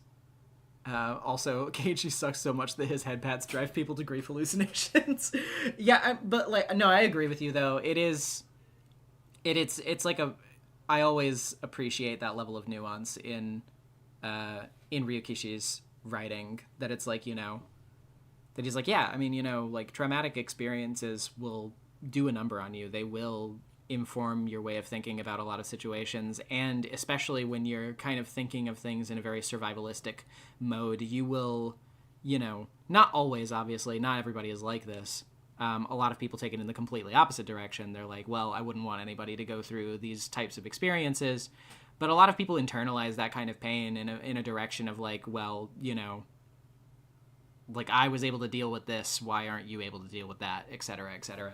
It's very, like obviously it sucks and is bad, but at the same time, after how horrific a lot of Shion's experiences have been, you can see why she would adopt those mindsets, even like as, bad as they are.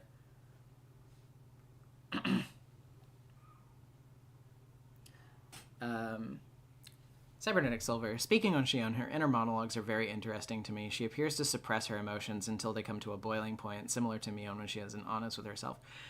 Yes, I absolutely agree with that. I definitely think that Shion, like, this isn't textual. This is just like a me like thing from many years of being a fan of the series and like examining her character and stuff like that, and see more of that as we go as well. I genuinely think that like Shion has like legitimate anger problems, in like the direction of like, if you were in a situation where you were able to manage this more consistently and like talk to somebody about it, then it would be a thing that she would be able to wrangle. But because of her circumstances and the, various things happening to her all the time, she doesn't really have an opportunity to figure out a good coping mechanism for that. So it is just all externalizing. It is all just, kept close to the chest until she fucking explodes, and it's really bad. Like every time. So, let's see.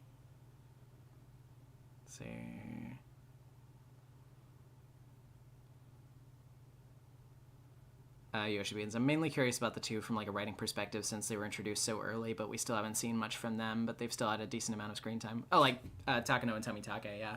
I mean, yeah, usually whenever you set up characters early enough, it's like, there's a reason for them being set up, so. I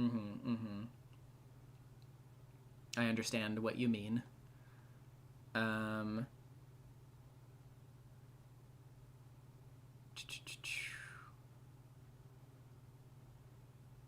ERA. Mion is the demon. She is seen as superior, just like the stories of Onigafuchi. Shion is the human inferior, though both lack what the other has.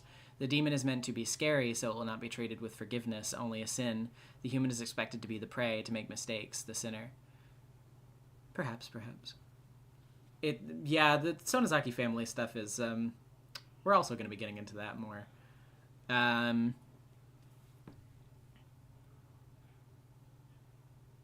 Grifters, I am so hyped about the mentioned religious cult. I mean, Takano is not an entirely reliable source, but we can parse that there are some facts behind her theories.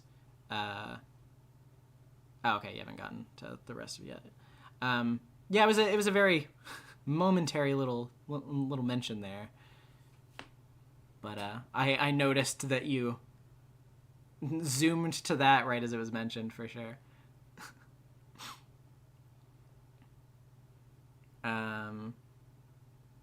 Feels like she was physically abused, so I'm not surprised. I mean, yeah, she literally was. I mean, at the very least, in this particular instance, with the nail thing, like, that is absolutely physical abuse. The rest, like, or before this point, they haven't necessarily mentioned anything yet, but I mean, there's also the fact that, she was nearly strangled as an infant child by her own grandmother. And then obviously isolated away into a school where she wasn't allowed to interact with any of her family or really have many friends because St. Lucia fucking sucks. So, yeah, Shion's not got a lot of good things going on in her life.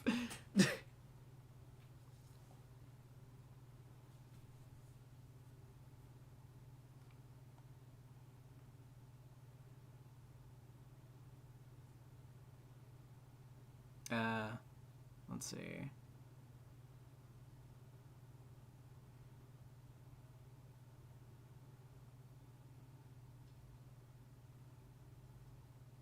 Gotta love fucked up family dramas even if they hurt me. Yeah. Yup.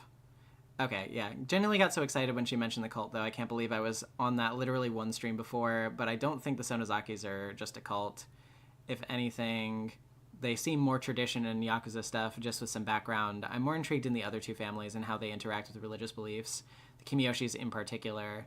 Yeah, we haven't really gotten much about the Kimiyoshis at this point.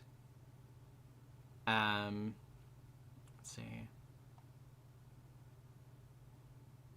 Evie Curry. I mean, before that, with how she reacted to Satoko, that doesn't come from nowhere. Oh, yeah. Yeah, I think that's a fair point. I think that is a fair point to point out, for sure. Yeah, why would Oreo let the twins live? They used to kill the twins. What is her plan? I don't necessarily think that I would call that much of a plan, per se, as much as it is, like, you know, the further you get on in years, the more I think you are at least... Yeah, or like, especially in situations like this, where, you know, if that is the rule of the family at one point in time, but it is, over time, it is starting to be viewed as, like, more of an archaic thing.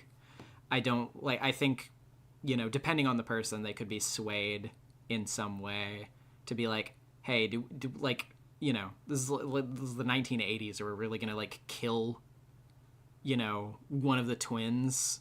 If the mother has twins, like, are we really still gonna do something like that? You know, at this point in time, like, really?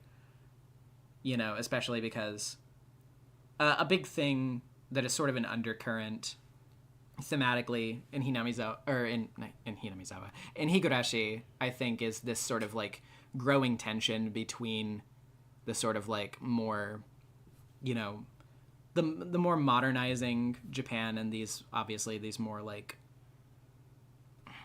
you know what I mean, like, a tension between, like, modernistic views and more traditionalist views on certain things, and, like, how that affects, you know, yeah, just, I'm not, like, the word salad. I'm not sure exactly the words to say about it, but, like, I do think that there is, like, an undercurrent of that narratively throughout the work. So I think it is probably just more kind of a matter of that, where it's like, you know, this is a thing that we used to do, we don't do this anymore. And Oreo sort of representing that, like, quote-unquote old way of doing things, of being like, she is set in sort of that belief, but she's like, okay, well, clearly, you know, you all think I'm an old fucking lady, so I guess I'll let you get on with your non-killing children agenda. But, you know.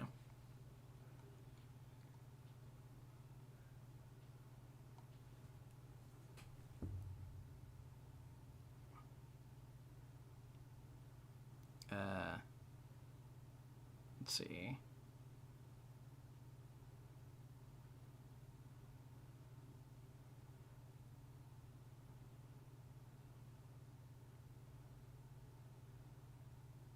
Would it be a spoiler to mention another student of St. Lucia's? It would be.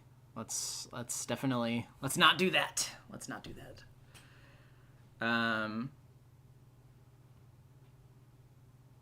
I would love to see you go on a full spoiler rant about how much St. Lucia sucks across the When They Cry franchise. Maybe one day. Maybe one day.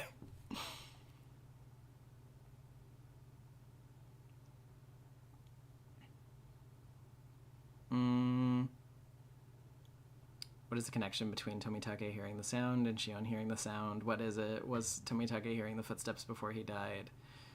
Who knows? Who knows? Rena also heard the footsteps. She heard them constantly back when Shion was off-put by her. Yep, she does mention it. I believe that she mentions it in, like, there's the whole thing where it's, I mean, she doesn't mention it directly, but I think it was brought up by Oishi when talking about her, like, medical history stuff. Back in Onikakushi as well, if I remember correctly.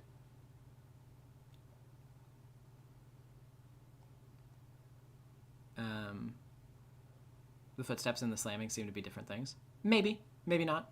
Who knows? Who can say?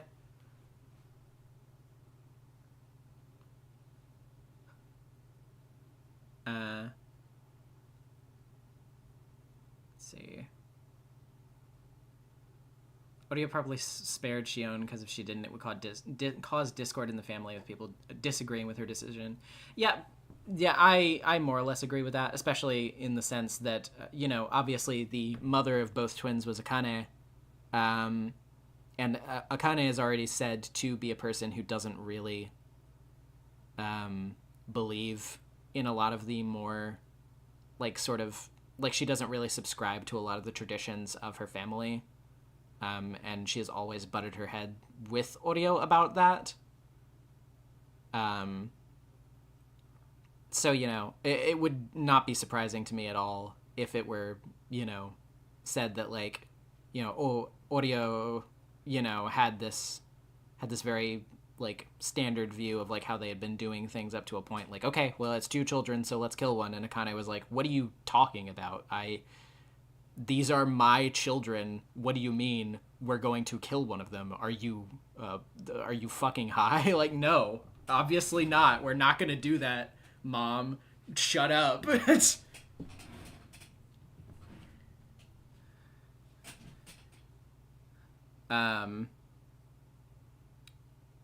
Tomitaka and Shion both forgot they had earbuds in and their music autoplayed to loud stomping and or slamming noise.mp3 at the same time. That's true. That's true.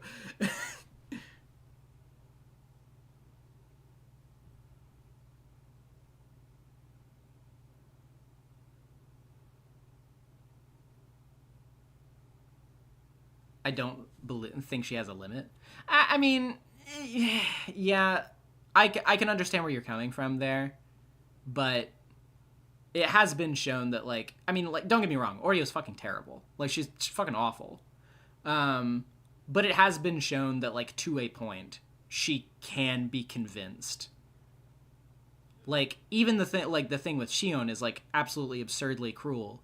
But that was, her taking a, okay, if you do this, then we're done. That was her being okay, I can take a limit here. What I wanted to do was worse. But, I've been convinced, so I'll let you off with this instead.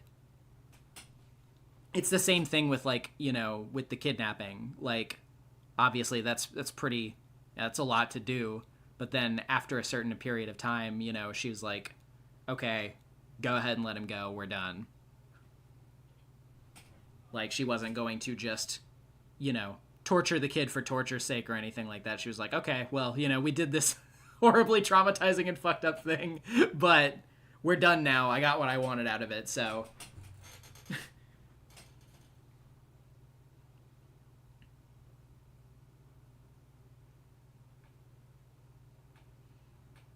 Let's see. Yeah, Akane was disowned. Yep, she was. She was, in fact.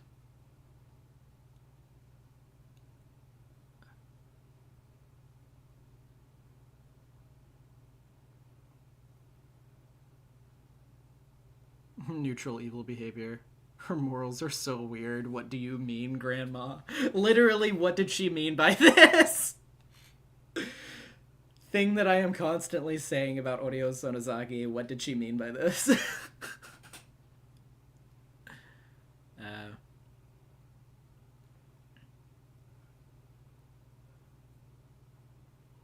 Do you think when she kicks the bucket, the family will be free? It depends. It really depends. It depends on how things carry forward in the family after that. Because obviously, I mean, judging by,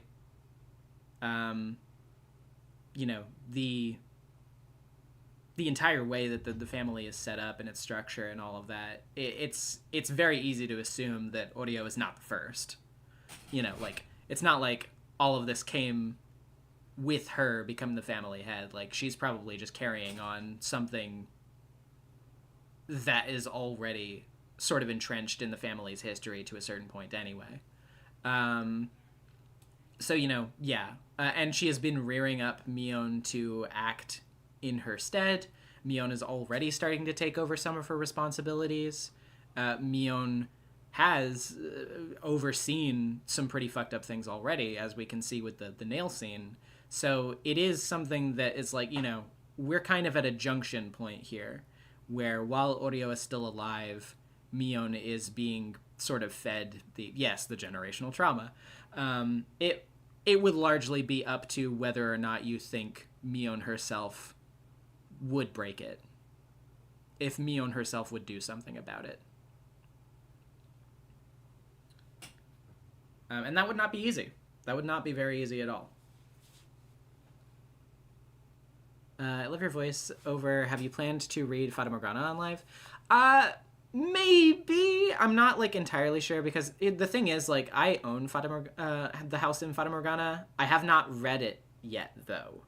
And I usually prefer, at least for like these big VN readings, not always, but for the style like of this, like I kind of prefer to have at least gone through it once before, just so I like kind of generally have the vibe of all of it down, and like know some of the things that I want to do performance wise and stuff like that. Not to say that I never do blind performance. Obviously I do that with Dual Destinies when we do that every other week, and people seem to think that I managed to blind read that really well, so I'm very thankful for that.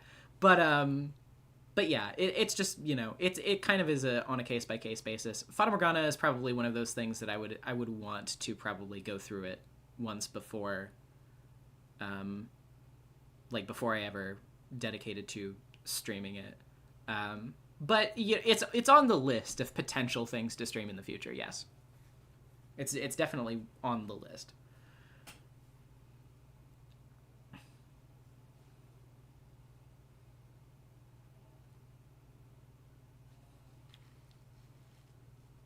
Yeah, the Sonozakis have the green hair genes, because Akane has green hair. And there is actually a manga spin-off, which I do not know, like, very much about, because I have not read it. But it is about Oreo, like, her time when she was, like, young. And I think, like, first becoming the head and stuff like that. Like, when she was around, like, Mion's age or a little older, I believe. Or maybe she is quite a bit older. I can't remember. But it's younger Oreo, and she just looks almost exactly the same as Mion. She looks like pretty much almost identical.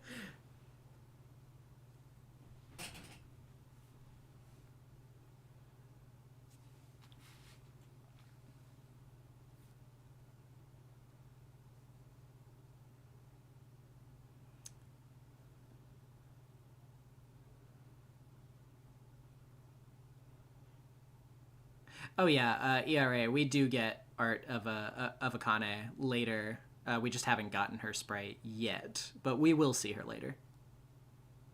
So she has a design.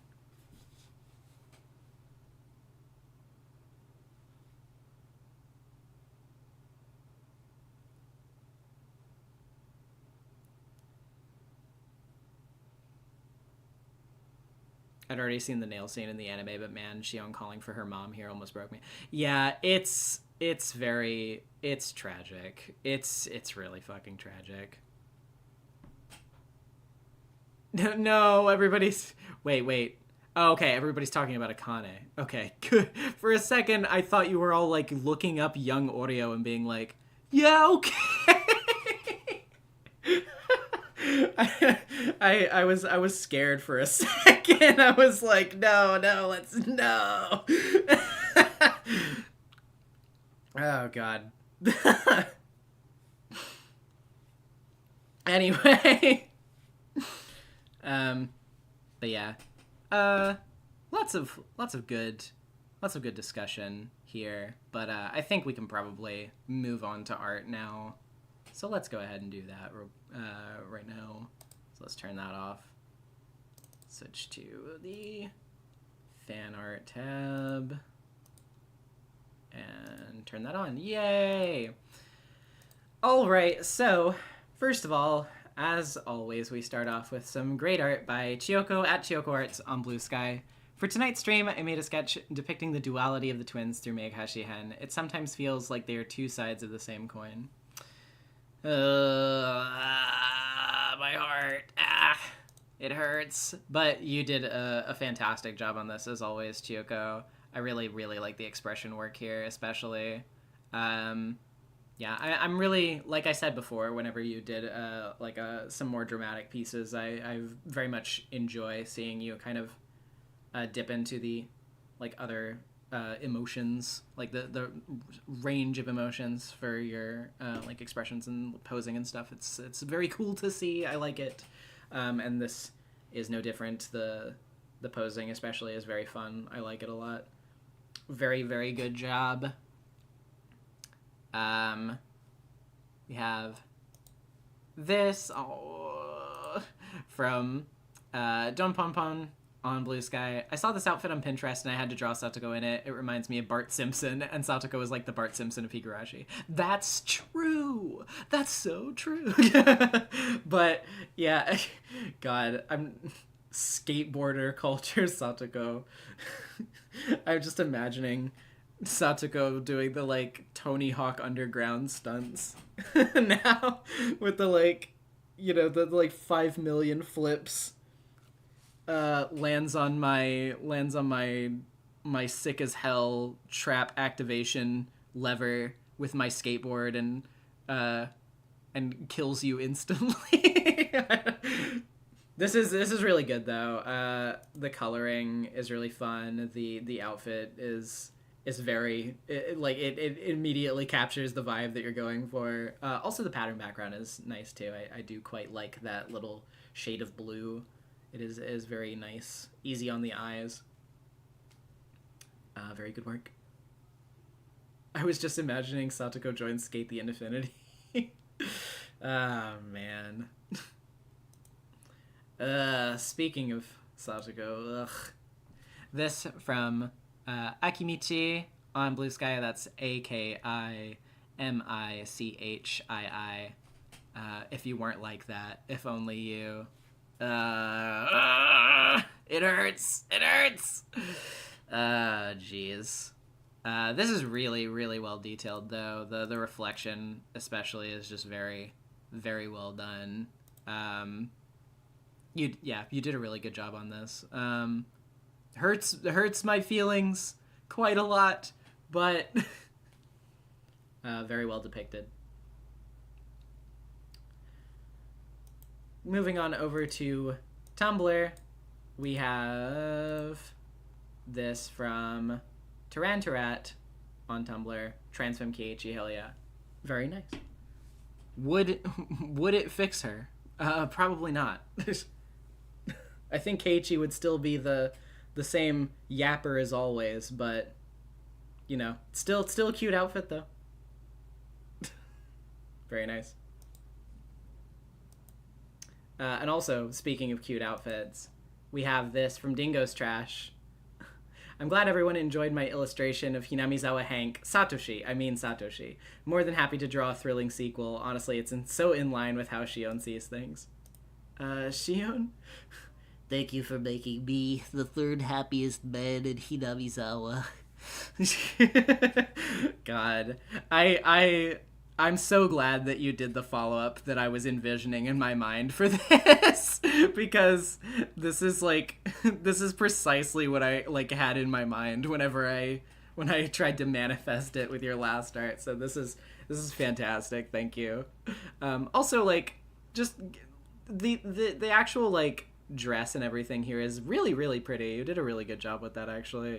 It's makes it all the funnier with Satoshi and his little hat. Oh man, I really like this a lot. This is very cute. You did a very good job. Thank you for realizing my wildest meme dreams. Jeez. Yeah, this is the one that I was having pains in my chest about. This is from Hedgie Art on Tumblr. Waiting. Doodled this in like an hour to get it done before the end of stream. Oh my god, really? Holy shit. That's really impressive. My shift got changed from closing to opening today, so I had to draw something to celebrate. God, it hurts. The fact that you're able to do that in like an hour, that's crazy. I can't even imagine. Like, that, you did really fantastic work here. Yeah, I went to art school and now I'm fast at drawing, I guess. I mean, yeah, you know, fair enough. But like, yeah, this is really, really good. I like this a lot. The scene just sort of like, I don't know, like, how do I describe this? My words fail me. I guess just like the overall, like, the shot composition, the cinematography, you know what I mean? Is really, really well considered and really well executed. Like, I get a very specific and like well realized vision from this, you know what I mean? Like, it evokes the exact emotion that it should, and is very fitting for the character. And it's just it hurts me a lot, but you did a really, really, really good job. Fantastic work. Moving on over to Discord now, we have this from Gloomy Squids. Wanted to draw Shion being cute, so I drew her inspired by a Higurashi Gyaru-themed web lottery event. Had to take a lot of creative liberties, but I like how this turned out. I showed Headless and he immediately was like, her nails? God damn it!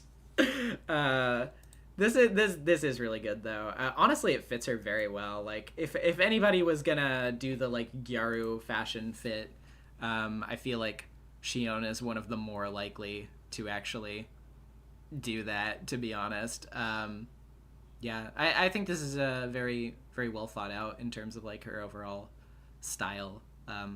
Very, very well done.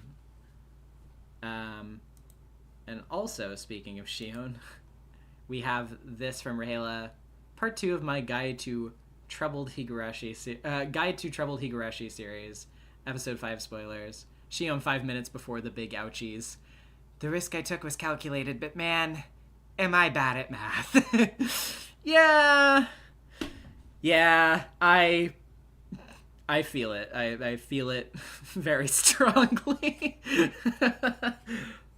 Oh, jeez. Hey, you know, you hate to laugh at a moment like that, but understandable, my girl. Very good. Also, like, just very good expression in general here. Good work. And last but not least, we have this from Dav at Space Caribou. Visiting family and can't be super present for stream tonight, but I wanted to make sure I at least got something in. The first weekend of March Madness is my favorite weekend of the year. Every year, so Shion had to be ballin'. Take Hinamizawa Branch School to the championship queen. So true.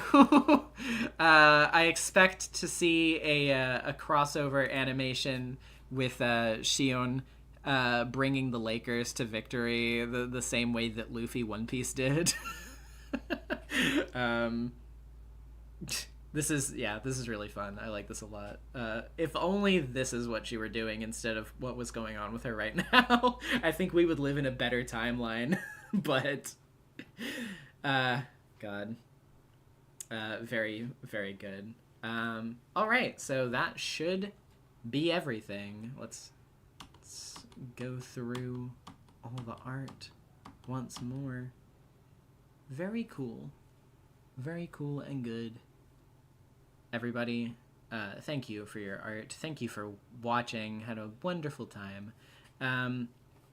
Just as a reminder, make sure to check out Darkfry's charity stream for Trans Lifeline, featuring a whole bunch of Mario games that is going on right now and is going to be going on for, well, it started earlier, but from that earlier point, 48 hours. So it's still going to be going for a while. I will be there sometime tomorrow, so if you drop in, maybe you'll catch me later on in the day. As for what's going on with my stuff, next Tuesday will be the finale of Dual Destinies. I will probably still be doing the DLC at a point soon as well, but just like the finale of the main game will be next week. And then next Friday we'll be picking back up with this. So thank you all so much for watching, everybody. Had a great time. And until we meet again, sayonara. Good night. Bye.